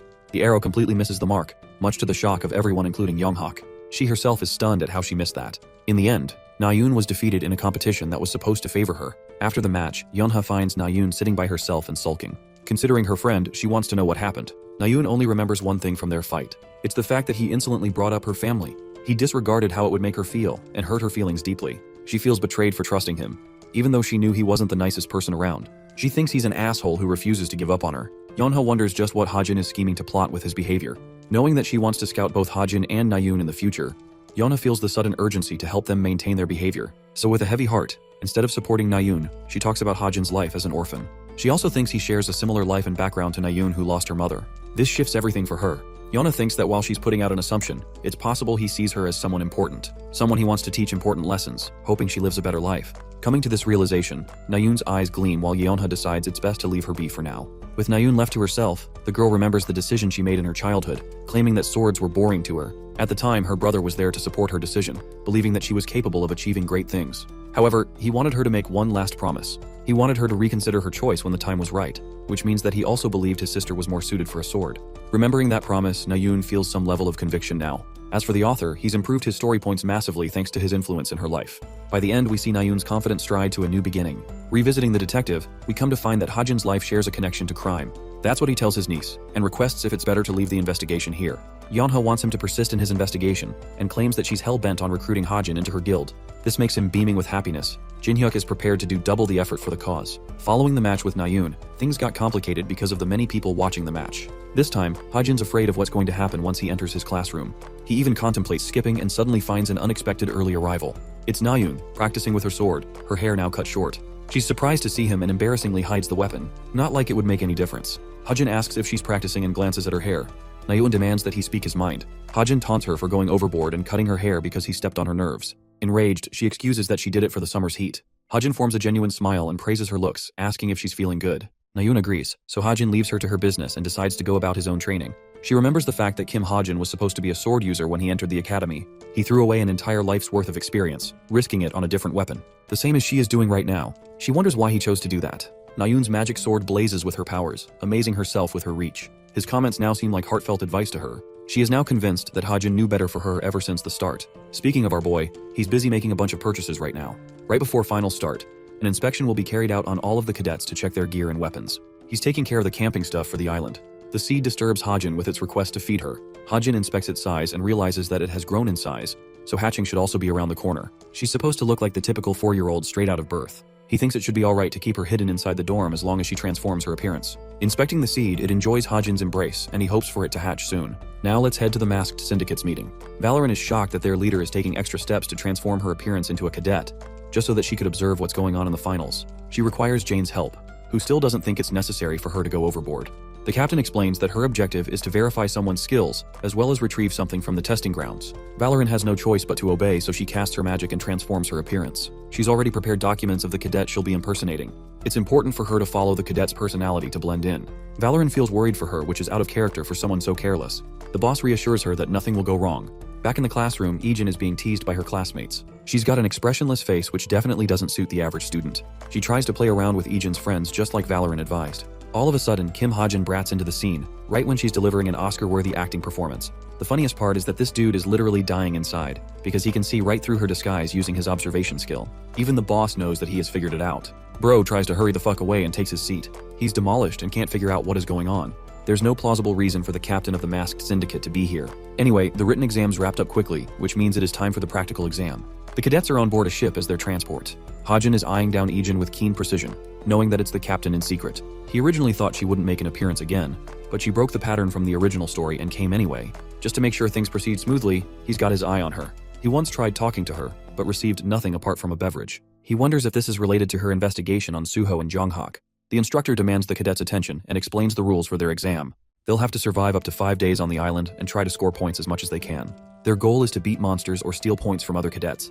And it's also possible to purchase and sell points. The ones who are hoping to get an excellent score are encouraged to try and steal a supervisor's name tag, earning them 200 points. Sounds like easy money, but Hajin reflects that it's impossible to try and challenge the hero supervisors. The exam is about to begin with the ship nearly arriving on the island. Having arrived at the shore, the cadets come through. Hajin finds Rachel immediately and requests that they complete the final exam together. She's surprised by his sudden invitation. But when it comes to the characters he created, Hajin is trying to take measures in the best way possible to counter any edits from the co-author. There's the looming threat of a powerful villain mage who is trying to hunt her down. So, Hajin believes she's the one who is at most risk in the exam, which is why he wants to protect her. Surprisingly, even this polite girl knows when to reject someone. The author isn't surprised that this happened, since top rankers prefer going about their business by themselves. So for that reason, he wants to exchange his location information just to be safe. He's definitely not in any mood to follow the storyline set by the co-author. Rachel receives his location and doesn't think much about it. That night on the island, one student is carefully treading by herself. It's Nayun, who comes to a stop as a monster leaps to attack her from behind. There's not just one, but a bunch of these ugly bastards. Releasing her magnificent magic sword, she slices them clean effortlessly. The fight has ended. Nayun giggles in annoyance because she's fed up with constantly fighting monsters without end. There's just no end in sight, no place to rest or eat and recover. Judging by her exhausted condition, she's afraid she'll be the first one to lose. A beam of light in the distance catches her attention. Filled with hope, she excitedly runs in that direction. She knows that someone is cooking some delicious food and thinks she's saved. That is until the girl runs into Hajin, who had brought his essential camping equipment and prepared for everything beforehand. Nayun's excitement died while Hajin is a little surprised she came to visit and reminds her they're not supposed to fight so soon. She's shocked that he was able to get all of this gear, but to the author, it was just the obvious thing to do. Nayun pretends not to care, but her rumbling tummy exposes her instantly. Hajin guesses that she must have acquired at least 25 points. He's happy to share the food so long as she exchanges the amount. Nayun is startled by his high demands, but it's not like she has a choice in the matter for being hungry. The author prepares some bacon for her. And that's how, instead of meeting with Rachel, this guy ended up with Nayun, who is happily chewing on her food. He's fidgeting with his laptop and just finished hacking the drone servers. This helps him see all of the footage of every cadet across the island. It helps him keep an eye on Rachel too. Since she's doing okay, Hajin wonders if there aren't going to be any changes this time. Seems like Rachel found a cadet group and requested to purchase food from them. One of them suspiciously told her that they don't want to charge her, but it's clear by his arrogant smile that he's hiding something. It's early and Hajin is already up to get started for the day. He spots the sky and wonders if it's supposed to be a polar night since the sun hasn't come up yet. Nayun also slept right next to him, and she's still out cold. As for the little seed, Hajin realizes that it's her feeding time and tends to her. He finds her extremely cute for being a tiny little thing. Hajin reaches for his pocket and places the seed inside.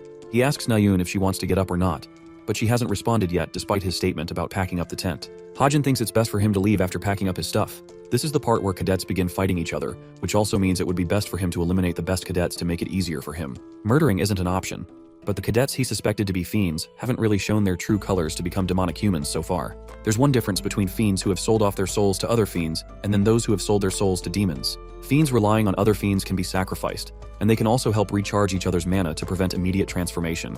Their contracts are comparably lighter with each other. As for the fiends who have directly sold their souls to the demons, they have strict limitations as well as problematic side effects. Only one cadet comes to mind, and that's Ju Yo-hoon. Hajin prepares his luggage and believes he should search for high ground to get a strategic advantage. His first destination will be the World Tree right at the dead center of the island. Sensing the urge to act quickly, he bolts off, leaving Nayun unattended. We see her still sleeping soundly even after he left. As Hajin is making his way through the island, one cadet working with Yonha has located their target. She asks permission to strike this person down, but Yonha strongly opposes her decision and explains that they won't be hurting Hajin at any cost during the competition. It doesn't make any sense to her teammate since Hajin's ranking is at the dead end of the bottom rankers at Cube. However, Yonha knows what he's capable of and thinks that they would be unable to defeat this guy even if they challenged him. The author approaches the World Tree and descends to prepare for something. Rose doesn't get what he's doing by assuming such a position, and wonders if this maniac is going to start leaping the World Tree at this point. Preparing himself, Hajin defies expectations and does exactly that. With his incredible agility, he maneuvers past the World Tree, bouncing with extreme agility. It leaves Rose completely winded while Yonha uses this as an example of why they shouldn't be attacking this guy. She reminds Rose that his rank is just a false assessment of his true powers. In fact, he's so sharp that he'll detect her arrows without even having to look at where they're coming from. Sei requests Rose to keep this information a secret because she wants to value Hajin's privacy with her future goals in mind. Rose understands and decides to keep the secret, while Yonha receives a notification on her smartwatch, alerting her about Ijin. She decides it's best for them to head back now. Hajin is still navigating his way through the World Tree. He activates his special eye ability to get a good view of the cadets lurking nearby. One particular candidate stands out to be a noticeable issue. Hajin is locked in and has discovered one of the fiends. He thinks it's the easiest job in the world because now, he just needs a stick to attach directions and imprint a certain message on top. With his preparations finished, Hajin swings the stick at full speed and manipulates its trajectory using stigma magic. The stick is aimed right for his target and approaching him full speed. The fiend seems to be unaware until the stick hits the ground just nearby. Surprised, the cadet picks up the stick to inspect what's going on. Then he scouts the direction it came from, to see where the person could be hiding. His immediate suspicion is the World Tree, where Hajin is sharply staring him down. The final aspect of his plan is to patiently wait as things unfold on their own.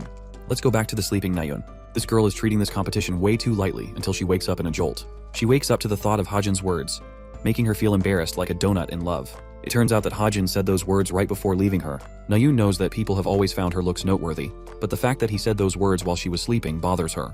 The funny part is, Hajin was actually talking about the damn seed, and Nayun is out here thinking this guy was either talking about her, or a pet, or even himself. Still, the possibility of him actually saying those words to her makes her feel embarrassed as hell. She doesn't know what to do in that situation. Let's go back to our boy, who doesn't know what he just did, though he is getting the feeling that someone is mouthing off about him in the distance. The onset of the morning has awoken the rest of the cadets who are making their way. Among Rachel's group, she's worried because of what happened the previous night. She joined Ju Yohoon's group, and they didn't even ask for any form of payment from her. They were being overly helpful, which is exactly the kind of thing that troubles her. Her intuition about them senses that there's something wrong. The rest of the cadets are prioritizing splitting up and hunting for points. However, Yohoon's group in particular isn't focused on doing that. They really don't care about the points. What really troubles Rachel is that she can sense their deep interest in her. Realizing that there's definitely a problem with this group, she prefers backing away, wondering if it's best to rejoin Hajin. But right then, Yohoon addresses her and explains that he found a monster worth 10 points. He wants her help in taking it down. Rachel doesn't think much of it and decides that she'll leave them after the hunt. She follows him along, but for some reason the rest aren't following, making her feel uncertain about her escape. Arriving at the monster's location, Yohoon points out the big bear he was talking about. Well, instead of a bear, it's a masked assassin who looks like he's literally out for blood. Yohoon acts like he doesn't know this guy at all, but Rachel senses trouble. She quickly shoves him out of the way, dodging the lethal attack aimed for the both of them. Thankfully, they survive the crushing blow, but Rachel can't figure out what a fiend is doing all the way inside the island. Her first priority is to help Yohoon escape, so she tends to him. This guy is making a fuss over a sharp cut he received, even though it looks pretty damn tame in comparison to what Rachel has faced. Yohoon literally vanishes at the speed of light after realizing there's a fiend in sight. Rachel knows that he was bullshitting with worse acting than a YouTuber's apology. Still, her only option is to confront the fiend, so she points her weapon at him. Her suspicions proved her right, even though she never expected Yohoon to sell her out to a fiend. The demonic human happily takes her on and sends a wave of sharp strikes. Rachel evades them just in time, but leaves herself open to be attacked. She blocks the fiend's attack just in time, and realizes that she's facing someone incredibly powerful. However, this girl refuses to back down, and believes she can take on the threat despite the odds. Rachel's one-on-one melee duel elapsed, until she found an opening to strike him down. Her sword cuts the fiend, but all of a sudden, she senses terror realizing that her own foot is caught in the ground. This allows the fiend to counterattack her right when she's immobile. Rachel is fearing for her life because another fiend has popped up from behind. She's exposed to both and admits that she's found herself incapable of dodging. As the fiend confidently swings its attack, a wave of light penetrates it and kills it immediately. The second fiend tries to finish the job by sending its wave of slashes at Rachel's direction. She can't avoid it, so Suho decides to make his entrance and slashes the attack down. The protagonist gives Nayun the signal to strike. Equipped with long-ranged weapons, Nayun picks up the bow again and unleashes a powerful magic arrow, finishing the fiend. Her friends come rushing to her aid, claiming how these guys were anything but supervisors. Thankfully, Rachel didn't receive any noticeable injuries. Suho observes that the fiend just now escaped the arrow by jumping off the cliff. Since they're under the threat of being attacked again, Suho requests they team up with Rachel for the time being. They decide to travel together as a group, when Rachel is suddenly drawn to something close by. She sees a buried bullet and wonders where it came from. This makes her remember who took down the first fiend, especially with a barrage of light-focused attacks. Turns out it was our boy Hajin just doing his work. He's currently sniping the bastard Yohoon who ran off. Sharing a fireplace, Suho learns that Nayun has transitioned into becoming a sword user. Of course, she finds herself too embarrassed to admit the truth and claims it's just a secondary weapon. Meanwhile, the princess is still fixated on her suspicions about Hajin. No one other than him is capable of channeling a gun, let alone a sniper rifle. But it doesn't make sense how he was able to detect she was in danger, or why he bothered to help. Then again, she doesn't know why he would prefer hiding in that situation. Her contemplation is interrupted by Nayun, who had just offered to team up behind the scenes, since she and Suho are doing just that. She thinks about it for a moment and decides that it's best for her to leave the group, despite Suho's worry. The princess explains that it's necessary that she see someone at once, likely referring to the person who helped her. The author has gained 22 points in total from both Nayun and the monsters he killed. Still, he requires at least 50 more points to make it out safely. Just like Nayun, he's a little peeved with the amount of monsters he'll have to hunt. In complete surprise, one person comes to visit Hajin out of nowhere. It's the captain of the masked syndicate, hiding herself in Ijin's disguise. The author is shitting himself, wondering if she's really come here to battle him, since he knows the chick is too overpowered and can't be stopped at his current level. Hajin tries to regain his composure, and believes that she might be here for a motive of her own. He tries to chat her up casually, but the second she draws her sword, Hajin starts losing his damn mind again. He faces her with a smile, but internally, he knows he's about to get fucked in this fight. Ijin requests that he draw his weapon for the battle. Hesitantly, Hajin reflects in his thoughts that there's just no way he can take her down, so he attempts a different approach by buying himself time. Hajin thinks that there's only one deciding factor when it comes to duels. He releases the ether slime without her noticing. Ijin emphasizes that if he isn't going to use a weapon, she'll take him down. The thread reaches her and finally manages to catch her. Hajin has her right where he wanted. The captain doesn't get what he's doing. and realizes that he's choosing to surrender by taking off his smartwatch. The funniest part is that it's not even his own watch. Using the ether thread, he swiftly managed to catch her watch without notice. She's utterly shocked by this strategy. Hajin claims that cadet duels are always decided based on the person taking their opponent's smartwatch. This means, the second he presses the fingerprint recognition button, she's as good as defeated. The captain is stumped that he managed to catch her off guard like that, while the author thinks she should have done her research a little better. Deciding to be merciful on her, he tosses back the smartwatch, claiming that he's choosing to be merciful in this situation. However, the captain doesn't get what he's saying. Bro uses this opportunity to run the fuck away. Still, he has left a significant impression on the captain of the masked syndicate. Unfortunately, Valoran wasn't watching the scene unfold because she was distracted. Even though her senses have been cut in half after using Valoran's disguise ability, she was still outsmarted by a young cadet. For the future, she thinks it's best to have a spell-calling gate prepared in advance. Back to his camp, our boy is happy that he escaped in one piece. He was so close to death after encountering her. It's a good thing she was nerfed in her disguised state. Hajin has done his part for now and thinks he should refuel himself for the time being.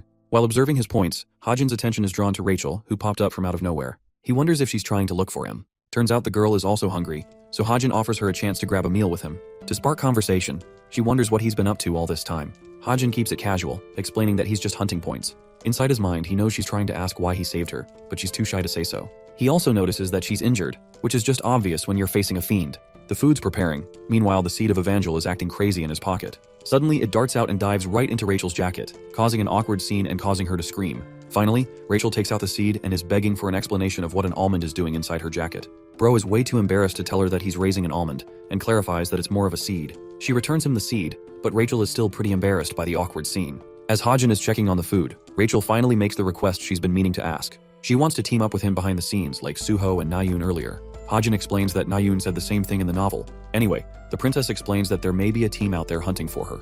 She talks about Yohun.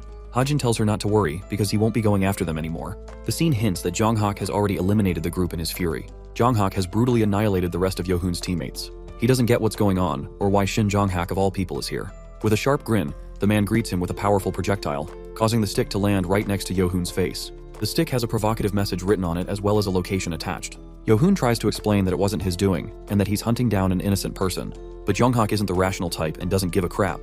This makes Yohun shit his pants as Jonghak grips his spear, claiming that he despises people like him. Grabbing the cadet's throat, he chokes him and mentions his annoyance with manipulating snakes like Yohun. The scene ends there, and we see a glimpse of the supervision tower governing the exam. A part of this team is Seonga herself, who seems to be busy in thought. Her friend comes to ask what's keeping her up. Seonga mentions Hajin's name, instead of fixating on Suho like always. She explains that while Suho is still the top candidate they're hunting for, she's managed to receive interesting information about this guy too. She was able to get her hands on a secret document called the Yeonha Report. Interestingly enough, in that report, Yeonha personally believes that Hajin is a stronger candidate even over Suho. While the document is likely to be fake, they've still discovered a special thing about the boy and his ability to use light magic. She thinks his rank is irrelevant in this particular case. She doesn't have proof for now, so she's planning on baiting him through her name tag. After all, stealing a supervisor's name tag can get you 200 points. Back at the campsite, Rachel observes Hajin's bullet, confirming her thoughts. She still doesn't get how he was able to find her in danger. Something about it seems strange, but one thing is for sure. She knows it was the mage Lancaster who perpetrated the attack. In a regretful thought, Rachel wonders if it was better for her to have died that day. Meanwhile, the author is busy hunting down monsters from the World Tree, the best location for his sniping. He thinks the hunting is going easier than expected. He found Rachel in a pretty depressed state earlier, but she quickly regained happiness with food. Hajin's eyes are drawn to something glimmering close by. He stumbles upon a beautiful lake, thinking that there's bound to be a bunch of monsters with valuable points. Casting a light sphere, Hajin thinks it's ideal to bait them. Suddenly he senses someone close and addresses them. Nothing responds back, but it's clear that this person is sharply trailing them. Hajin activates his special eyes and discovers Nayun passed her concealment skill. He fires a shot next to her, breaking her concealment by startling her. Nayun is almost pissed that he did that, while Hajin wants to know why she's spying on him. She tries to make an excuse, but nothing significant comes to mind, confirming his thoughts that she was following him all along. Hajin wants to know the real reason, so Nayun gives up and confirms that she's hunting Shunga. This surprises the author a little, but Nayun is really curious how he managed to cut past her concealment skill. Instead of answering, he gets on his laptop. Keep in mind that no one can see his laptop, so she doesn't know why he's kneeling all of a sudden. Hajin remembers Sunga's part in the novel, who observes Suho initially, and then focuses on observing other candidates. That means, it's likely that Sunga could also be following him nearby.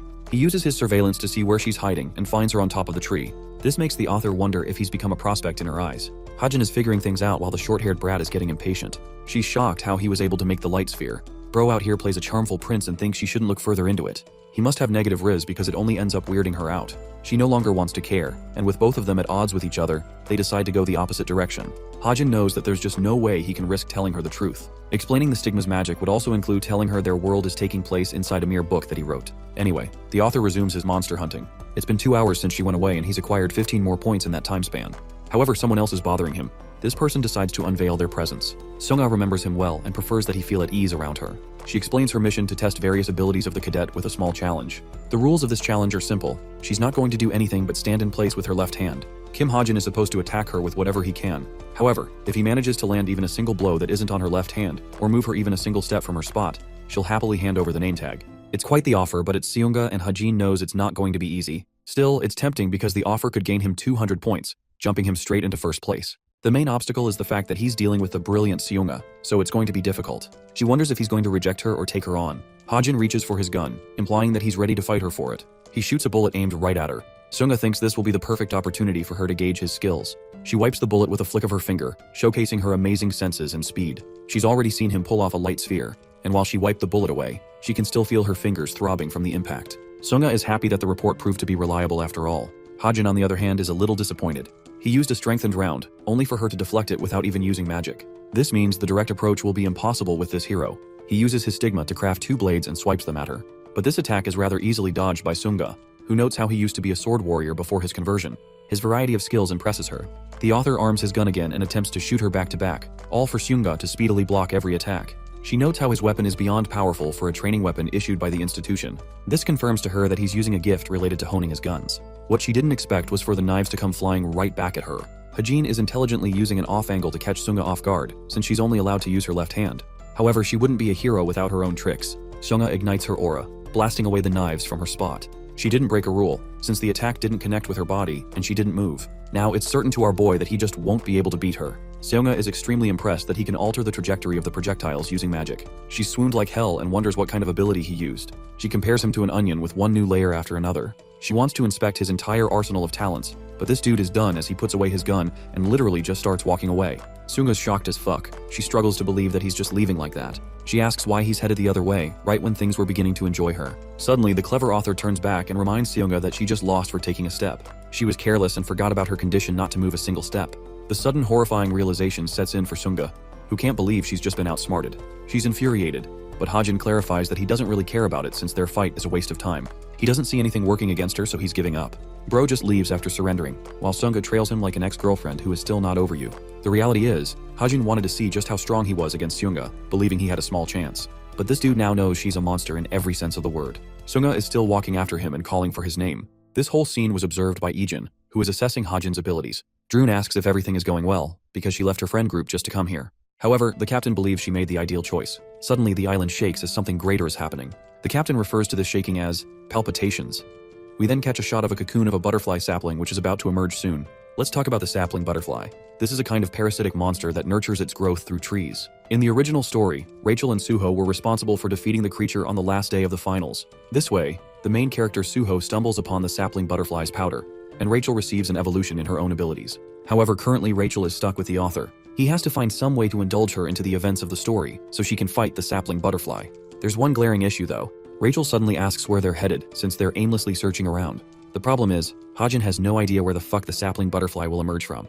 Let's visit Suho's group now, who have collected a pile of monsters, placing them directly in first place. 20 hours are left until the end of the exam. Suho is going about his business when all of a sudden, Nayun intriguingly asks Suho's opinion on Hajin's abilities. She mentions that he acts like he's masking a ton of his powers. The first encounter at the museum, then in Paris. Wherever they encounter him, he's always insanely powerful despite his low physical stats and ranking. Suho suddenly remembers what Hajin told him. He thinks that he's got a crush on her, so this boy is just beaming like an idiot for no reason. Nayun is upset and wants to know what he's smiling about. While they're carelessly chatting, a tree root erects from the ground to attack them. Both of them are shocked that the roots are moving on their own. At the same time, Hajin also sees the roots, giving him a good idea of the sapling butterfly's location. The roots dominate the cadets, leaving Rachel and Hajin to fend for themselves. Hajin lays out his plan. He has to uncover the source of the earthquakes and eliminate the monster, but he wants her protection on the way. It's a typical request, so Rachel accepts. This leads to the author's contemplation regarding the cadets. He knows they'll head right to the source, giving them the best shot to challenge the butterfly sapling. Meanwhile, Seunga is seeing things go down. She wonders if she should intervene or not, given that this creature isn't supposed to be a part of the exam. On second thought, she believes that this creature would be a great test of the cadets' capabilities. It may sound harsh, but it's just that she believes they should be able to handle a threat like a hero. Good heroes are always nurtured by adversity. We see Nayun descending with her magic sword attack, obliterating one of the tree roots with a clean cut. She's amazed by her own attack, and even Suho's reaction is one of joy. Since he's a swordsman, he guides her how to use a sword and perform better slashes. This causes Nayun to get upset because the dude is ruining her shining moment. The roots seem endless, but not impossible to beat. Suho realizes that fighting the roots shouldn't be their focus.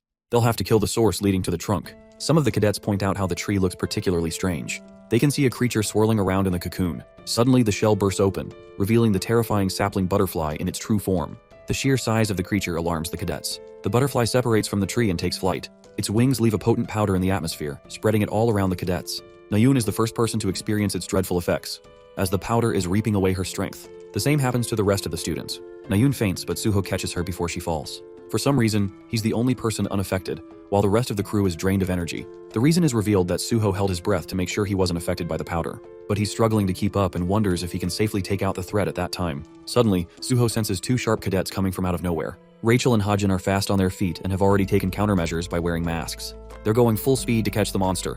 Rachel observes the fallen cadets and realizes that they've been affected by the powder. The really strange part is that Hajin was aware of everything that would go down, which bothers her. He calls for her attention and points to the monster hovering in the air. He wants to defeat the monster by himself and wants Rachel to take care of the roots. Preparing his shot, Hajin releases powerful bullets, shattering the creature's wing and inflicting incredible amounts of pain. The sapling butterfly cries in agony, causing the roots to emerge from the ground. Rachel has been waiting for this moment and dices them down with her exceptional sword skill.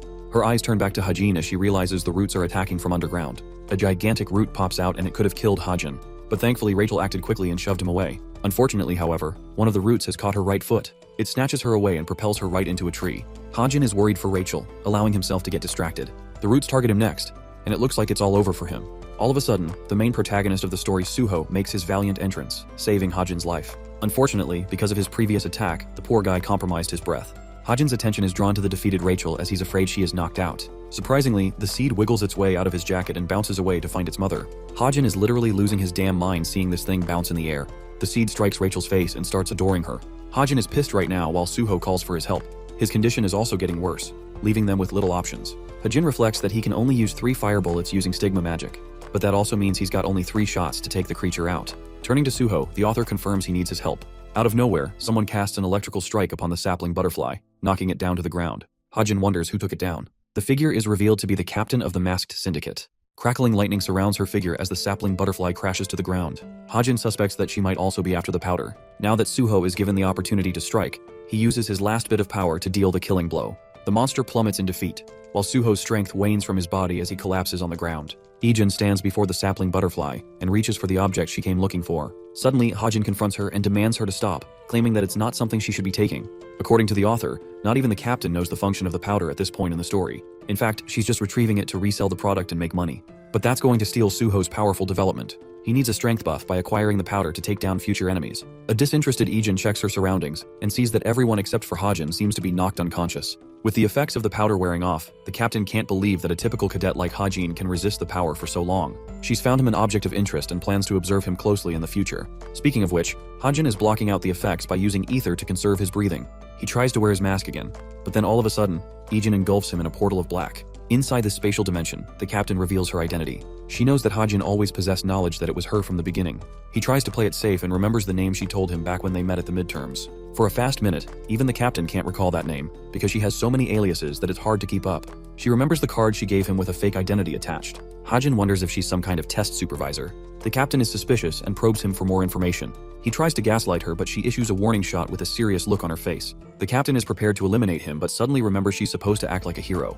The author is scared shitless and explains that he figured it out when he gave her the smartwatch. He adds that he's got special eyes, but even she knows that brilliant eyes won't just help anyone to see past Valoran's crafted disguise. As she stands before him, the captain theorizes that his magic ability might be inherently linked with anti-magic in attribute effects. In that case, every aspect of magic being produced from his body will wield anti-magic properties. This is the only way he would be able to see Valoran's ability, by concentrating the effects in his eyes. Believing that assumption, the captain is now completely persuaded by Kim Hajin's value as an asset. She breaks the illusion sphere, and in goodwill, decides to share the sapling's powder with him. The captain has a condition of her own, but Valoran stops her at the last second by reminding her not to blurt something stupid.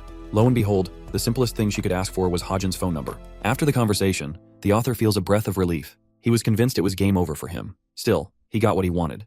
The sapling's powder is his for the taking. The captain's intrusion messed up the timing of things. Hajin wonders how he can safely deliver the powder to Suho without racking suspicion. Suddenly, he remembers both Rachel and the seed that was tending to her. Her body is glowing in a beam of light.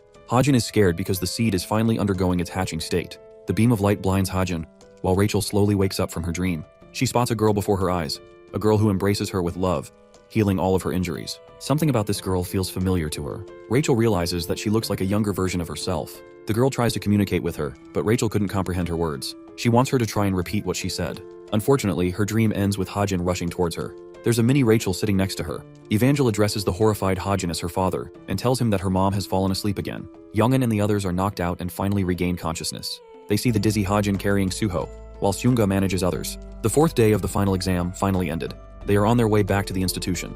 We see Hajin in a contemplative state, as the finals have ended.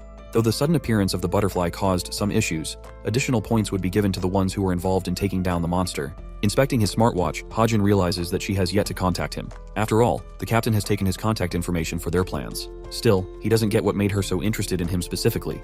While he's busy in thought, Nayun comes and asks how he was able to beat the sapling butterfly. The author doesn't get what she's talking about, so she reminds him how she was put to sleep because of the powder. She learned from Suho that he beat the butterfly by smashing its wings. However, it doesn't make any sense that he could smash a creature's wings with a handgun. Hajin also politely asks why she is suddenly invested in using a sword instead of her bow. Of course, he loves stirring the hornet's nest, causing Nayun to blurt out in anger on how he was the one who asked her to. Hajin tries to switch roles here and acts like she might face difficulty if she used a weapon with less experience during combat. However, she's fine with that, since she's quite decent with a sword, and won't be facing much trouble. Hajin is okay with that, so he asks how it felt like wielding a sword again. Seeing that she's dismissive in her body language, Hajin thinks it must have been a scary experience. This causes the girl to get hot and nervous, because she wants to sell the impression she didn't face any trouble adjusting. Hajin can easily spot whenever Chai Na-yoon is lying. After all, it's a characteristic he added in writing to her. He smiles, realizing that despite the changes in the story, nothing about her personality has changed by much. He thinks it will be okay in the end, and tells Na-yoon that she was born to use a sword, which is true considering the intentions of the author. The scene shifts to Yonha, who is sharing a meal with Suho and Na-yoon. She's a fan of the Hajin x Na-yoon ship, which causes her to get embarrassed. Even Suho thinks that there may be something between the two going on, considering Hajin's words. The purple-haired brat thinks that the only people who try to get close to that guy eventually give up because of his unfriendly personality. This is in direct contrast to Na-yoon, who he has consistently shown interest in. Na-yoon tries to backfire and reminds Yonha that she was the one who got close to him at first. But that only happened because she wanted something from him. On the flip side, Hajin's relationship with Na-yoon is different. Embarrassed like hell, she tries to mask her flustered reaction. They are wondering how she's going to handle this situation. Speaking of our boy, he's spotted standing nearby, causing poor Na-yoon to try and play it off like she doesn't care. Hajin gives her a glance before going away, causing Yeona to tease her even more. Underneath, Na-yoon's defenses are starting to dull, evidenced by her face. Anyway, the author returns to his dorm to check on Evangel. She looks like a mini Rachel who is extremely excited to see her papa. She pounces on him to ask where he went. Hajin reminds the little girl not to call him daddy, as that would complicate their relationship and people would know. The little girl is stubborn and wants to know the reason why. Hajin is starting to realize the patience necessary to handle a young child. The cute girl innocently smiles at him with a radiant beam of happiness. Hajin can't help but smile back. Evangel ended up evolving by Rachel's side on the last day of the exam. He was extremely nervous when he found out about her. She also jumped him in joy for raising her with care. Hajin was losing his shit because a scouting helicopter was checking on the cadets. He requested Evangel to return to her seed state like she was before. Poor girl didn't want to do that and kept calling Rachel her mommy. She felt sad leaving her mother. In a flash, Evangel reverted to her seed state, and that's how he brought her back to his room. The monster child is roaming around causing destruction while this dude has become a teen father all of a sudden. It's lunchtime, and Evangel is sparkling in joy eating the yummy food. Hajin wants her to finish up, and shifts his focus to the butterfly saplings powder. The powder is a magical substance known for attaching itself to a target and revealing their hidden potential. The main target of the powder is the potential, and it can be applied to both humans and objects. The thing is, it should have ended up in the hands of Suho, but the captain intervened and made things complicated. Now, he's still got to think of a suitable way to get the powder in Suho's hands. The scene cuts to Rachel resting on her bed, pondering about the dream of a child she had. She vividly remembers feeling her, as if it were more than just a dream. She thinks it might be a kind of elemental tree altering her dream, or possibly even a hallucination. At the same time, she can't take her mind off of the hallucination. The very thought of it makes her happy and warm. She thinks she'll always feel that warm from now on, implying they might someday meet again. We go back to Yonha, who is patiently waiting for someone. That person arrives at last, and it's revealed to be our boy Hajin, who she was expecting to cancel. She tells him that one more person will be joining them, but since they're running late, they should proceed ahead. At this point, the author is wondering about the identity of this final person. Yona congratulates him for performing well in the final exam, but Hajin thinks very little of his score. Yonha teases him that he should have cut down on 20 points to enter the average line. Still, many other guilds are starting to take an interest in this guy, and she's aware of that. Hajin glances outside the window before getting shocked. Yona finally welcomes him to the majestic headquarters of the Straits of Essence Guild. Let's go back a few hours earlier. The author receives a message about the guild experience. Many guilds are going to be contacting certain cadets of interest via smartwatches. It's a system that provides cadets with an opportunity to see current heroes in action. Each guild is granted the right to select any cadet of their choosing. However, priority is given to the guilds with the highest ranking.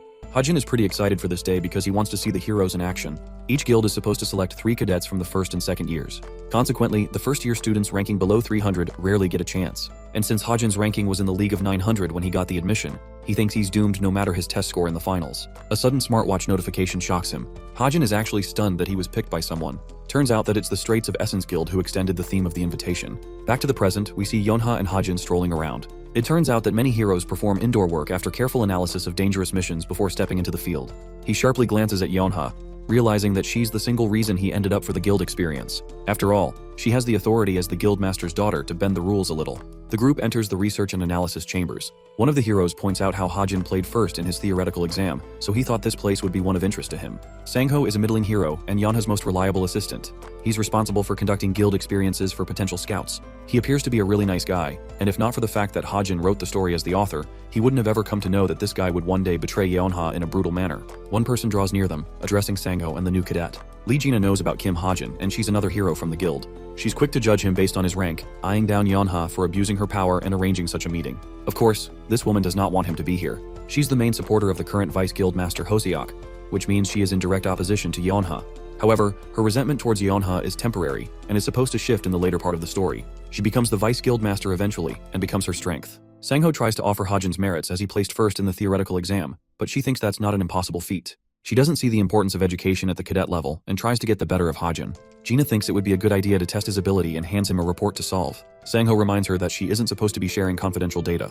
Gina thinks little of it because all she cares about is belittling Hajin. Bro is infuriated and thinks it's the best chance to prove her wrong. Extending his hand towards Gina, he requests for paper to jot down his thoughts. Gina continues to egg him on by poking fun at him, while he doesn't understand why she's being such a hard ass. Meanwhile, Yonha realizes that their second visitor has also arrived. Both she and her assistant decide to go visit that person, leaving Hajin to figure out the report. He assesses the dungeon raid variables and admits that its concepts are far advanced for the average cadet. However, thanks to his observation ability, he can swiftly calculate anything with ease and note down the answers. He's about to finish up the final part of his proof when suddenly Gina steals the damn paper from him. She's frustrated that he kept solving the report instead of following his friends. Bro is 1 second away from shooting her in the face. Anyway, Hajin leaves the analysis room, a little distraught that he couldn't finish up the conclusion. He's hoping to God that she doesn't ask him to retake the test. As he's about to leave the elevator, Hajin finds himself startled to run into Nayun. She is even surprised to see this guy here, and directly confronts Yonha about it. Hajin observes Yonha's reaction, and seems to have intentionally kept information about both of them from the other person. It's been a while since we checked on Jinhyuk's detective agency. He's out here exhausting himself, trying to string together every clue he can dig up on Kim Hajin. And yet, there's nothing promising or significant about him. His past is jaded and black, and there's no information on his parents or how he became an orphan. Jinhyuk is reaching his limits after his niece tasked him with an impossible job. At the same time, everything about this boy is making things interesting for him. We see a snippet of a report that mentions an accident that took away the life of a pregnant woman and her unborn child. Next up is the mobilization assignment for Nayun and Hajin to experience. Sangho wants to know what made the girl take her time. Nayun expresses that she had a meeting with her grandfather before bolting all the way here. Her grandfather is no joke. He's the great hero Che Jushul. Yona receives an important call and signals them to go on ahead. In the restroom, she talks to her uncle Jinhyuk and requests a report on the investigation. Jinhyuk teases her by saying that he didn't even get the chance to start yet. Yona is enraged hearing that, while Jinhyuk asks what's gotten her interested in the boy's parents to begin with. After all, it's not like Hajin is actively looking for them. Based on her earlier hypothesis about Hajin's interest in criminals, Yonha thinks he is looking for his parents, which makes her wonder if they were also linked to some kind of crime past life. This connects to Jinhyuk's investigation in the Gwango shelter massacre. He cuts her off and claims that he's got a client to handle. Jinhyuk drops the call on her and begins to wonder if there's a connection between the boy and the massacre. Speaking of the massacre, 16 years ago, a surge of monsters flooded Gwango and took many lives. The incident resulted in the death of 9 heroes and 87 civilians. Jinhyuk was responsible for investigating the incident in the past and was eventually expelled from his family because of it. The government came to the conclusion that fiends were behind the attack, but that was just a cover. Instead, the real perpetrators were hiding elsewhere. The president of the country at the time, Kim Seoko, the chairman of the Daihyun group, Ju Chul, and finally Yeonha's father, Jinung. They didn't bother hunting him down and instead went with assassins to do their bidding. The incident didn't really matter all that much to them. This begs the question, What if there was a survivor from the incident? What if Hajin's parents lost their lives in the brutal massacre, leading to the boy's vengeful path? Sensing a critical danger, Jinyuk feels obliged to stop investigating the case. After all, if he becomes Juchul's target, he's the one who will be in danger. The story jumps back to Nayun, who is enjoying herself running full speed with the others. Unfortunately, Hajin has shit physicality, so he's barely keeping up with these guys. Sangho wonders if Hajin will be okay, but Nayun isn't worried about him. But for some reason, Yeonha is pissed as hell. She's mainly angered at her damn useless uncle who cut her off. They arrive at the monster destination where a bunch of golems are wreaking havoc. One golem is about to end the life of innocence. It swings its powerful fist into the ground, when suddenly, Yeonha's whip catches and stops it. This allows Sangho the opportunity to bolt ahead with his spear, releasing it with full power and destroying the golem. Meanwhile, Hajin has just caught up with the group thanks to his slow pace. Nayun prepares her arrow to shoot down the golem. She senses the need to use her sword instead. Reflecting that golems share one main weakness, she lunges full speed ahead to slice down its ankles. Nayun's sword supercharges with magic, and the moment she's about to deliver her strike, the golem catches her off guard with a powerful punch to her abdomen. Nayun receives a jolt of pain and falls to the ground with a thud. She can't believe that golems have become so strong. The creature prepares to finish her off when one voice calls out to her help. It's Hajin who manages to pull her away using his ether magic, but maybe a little too close for comfort. Surprisingly, just the mere thought of saving Nayun caused his ether to react on its own. This causes an awkward situation between the two. While Hajin is thinking of ways to resolve the situation with some kind of response, he decides to give her meaningful advice that she should fight from range if she finds herself in trouble. He even tells her that her sword is capable of longer ranged strikes. Nayun doesn't take his words offensively and finds herself spaced out. She pretends to keep her tough girl act. Turning away, she thanks him for his help. The author internalizes that there is a crucial reason for her to continue wielding her sword, because it will allow her an overwhelming advantage of gaining 10 times the mana capacity of normal heroes. Nayun has an innate ability called the Mana Ocean, which she uses through her sword to channel its effects. In simple terms, she has a monstrous pool of mana and even surpasses Kim Suho's magic power in raw output. The mission is successful with the heroes taking down the golems. The relief teams are here to take care of the rest. Suddenly, Hajin feels a sharp stare from someone observing him. The moment he exchanged a look with this person, he could tell who he was facing.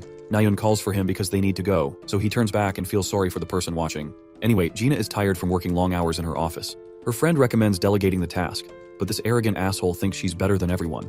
Her friend glances at the paper Hajin wrote. Gina, being a D1 hater, tries marking the exam for the cadet in order to belittle him further.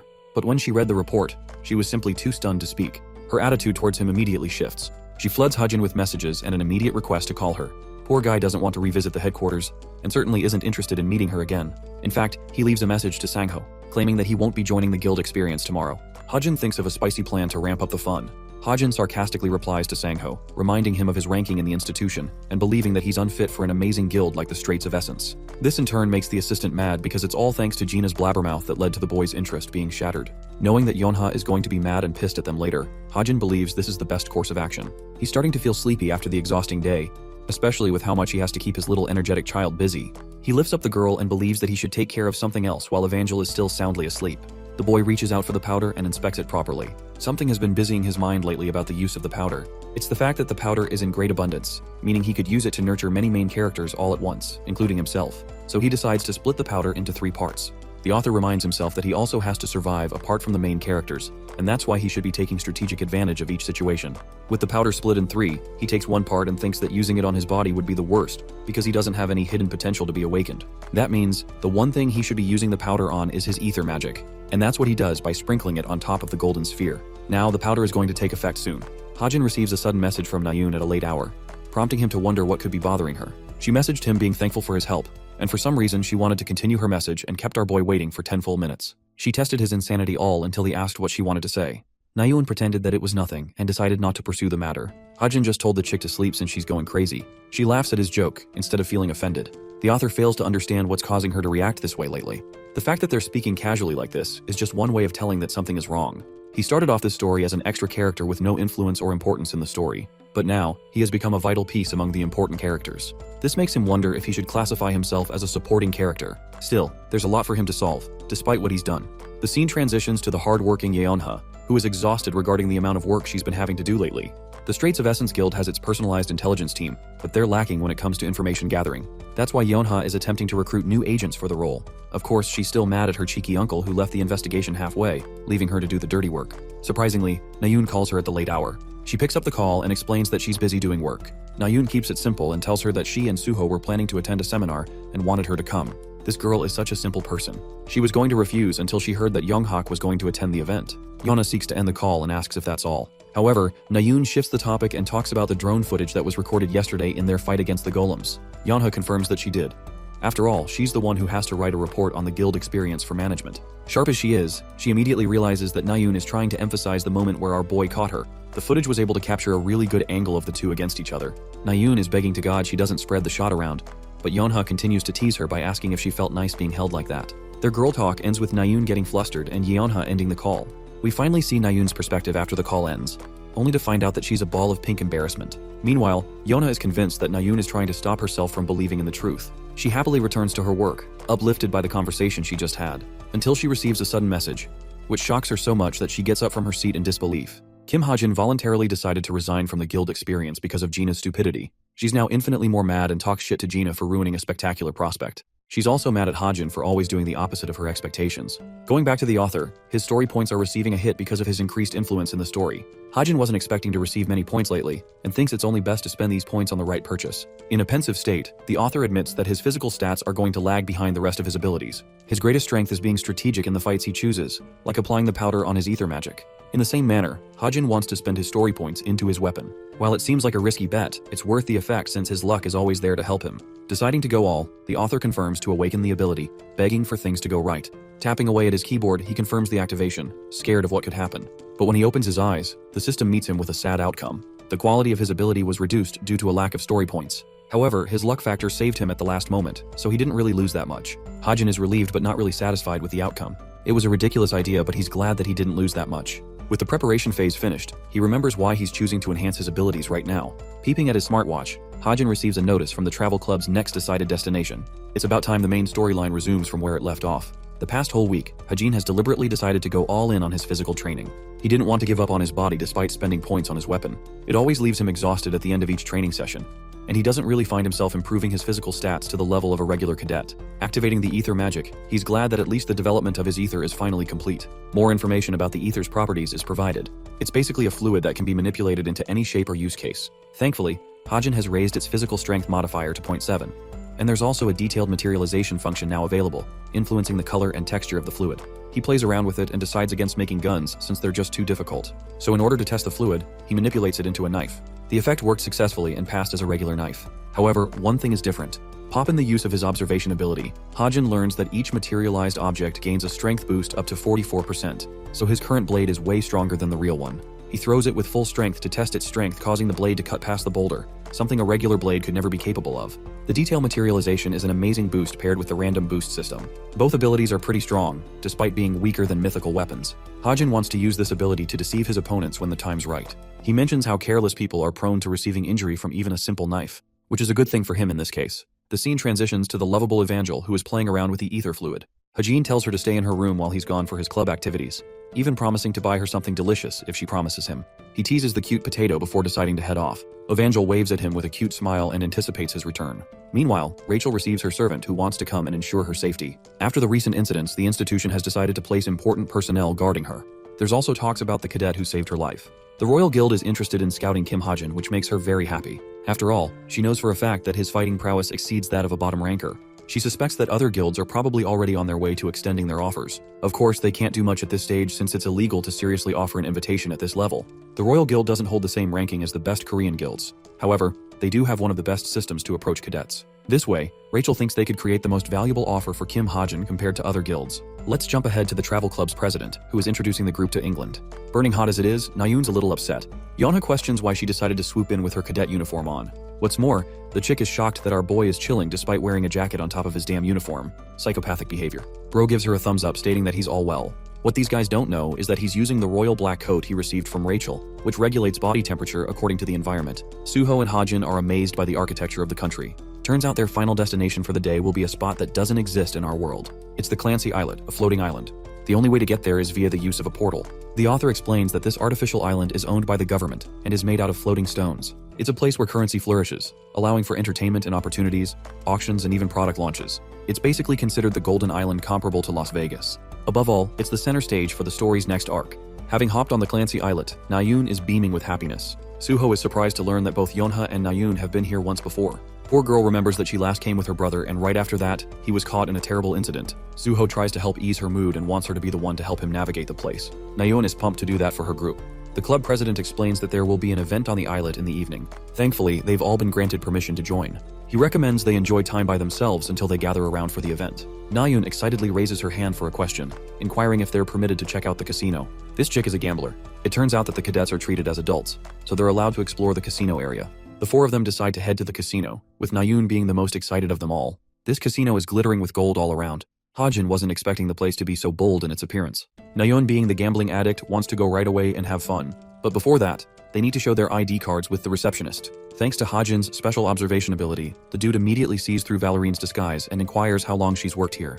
He plays around as if it's nothing, but knows that Valorine has already made her way inside. The event that's going to happen at 7 is problematic for several reasons. There's going to be several demonic fiends gathering here for it. Clenching his fist, the author hopes to maintain his sense of reason and calm, even though he knows his anxiety will be testing him greatly. But not for the reasons you're expecting. This dude is low-key thrilled to go gambling to test the limits of his luck stat. The incident is going to occur at 7, leaving him with plenty of time to mess around. After a while, Hajin ends up cleaning out the entire slot machines thanks to his monstrous luck. He wonders where he should go next. Poor Nayeon, on the other hand, is on a losing streak big time. The man she's facing is called Bert. Annoyed at her losses, she's done with the game and tries to leave. Bert suddenly stops her to give 20% of her amount back, all because he feels bad for her loss. This kind gesture only makes her angry like a damn lunatic. She slams the table, mouthing off her annoyance at the game. The really funny part is that, in just about 2 hours, she's going to be crying around in the casino with not a single penny to her name. Unfortunately for her, the people at the casino are the ones to control the trajectory of the game. Their leader Bert is a side character with some level of significance in Hajin's story. The author sees her losing again. He thinks she can only do so much against a dude who gambles for a living and has tricks up his sleeve. So Hajin offers to become her hero and takes her spot, beaming with confidence because he wants to see how this game will go. Nayeon thinks he's the one being reckless since the minimum bet to be placed is at least 100,000 won. But Hajin joins in regardless, prompting her to get annoyed. The players are quickly dealt the cards and begin checking them. With everyone ready to play the game, one man turns to the boy, surprised to ask why he isn't flipping his cards yet. Hajin calmly tells him that he doesn't intend to do that. Thanks to his observation ability, he can see them even while face down. It seems like crazy behavior coming from a kid, so they wonder if the boy knows how to play this game at all. The author doesn't care much about his banter and intentionally reveals the card with the lowest value. The man is fed up with Hajin looking down on him and acting arrogant, but our boy reminds him that he's the one who decided to talk to him. It causes a scene until Bert calmly takes control of the situation and reminds his friend that they're dealing with a cube cadet, so they have to be respectful. Now when it comes to Bert, he's equally as stunned by Hajin's stunt. But he's a fine actor who is trying to maintain his composure, that is until our boy breaks it, of course. A while passes at the casino. We see a shot of Valorine in her disguised state, having confirmed 6 members from the Fellowship of Evil Deeds and 3 heroes from the Association Undercover.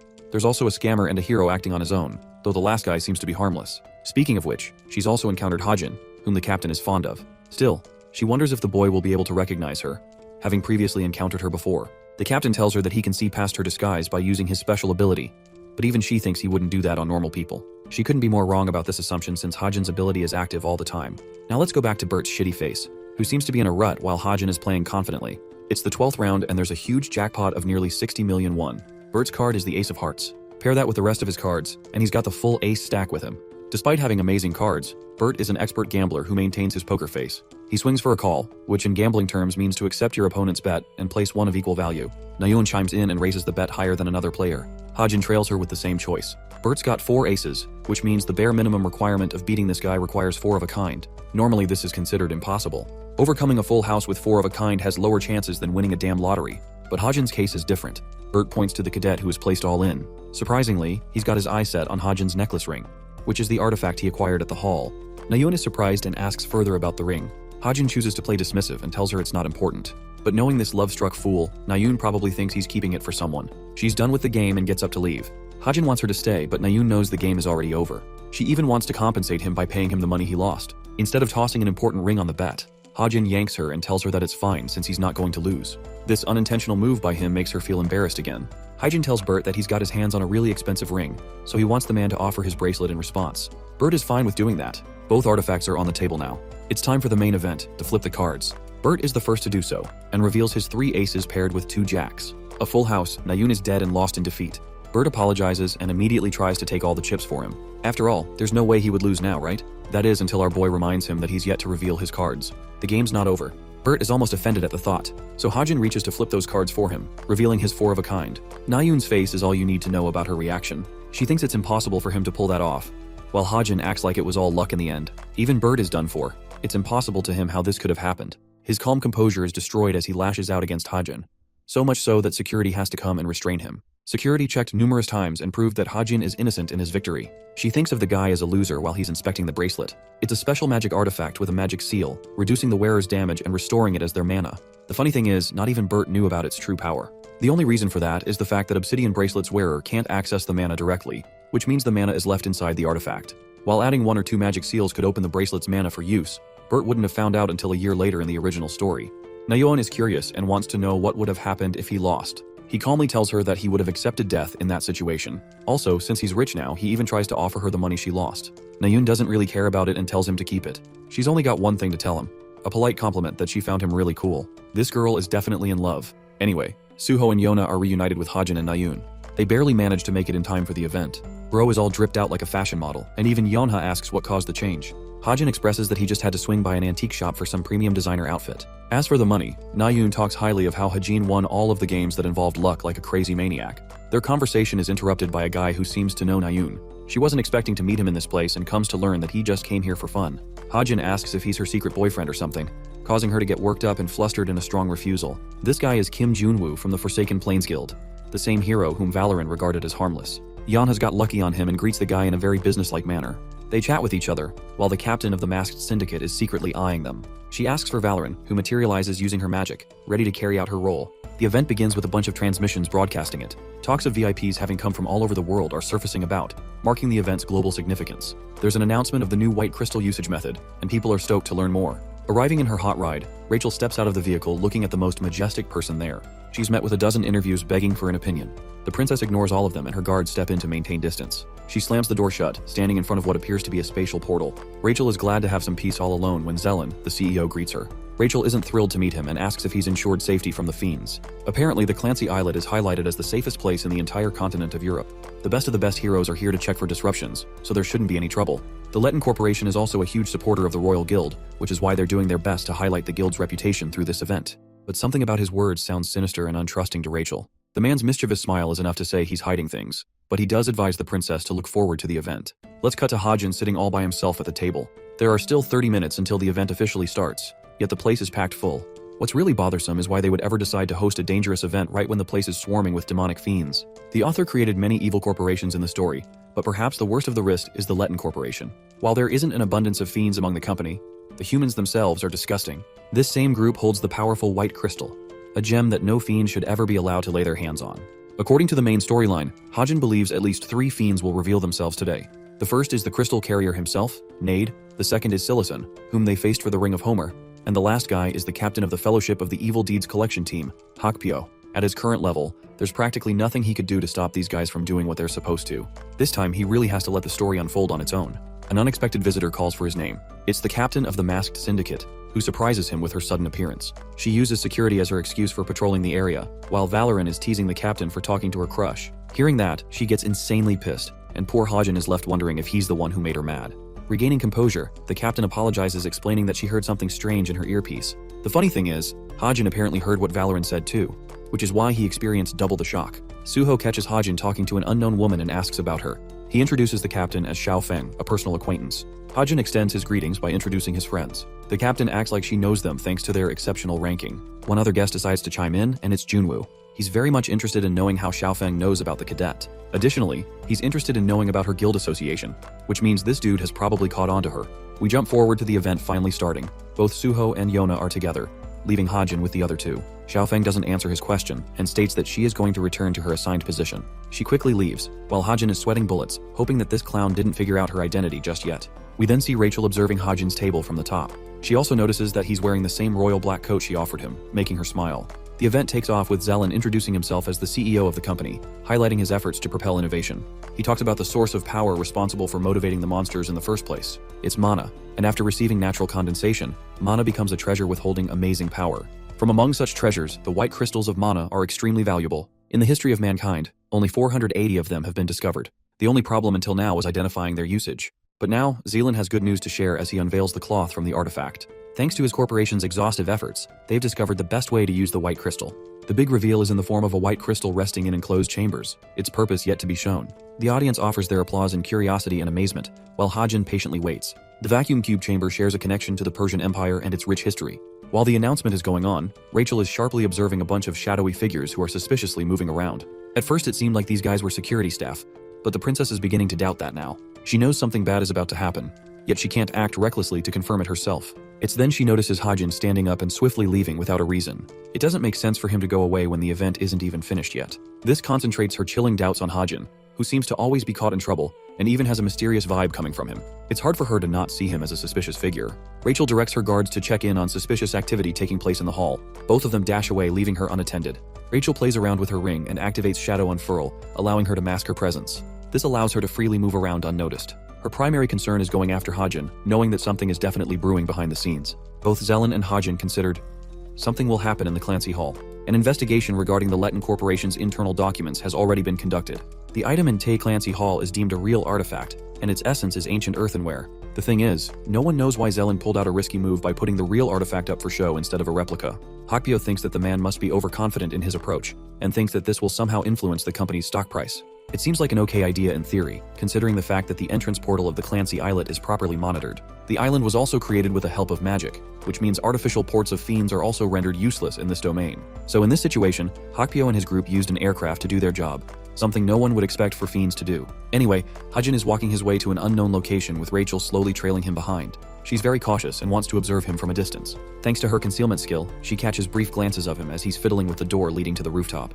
There's the fact that the doors won't open for security reasons. Hajin thinks for a moment, and reveals a hammer, completely baffling Rachel with his approach. She wonders if this idiot is planning to knock the door down. The Clancy Islet strictly prohibits its visitors from carrying weapons, which is why a tool in this situation is the closest one could manage as a weapon. However, the idea of smashing a fortified magic door down with a hammer sounds ridiculous. This dude doesn't really care, and seriously swings the hammer full speed, obliterating the doors and leaving Rachel stunned to speak. She can't believe what the fuck just happened. This dude is just casually walking with Superman levels of strength. Suddenly she hears the clamoring coming from the hall. Destruction has begun as various fiends have begun their onslaught. They're massacring people in cold blood. Even Zelan is pinned as one of the fiends gets their hands on the white crystal. The fiend is suddenly attacked by a hero. By the end of his attack, the hero is pleasantly surprised that he dodged the attack and casted a multiplication ability, making this guy a really annoying opponent to deal with. Jin Shangchen introduces himself as an elite hero, but for some reason, the copies of the villain choose to scatter and run away. Shangchen calls him a coward and doesn't even want to know which one he should catch first. Observing the scene is the captain of the masked syndicate, waiting to make her move. The monsters are wreaking havoc in the event, leading Nayun to wonder what just happened. There are not just fiends but also monsters for them to deal with. Junwoo worriedly comes rushing to her aid, though he's covered in blood. He tosses Suho a sword to fight with, since he couldn't bring his own. Junwoo knows it's necessary for him to fight after all. He snatched it off a fiend and wanted him to make it work. At the rooftop, Hajin is observing what's going on. Like the original novel, Nate ended up duplicating himself into 8 copies, and ran off with the white crystal. Now one hero is pursuing one of the copies, but that bastard doesn't have the crystal, so it's pointless. Valoran is also pursuing one of the copies, having disguised herself. But this Nade is also fake. And then there's the captain chasing the real Nade, who does have the white crystal according to the original story. She's jumped by a bunch of fiends who outnumber her in a surprise attack. But they keep forgetting how powerful this woman really is. She sends out a tiny little ball of black, which makes her opponents severely underestimate her skill. That is until they come in contact with the sphere that is sucking the very existence of the person near it.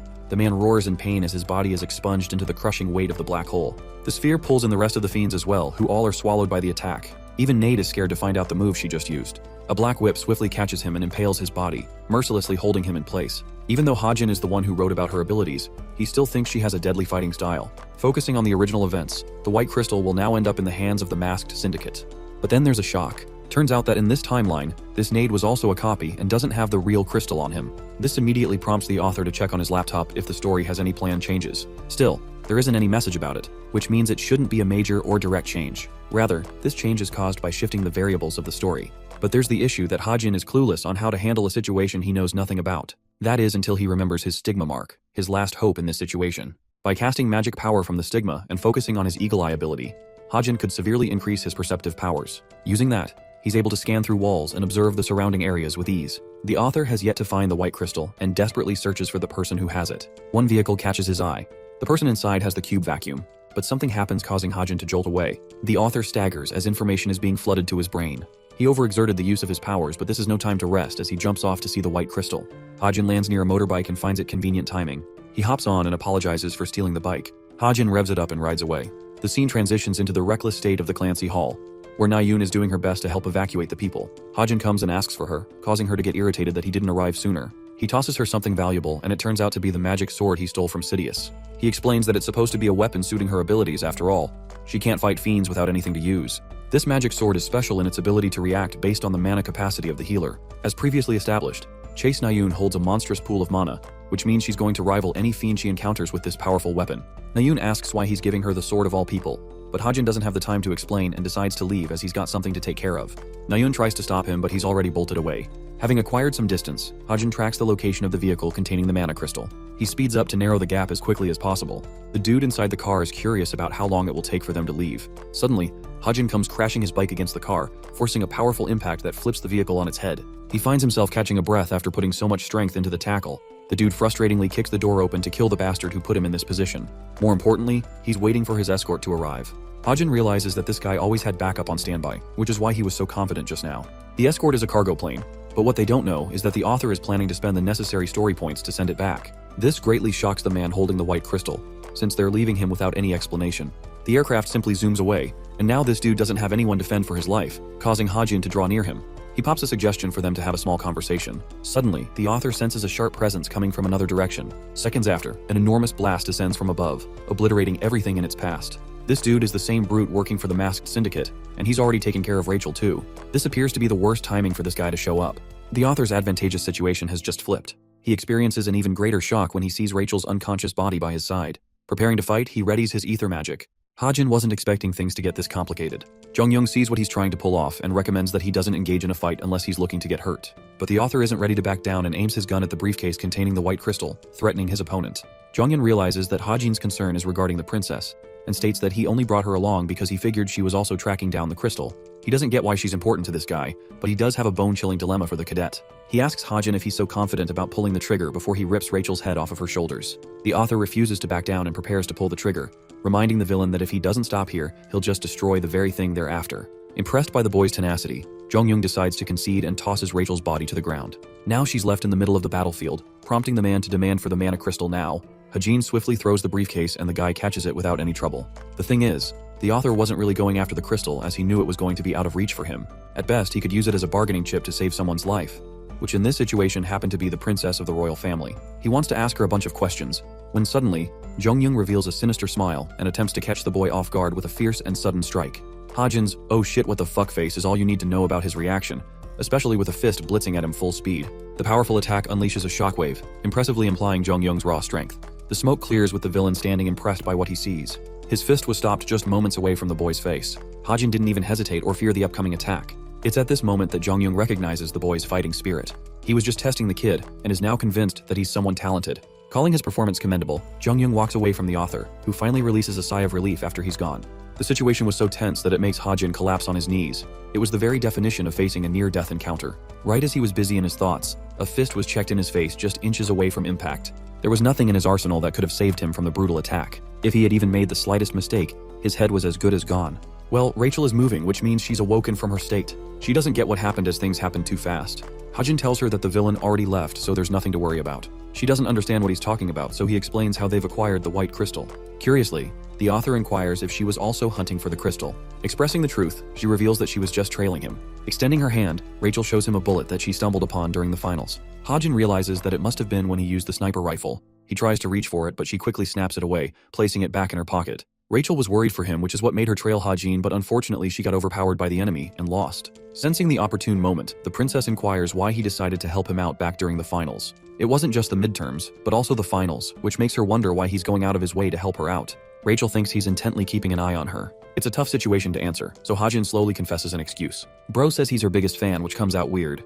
He blooms in his confidence and talks about how he signed up for her fan club online too. Deep down, the author wonders if he overdid it. After all, he can't just tell her the truth. Rachel happens to be one of the characters who is prone to face adversity from dangerous situations. In the off chance that she dies or gets seriously injured, the story would plunge to the point of no return. Finding herself worked up, Rachel strings together her words of confusion, asking if he actually likes her then. Once again, our boy is sweating bullets. He's got that troublemaker riz. Anyway, let's revisit the state of the Clancy Islet, which is a mess. Yeonha's annoyed that her hair got burnt while Na-yoon hurriedly asks if he saw what happened just now. The chick is confused and really doesn't get what Na-yoon is talking about. She talks about how Junwoo was single-handedly annihilating the monsters with his monstrous fists, without even using a weapon. Then there was the swordmaster Kim Suho with the ability to cut through anything, becoming an unstoppable force. Finally, there was Na-yoon, now wielding a magic sword so powerful that it practically vaporizes any monster with a single swing. She's really excited about her new weapon. Na-yoon points to Hajin's mysterious takeoff on a bike. Yona mentions seeing him for a second before he disappeared. Na-yoon doesn't know where he went, but she's got her eyes set on that bike, and I can't blame her because I do too. Anyway, Blue Boy Suho anxiously announces about Rachel's missing state. Her useless agents are conducting a search while Na-yoon fails to understand where she went. After all, she was just here prior to the attack. Yona faces a sudden realization that the fiends must have made her a target too. It could become a hostage situation to use the British government, bribing them to possibly surrender the Clancy islet. Like always, Yonha is mad and pissed, when suddenly, people see the sight of the damsel in distress and her nervous experience on the bike. She backs by herself, relieving Yonha, until they realize that it's the same bike Hajin used to escape. The guildmaster's daughter assesses the situation. With everyone distracted, Hajin ran off in a rush, and Rachel is the one who came back. It only implies one thing only, causing her to overestimate Kim Hajin's incredible ability to defeat every fiend on his own. She's stumped to even believe that. She could always picture him strong, but now he seems out of reach for the cadet level. At the double-star premium hotel, Na-yoon seems to be waiting for someone. Hajin comes to meet her, surprising that there aren't any other club members around. Turns out they all left to eat since he came so late. She wants to treat him and expresses hurry to leave. Hajin doesn't get why she's being so generous, and he really can't place what's going on. With every step Na-yoon takes, her feelings grow stronger. She stops and decides to confront Hajin, facing him directly. But her confession isn't a lover's confession or anything. Na-yoon embarrassingly asks if they're friends, and I have to remind you guys that this is quite significant considering her backstory. Instead of, accepting her words and simply saying yes, Hajin strongly declines with a serious look on his face. This causes her to get annoyed, so she turns away claiming that it was just an unserious comment. She paces ahead, hoping he forgets her words soon. Now here's the thing. Hajin likes her, but he can't be friends with her knowing the dark path he has to take in the future. This guy will become responsible for taking away the life of the one person she treasures the most, so he can't hurt her feelings by deepening their relationship. He lets out a silent confession that they were never supposed to become friends. The following day, our boy returns to the dorms, and Evangel is so excited to meet him. He brought her a yummy chicken meal, which is all the girl needed to excitedly run away. The author is starting to really appreciate her presence. Now with no distractions, it's time to get back to work before vacation starts. The first thing is syncing his smartwatch with the laptop. He always found it troublesome to hop over to the computer for unexpected story changes, but he's willing to make the feature purchase now. By the way, Jonghyung's fist didn't just stop because he wanted to. It was also paired with the author's insane luck stat, which intervened at the last second, preventing his death. Having gained story points from that, he's willing to spend nearly 200 for his smartwatch. And now, the syncing is completed. He can access every single feature with this thing, which makes him wonder why he delayed the purchase for so long. With that issue resolved, it's time to call his agent Soo-hyuk.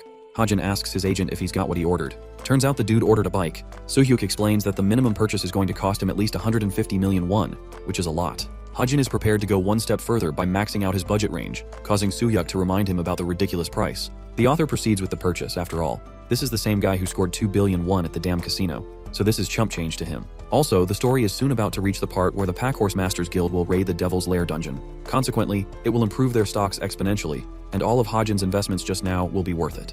Realizing that he's about to be filthy rich, the dude chuckles like a villain. The vacation eventually comes to an end, and we see Hajin observing the excited people nearby. Speaking of social media, it's been a while since he checked the main character's posts. He used to check daily to see if there was something noteworthy. Fast forward to this dude seeing Jonghyuk's thirst trap with an edgy caption. Same dude just keeps annoyingly posting like he's making money on Instagram. Hajin is a little disgusted by him. When it comes to Suho and Yonha, they keep a rare social activity. As for Rachel, you can just imagine that her account is run by the royal palace. Finally, it leaves Na-yoon, who has yet to upload anything at all since the events of the casino. The author understands that his words may have stung her, but it's nothing she can't get over. Joining class, Hajin is glad that things are progressing smoothly. Their memorable teacher announces the start of the second semester and explains the necessary changes going forward. First is regarding their rankings, and the second is regarding newcomers to the Cube Institution. There was a transfer ceremony conducted recently. This ceremony is responsible for bringing over some of the best mages from top-ranking magic academies. They're all aspirants who want to become heroes, which means 20 new students will be added in each class, completing a batch of 200. The author has already taken the extra step of memorizing their identities for now. The instructor announces their arrival. The students applaud in respect as the mages take space inside the class. Surprisingly, one of them is someone that Hajin fails to identify, which makes him question if he's seen this person before. When the newcomer exposes her face, it turns out to be Tomer. Her appearance may seem different, but the author is convinced that it's her. The bigger question is why she's here. The system suddenly offers him a notification about the story change. The co-author has conveniently decided to add her to the lineup of main characters, so her role seems more prominent. That part worries Hajin because now he has to deal with even more annoying changes in the story. From Tomer's evil smile, we can predict that something evil is brewing behind the scenes. Going back to Hajin's space, he's got a brand new dorm setup thanks to his promotion to the second semester. Rachel is beaming with joy as it is spacious as hell. Apparently he got this privilege with his upgraded ranking as the 334th student at the institution. This guy jumped over 600 ranks and now sits in the bracket of middle-tier cadets. He thinks it's good enough as Evangel can jump around freely with the new space. More importantly, he's got his mind set on Tomer, who he has yet to contemplate about. Hajin politely tells Evangel that he's heading to class and leaves for his business. The first class of the semester is conducted in an outdoor training session with their instructor. The goal is to help establish a connection between the newcomers and the old. This session is called the Dangerous Hike, and while there may not be dangerous monsters lurking on the mountain, there's the fact that many traps are cleverly hidden. These traps will mimic monsters created by fiends, but only this time, the stakes are higher as even the slightest mistake could very well drop the cadets into the hospital. This sends the cadets into despair. They will be divided into teams of 12 and start off from their designated locations. Nayun and Suho are paired together in the same squad, and it appears Rachel and Hajin are off on their own. With the formations made, the Dangerous Hike event begins. We catch a glimpse of Nayun's group, who are a little intimidated by the dark atmosphere. After all, it was morning just now. The protagonist Suho reminds them to stay clear of any traps since they may come to encounter one soon. Speaking of the devil, one student steps onto a trigger, causing a bunch of monstrous vines to catch him. The students each draw their weapons to combat the threat until eventually, all of them are trapped except for the two sword fighters. Nayun helps rescue them, and they're eventually scared to death by a chick who looks like she's from the Ring movie. Both Suho and Nayun are scared shitless, realizing they just had a haunting experience. Supporting as always, the blue boy praises her for her performance. This makes her want to ask him the same question she asked Hajin. She wants to confirm the friendship between the two. Surprised by the obvious question, Suho confirms that they are and asks what's up. The girl is visibly nervous and still bothered by Hajin's response, but she chooses not to say anything. She thinks that anyone in that situation would have said something normal like Suho just did, but Hajin is different. He rejected the mere thought of her. This makes the delusional girl wonder if he's out to confess his love and wants a relationship deeper than friendship. Anyway, they're surprised to run into Hajin's group at the same site. Gathering together, the cadets discuss the talks of an illusion barrier. After all, they've been circling the mountains for an hour now. Delic points to the author, who ended up taking matters into his own hands and freed them from the barrier. Delic praises Hajin for being a godly navigator with his impressive skills. He remembers that it's almost time for their team training session. Ji-yoon confirms it too. When asked if they've selected partners to team up with yet, both Nayun and Suho state that they have yet to decide. Ji-yoon has seen enough of the cadet Kim Hajin to conclude that she's going to pick him as her teammate. Her words catch both Nayun and Delic's shocking attention. There's the fact that the team has to be balanced, and when weighing the cadets among the mid-tiers, he seems to be the most intelligent pick of the bunch. Nayun expresses her frustration but doesn't have the words. She tries to paint him as a hardass who is annoying to deal with. In reality, even Nayun herself is a little confused that she's going so far as to say these things. Delic whispers and reminds her about the dark rumors surrounding the sharpshooter. Talks of him always leaving the campus and investing his time into his expensive purchases catches both Suho and Nayun's attention. Delic carelessly talks shit about Hajin, prompting a really frustrating reaction from Nayun, who is the most pissed she has ever been. She reminds the asshole that she wants to know if Delic ever even saw him doing those things with his own eyes. She and Suho are infuriated that these people believe in baseless rumors. They even try to stand up for Hajin, claiming that he's a good guy. Fuming with anger, Nayun steps away, while Suho recommends they return to the hiking mission. The scene transitions to Yeonha, who has just finished masking her voice. Considering her first meeting, she doesn't want to make the slightest mistake with these guys. The Falling Blossoms Intelligence Guild, a newly developed group of agents that are directly under her control. Yeonha wears a cloaked outfit and addresses her team. She thinks it's going smoothly so far. She's already divided the Falling Blossom Guild into 3 departments. The first team will actively gather information from different guilds. These are known as the Spies. Their priority is to uncover the plans from guilds like the Holy Grace of God and the Desolate Moon. Let's talk about the second team, which will be responsible for searching exclusively strong monsters or dungeons. This team will be referred to as the Scouts. Then comes the third and final team. This group will operate from the shadows, away from the public eye. They will take care of any unusual activities, even things as brutal as murder. They're called the Shadows and they play a more passive role. Addressing Team 3, she tasks them with 5 people to conduct a research on. Their only condition is to ensure they are never noticed, and that they don't cause any harm to the people involved. The interesting thing about this test is that 4 of these copies are actually fakes. She's interested in seeing how these guys are going to react. She's looking forward to their findings. Among the 5 people she mentioned, the only real person is Kim Hajin, her object of interest. The alarm has finished beeping, and morning has come around sooner than Hajin expected. He's surprised to find the cute little Evangel resting on his bed, realizing that she's dead asleep. He pats her before hearing a cat's meow coming from outside. The author mentions how phantoms are easy to cast when it comes to witch magic. But the special thing about this phantom cat is that it's actually a real cat Evangel materialized with her powers. She seems like a cute visitor for the time being and might help him later. He decides to head outside for some breakfast, and finds himself surprised to run into Yeonha, who is curious to know where he's going. The dude tells her he's off to get some food. They walk together as Yeonha brings up how his ranking shot up by a lot. At the same time, he admits that it won't improve beyond this level, which makes her wonder if he's thought about his future. Hajin states that he isn't worried at all since they have a lot of time. But to Yonha, time is of the essence as she reminds him of the probation period kickstarting in the 3rd year. In typical fashion, she invites him directly to the Straits of Essence Guild, the same guild that she is destined to lead in the future.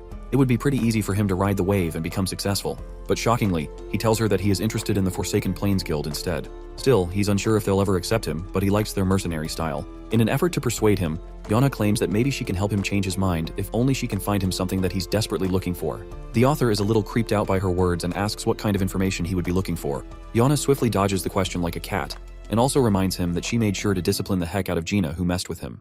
Going back to the classroom, we see the author silently observing the protagonist Suho, who is soon to raid the dungeon. In the original story, after returning from the vacation break and climbing the Geomac mountain by himself, he stumbles upon a hidden dungeon. Raiding a dungeon on one's own seems like an impossible task, but Kim Suho challenges this idea as the main character of the story and becomes responsible for slaying the dungeon's boss. There he receives an important weapon and a buff. With the butterfly sapling's power, that weapon helps him climb to greater heights. The only problem being, the Hajin's the one who has the powder with him, so that weapon won't be getting boosted anytime soon. That's why, in this timeline, Kim Hajin wants to accompany Suho on his journey while tackling the dungeon, because this version of the story does not favor the protagonist as much as the original did. Also, this greedy bastard is also in it for himself, believing that he'll probably strike gold too. By the evening and in his dorm, the author reflects on his strategy to handle Tomer. There's the cute Evangel resting on his lap, while he thinks of ways to come up with a solid plan before entering the dungeon raid with Suho. Tomer isn't exactly on good terms with the fiends, so if her father can be located, it's actually possible to convert her into an ally. After all, this dangerous mage has only one objective in sight, and that is to locate her father and end his life. Still, it's not like this guy knows about her father's location either, making things difficult. Interestingly, not even the Tome of Truth could help him in this situation. With the detective Jin Hyuk only limited to researching in Korea, it's hard to task that guy too. This leaves only one prospect. The only person in Kim Chundong's life according to the data system. The kid is called Kim Hoseop, and Hajin wastes no time getting in touch with him. Hoseop seems to be working his ass off in an intelligence gathering agency, which is why Hajin wants this guy to find someone for him. Hoseop is a little worried his boss will catch him, but he accepts the job anyway. Hajin also wonders if their school bully still bullies Hoseop, since he's speaking like a zombie. He offers Hoseop a way out if he ever decides to quit his job. Hajin recommends that he join the Falling Blossoms Guild under Yeonha's command. With that, their call ends with Hajin believing that he's strengthened Yeonha's agency even more. It's time for the solo dungeon raid by Kim Suho, who is busy meticulously practicing with his sword and perfecting his slashes. Hajin comes out and talks to him, which makes the hero wonder if he's also training at a late hour. The author thinks that Suho might be overexerting himself by training this hard so early into the new semester. He cleverly asks if Suho is training for a dungeon mission or something. Initially, Blue Boy plays it safe until Hajin straight up name drops the Geomac Mountain dungeon, claiming to know about the same dungeon he's after.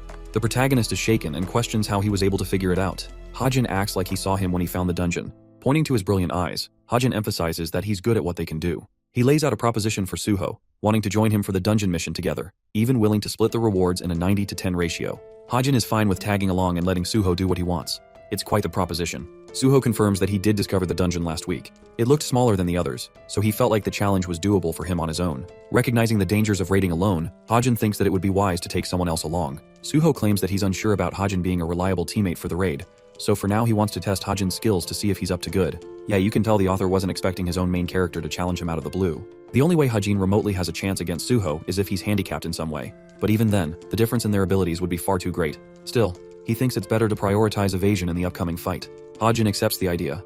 However, he has a complaint regarding the open ground since it would be pretty disadvantageous to him. Suho is in serious mode and explains that he's not here to test weapons, and there's no point for Hajin to try and win the fight. After all, he's going to stop on his own when he feels necessary. Hajin realizes that this dude is in some real testing mode and isn't willing to back down. He turns to use his intelligence as his only saving grace. The wooden sword he's using as a training weapon is infused with mana, immediately rendering Hajin's bullets useless. If he ends up doing that, he's about to get humiliated by Suho. That means the only reliable weapon in his arsenal right now is his luck factor. Suho wants Hajin to give them the green signal to start the fight. He's trying to drag this out while slowly fiddling with his stat system. With all settings cleared, Hajin thinks it's time they start. A serious Suho starts the fight by dashing right in his face at maximum speed. Hajin activates bullet time to get him a few seconds as a cushion to react to his lightning fast speed. Thanks to that, he can see Suho's sword trajectory before his attack is even casted. With a few slashes dodged, Hajin manages to evade most of Suho's outlash. Still, even for him, he's getting chipped against the monstrous speed. Realizing that he can't be on the back foot forever, Hajin goes on the offensive by shooting a bullet in his face. Suho casually reacts, and this time, he's the only one going on the evasive. The fight is a really humbling experience for the author. After all, despite the activation of a literal time-slowing ability, Hajin can't evade Suho's attacks. The fight will continue to put him at a greater disadvantage if he lets it drag on. He's trying his best to manipulate Suho into making a small error. Sensing the opportunity, Suho vanishes and appears right behind Hajin in a flash of a second. Since his back is left wide open, he rushes to use ether magic to pull him away by attaching himself to a tree. The protagonist's monstrous attack shatters the ground, which impresses Suho's expectations. At the same time, Suho rushes with full speed to get right up in Hajin's face. Apparently this is exactly the thing our boy wanted, as he had been baiting Suho into stepping onto his jacket. The moment he sets foot, an explosion sends Suho flying into the air, totally catching him off guard. Thanks to that, Suho crashes onto the ground while Hajin timely gets the better of him. The fight is over with a Glock pointed towards the protagonist's head.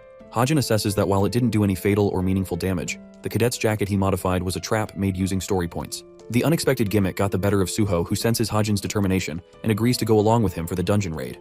The two friends shake hands, marking the start of their partnership. Fast forward to one of the desolate factories in Suwon. A piece of glass shatters on the ground. Turns out Jeongyang broke the relic according to Drun's orders. It's a calculated strategy to double the value of the relic. The only thing left is to activate the white crystal. Drun initiates the activation, causing the white crystal to send a beam of concentrated light. The light rearranges the material and reforms it into a weapon in the form of magic swords. These are copies of the original made from just mere fragments. Drun thinks they don't have to look for anything else, as the result of this test proves the creation of fake weapons that are stronger than low-grade relics. With one fragment, they could make 30 swords. As for the total amount, Drun estimates 600 swords to be made. Even if they sold one sword at 800 million won, they would earn a staggering 500 billion won in profit, which is one hell of an amount. That's nearly $400 million. Jeongyang realizes they've stepped on the most valuable lottery ticket. Valoran shares news similarly favorable to the group. She talks about the Pack Horse Masters Guild who intend to raid the dungeon soon. That guild is their next target, as the captain of the masked syndicate intends to seize everything from them. Conducting a battle analysis of their fight, Suho remembers how Hajin left a dozen openings in his movements,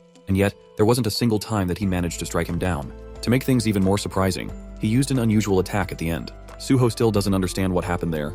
He wonders if it was the result of physical force driving him away, or perhaps a surge of mana. Coming to a smile, the lovable protagonist expresses his failure to understand Hajin's powers. Still, it's clear to him now that Hajin is actually quite powerful, and the only reason he's hiding his powers is for his own benefit. It helps him relate to someone other than him, as Suho is also muddled with hiding himself. He just wasn't expecting someone else to mirror him like that. Anyway, he hears a sound coming from nearby and realizes that it's Nayun practicing at the park. Suho's voice startles her out of nowhere, making her embarrassed. She's also surprised that he's going home at such a late hour. This sparks a brilliant idea in this guy's head. He casually tells her about his meetup with Hajin, which makes her wonder why they met up.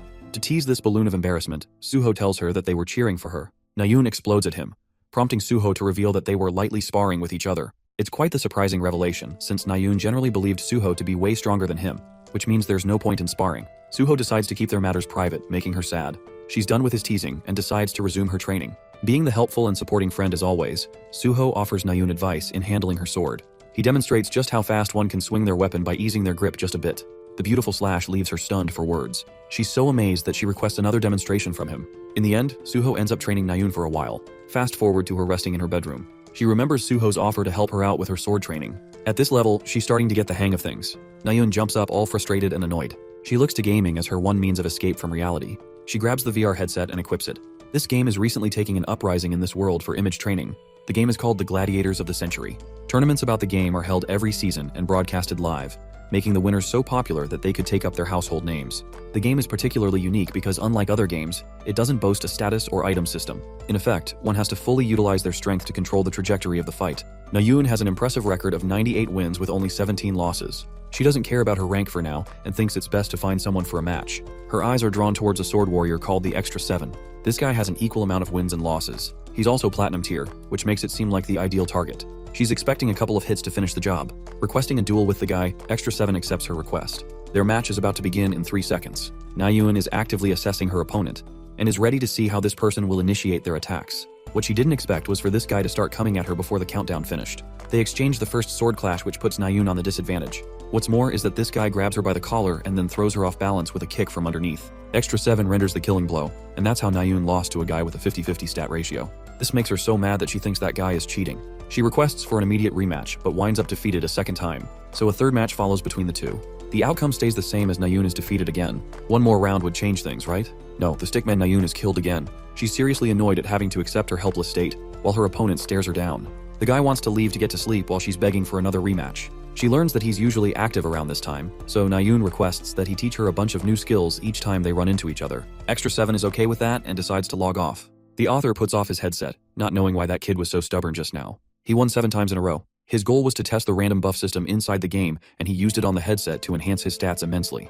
The random buff system is proving to be more helpful than he originally intended. The investment was costly, but it strengthens the properties of any equipment, which takes his console experience to another level. This makes it feel like his senses have been sharpened, and as a consequence, boosted. It's a little underwhelming that the maximum boost is only 44%, but Hajin thinks it could soar higher with the luck effect. Evangel is out here eating a whole cake by herself. Hajin realizes that he has to actually parent the child and snatches the cake away. She sobs, begging for another slice, but Hajin pulls the ultimate anti-children attack. He puts it on the top shelf. Then he lifts her tiny little body and promises to get her something even more delicious in the morning. This relieves some of her sadness. Hajin promises to follow up with his words as long as she doesn't eat cake tonight. While she's fast asleep, he checks his smartwatch and finds a message coming from Suho, who invited him for the raid meetup. Wearing a smile, the author is satisfied with the date and believes everything is proceeding like he planned. The only thing left now is clearing the raid. A few days after that, his training session continued all the same. Classes were no different either. Finally, inside the game, he unknowingly ripped Nayun apart, but she just got all the more curious to learn his moves. Since he's a lousy teacher, Hajin doesn't have actionable advice. What's really confusing to Nayun is his 50% win rate, especially when he's so much better between the two. To come up with an excuse, Extra 7 tells her that he barely cares about the outcome of the fight. She admires this side of him because Nayun takes losses very personally. Extra 7 believes it's good to end things here for the day. She's hoping to see him tomorrow, as if she's dead certain he'll be here at the same time. Nayun's face is beaming with joy as she waves him goodbye. Hajin logs off, confirming he'll be back. The game has taken up space as a part of his daily routine now. He's actually surprised to find this person being so polite. Still, he doesn't get what to call her since her username looks like a keyboard mashing attempt. Yunanuto's 6man. Yes, I did the extra effort of spelling it all out for you guys, so please like this video now. Hajin brainstorms what could possibly mean by her username.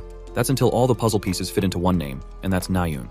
However, he just can't see herself behaving so politely like that. Their behavior is different, so the author is convinced that it might be a guy behind the screen. Going back to the brat herself, we see that she's getting better and better with her swings. Suho is similarly impressed. She talks about how she's playing a game and it's really helping her improve her skill. Blue Boy realizes that she's definitely talking about the gladiators of the century. He doesn't play the game but did hear from others about how useful it is. Nayun explains that she ended up finding a master inside the game with amazing skills. He helps her train each day. He's the one person who really makes her feel excited to fight against. She talks about how has an aggressive and precise style to cut down his opponent. Each step is calculated and allows for a personalized close combat experience. Suho thinks this guy must be pretty sharp and probably is a hero of some kind. Nayun claims that she remembers asking, but it didn't turn out like that. Suddenly, Hajin's voice draws her attention as she gives him an embarrassed look. Hajin is surprised to find the two of them together and asks what's up. Suho tries to mention their training, but she smacks him shut by acting like they just met each other. Bro has a surprised look on his face, while Nayun cutely communicates with her annoyed face. Hajin thinks they should hurry and get going, prompting Suho to say goodbye. Curious, Nayun asks where they're headed. Suho acts like it's a personal matter and decides not to clarify details. Before leaving, Hajin tells her to have fun training. Nayun's a little baffled and finds herself really confused to see these two getting on good terms with each other. She knows that Suho was joking around when he teased her earlier, but now, it's really starting to make her wonder if they might be meeting because of her. Nayun's delusions are getting the better of her. She thinks it doesn't make sense for Hajin to do that, especially after he rejected her friendship. This hilarious girl acts like she doesn't care 1 second, but on the next, she's secretly tailing them behind. Nayun spots them chatting when suddenly, Hajin does bring up Nayun's topic, which surprises her a bit. This sells her delusions even more. The girl is now convinced that he's in love or something. Both Suho and Hajin share lunch before heading to the dungeon in Suwon. They'll have to be cautious since Suwon is considered the single most dangerous area in the capital. The emergence event of monsters and dungeons left a permanent ground deformation, reducing the place to nothing more than mountains. Because of that, the western part of Suwon became a restricted area. As for the Geomac Mountain, it's located right at the border. The author internalizes that he created many hidden pieces in the world yet to be discovered. For some of these pieces, he can't obtain with his one strength, but that would also create the risk of leaving them in the hands of the antagonists of the story.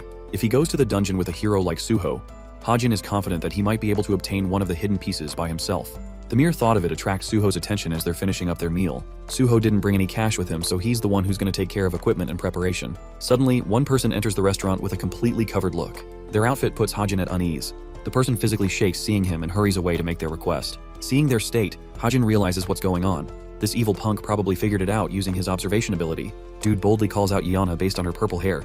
He tries to be as loud as possible to attract her attention. Of course, Hajin knows that this has to be her, since she usually can't eat normal food without attracting attention. He requests her to come and share a meal with them, making her condition even worse. Being thoroughly humiliated like this, she takes her order and bolts off without even paying. Hajin decides to cover for the girl's bill and mentions how Yonha did her best not to show her face for 3 whole days. It's time for Friday and the day of the dungeon raid. Suho's all ready and leads the way. Deep in the mountains, they both make their way having walked many miles. The Geomac Mountain is a dangerous location since it's right next to the restricted area.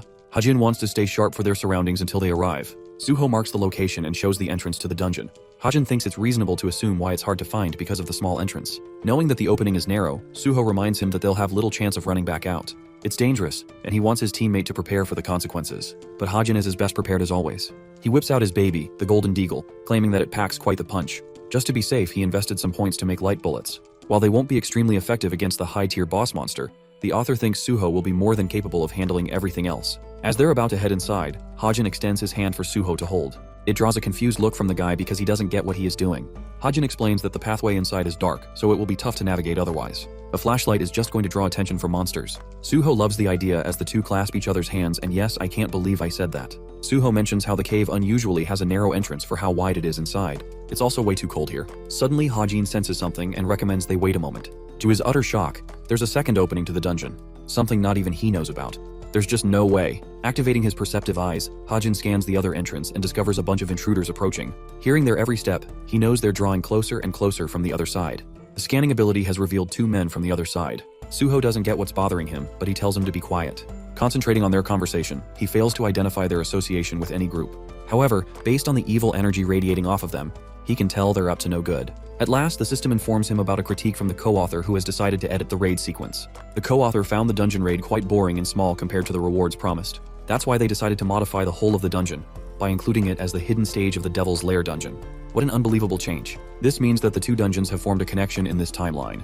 Worried, he asks Suho about the date. It's the 14th of August, the worst possible date as it's the day the Packhorse Masters Guild plans to raid the Devil's Lair. With that in mind, he's almost convinced that both of these men belong to the same guild. He wonders if they just came here to scout for the day. Still, it's causing Hajin to get tensed up, which worries Suho. The author breaks the ice by revealing the location of the intruders. The Packhorse Masters Guild is known to be one of the strongest all around. These guys only have mid to high tier fake heroes. Even someone like the protagonist of the story would struggle in this case, which begs the question, what should they do now? Lady Luck is on their side, as it turns out the two fiends came here just to scout this part of the dungeon.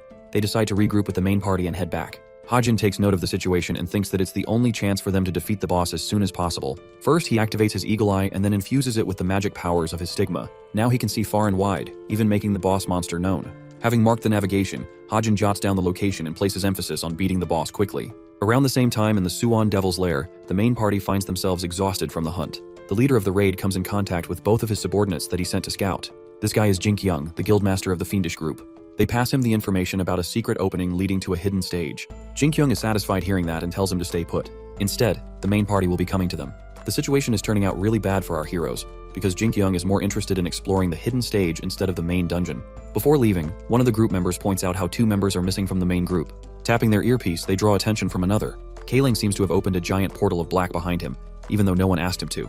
Kaling is irritated waiting for things to roll out. He doesn't want to explain the specifics of the portal to the person he's speaking to. Jinkyung commands Kaling to close it shut at once, but he just casually plays with the earpieces. Jinkyung is pissed and leaps forward to attack him, but with a point of a finger, the man is brutally murdered with a spike piercing his skull and then slashes his body in half. His scattered remains hit the ground, leaving the rest of the fiends to experience sheer horror at the sight. They confront Kaling's recklessness when the real perpetrator seizes the opportunity to come out. It's everyone's favorite bad bitch, the captain of the masked syndicate. She releases waves of dark energy before taking down every single one of them all by herself. The only reason she didn't kill them is because she's waiting for the stock prize to experience a boom. So now, the captain wants to explore the hidden stage connected to this dungeon, and she wants to do it on her own. Kaling questions if the plan changed to some effect. She expresses that the other two targets who entered the dungeons aren't their enemies, but rather, their candidates. This is a test to determine if they're worthy of being recruited. Morphing her body in a shadowy fluid, the captain proceeds to chase them down. Meanwhile, the hidden stage is teeming with low-level undead monsters. Hajin has been shooting them down one after the other with his gun. Since long range is more favorable in this situation, he takes care of Suho's side too, who can barely navigate in the dark setting. The fact that he was able to beat all of them with ease really proves Hajin's strength, impressing the likes of Suho. Still, they don't have enough time, so he urges them to hurry. The undead monsters are blasted and cut down by the unstoppable duo. There seems to be an endless amount waiting for them, but thankfully they're so weak that it isn't a problem to deal with them. At last, Suho stumbles upon some writing, which indicates to Hajin that they've finally found the boss's location. Something is scribbled on the wall in an old language. Suho wonders if their smartwatch would be of any help in this case. Hajin activates it for scanning and realizes that it's an elaborate riddle. Suho states that he's heard of many dungeons of the like. In the actual story, he wasn't able to solve this riddle and merely translated at best. That's why he had to seek Yeonha's help, who used her intelligence guild to work it out. But right now, they don't have the luxury of time. Since he's the author, the dude obviously knows the answer to the riddle since he made it. It's actually lightning, and the answer causes the writing to disappear. Suddenly, the ground beneath them starts to shake and the wall splits open with a loud rumble, leading to a pathway inside. Turns out the answer was correct.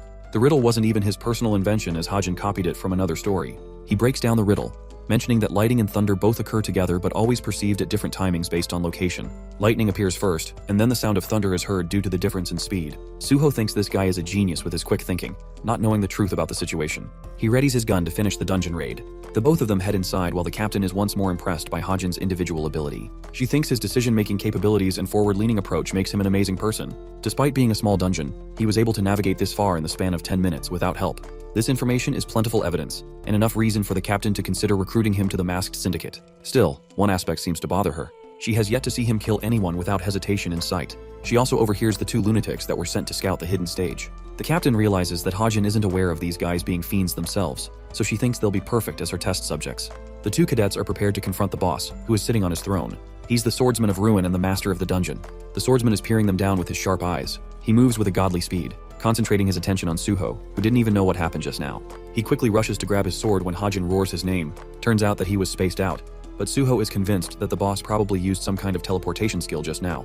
But then he realizes that the sheer energy coming from the swordsman of ruin is enough to destroy his composure. This is an upper intermediate level monster that is even capable of human speech, a creature far above the realms of other monsters he has previously faced. His confidence is flailing as the swordsman of ruin plunges his sword, promising them a quick and easy death. This sword is Hajin's object of interest. He tries to talk to the protagonist, who seems to be all good now because he's confident in sword fighting. Suho's talent primarily rests in swordsmanship, and he's supposed to reach true perfection in his craft. When facing another sword user, it's impossible for him to lose. Hajin explains an important detail to him. Apparently the sword is the real boss, and the voice from earlier also came from the sword. The knight is a common corpse. In the original story, Suho only figures this part out in the middle of their fight. But Hajin wants to rush things and hopes to end this quickly. He plans to target the knight and instructs Suho to concentrate on the sword. This way he can cover him. Before they're able to finish their chat, the swordsman of ruin leaps ahead to catch them off guard. It doesn't even make sense that this is happening according to the author. The attack leaves a crater, making Hajin worry about what happened to Suho. Being the main character, he ended up blocking it with his blade at the last moment. Their initial clash separates the 2 swordsmen. Suho dashes right back at the knight, who is impressed by his abilities. Suho catches him off guard with an aerial strike. The knight reacts timely and arrogantly assumes that he has caught his opponent. But when the smoke settles, his sword has only hit the ground. Suho uses his impressive speed to outmaneuver his opponent. He attacks the knight from his blind spot, aiming right for the sword just like Hajin told him. The stab connected, but not where he wanted. It only hurt his body, but that's not enough. The knight commends his swordsmanship, having blocked the attack by sacrificing his arm. Not only that, the demonic sword intends to possess Suho's capable body for itself.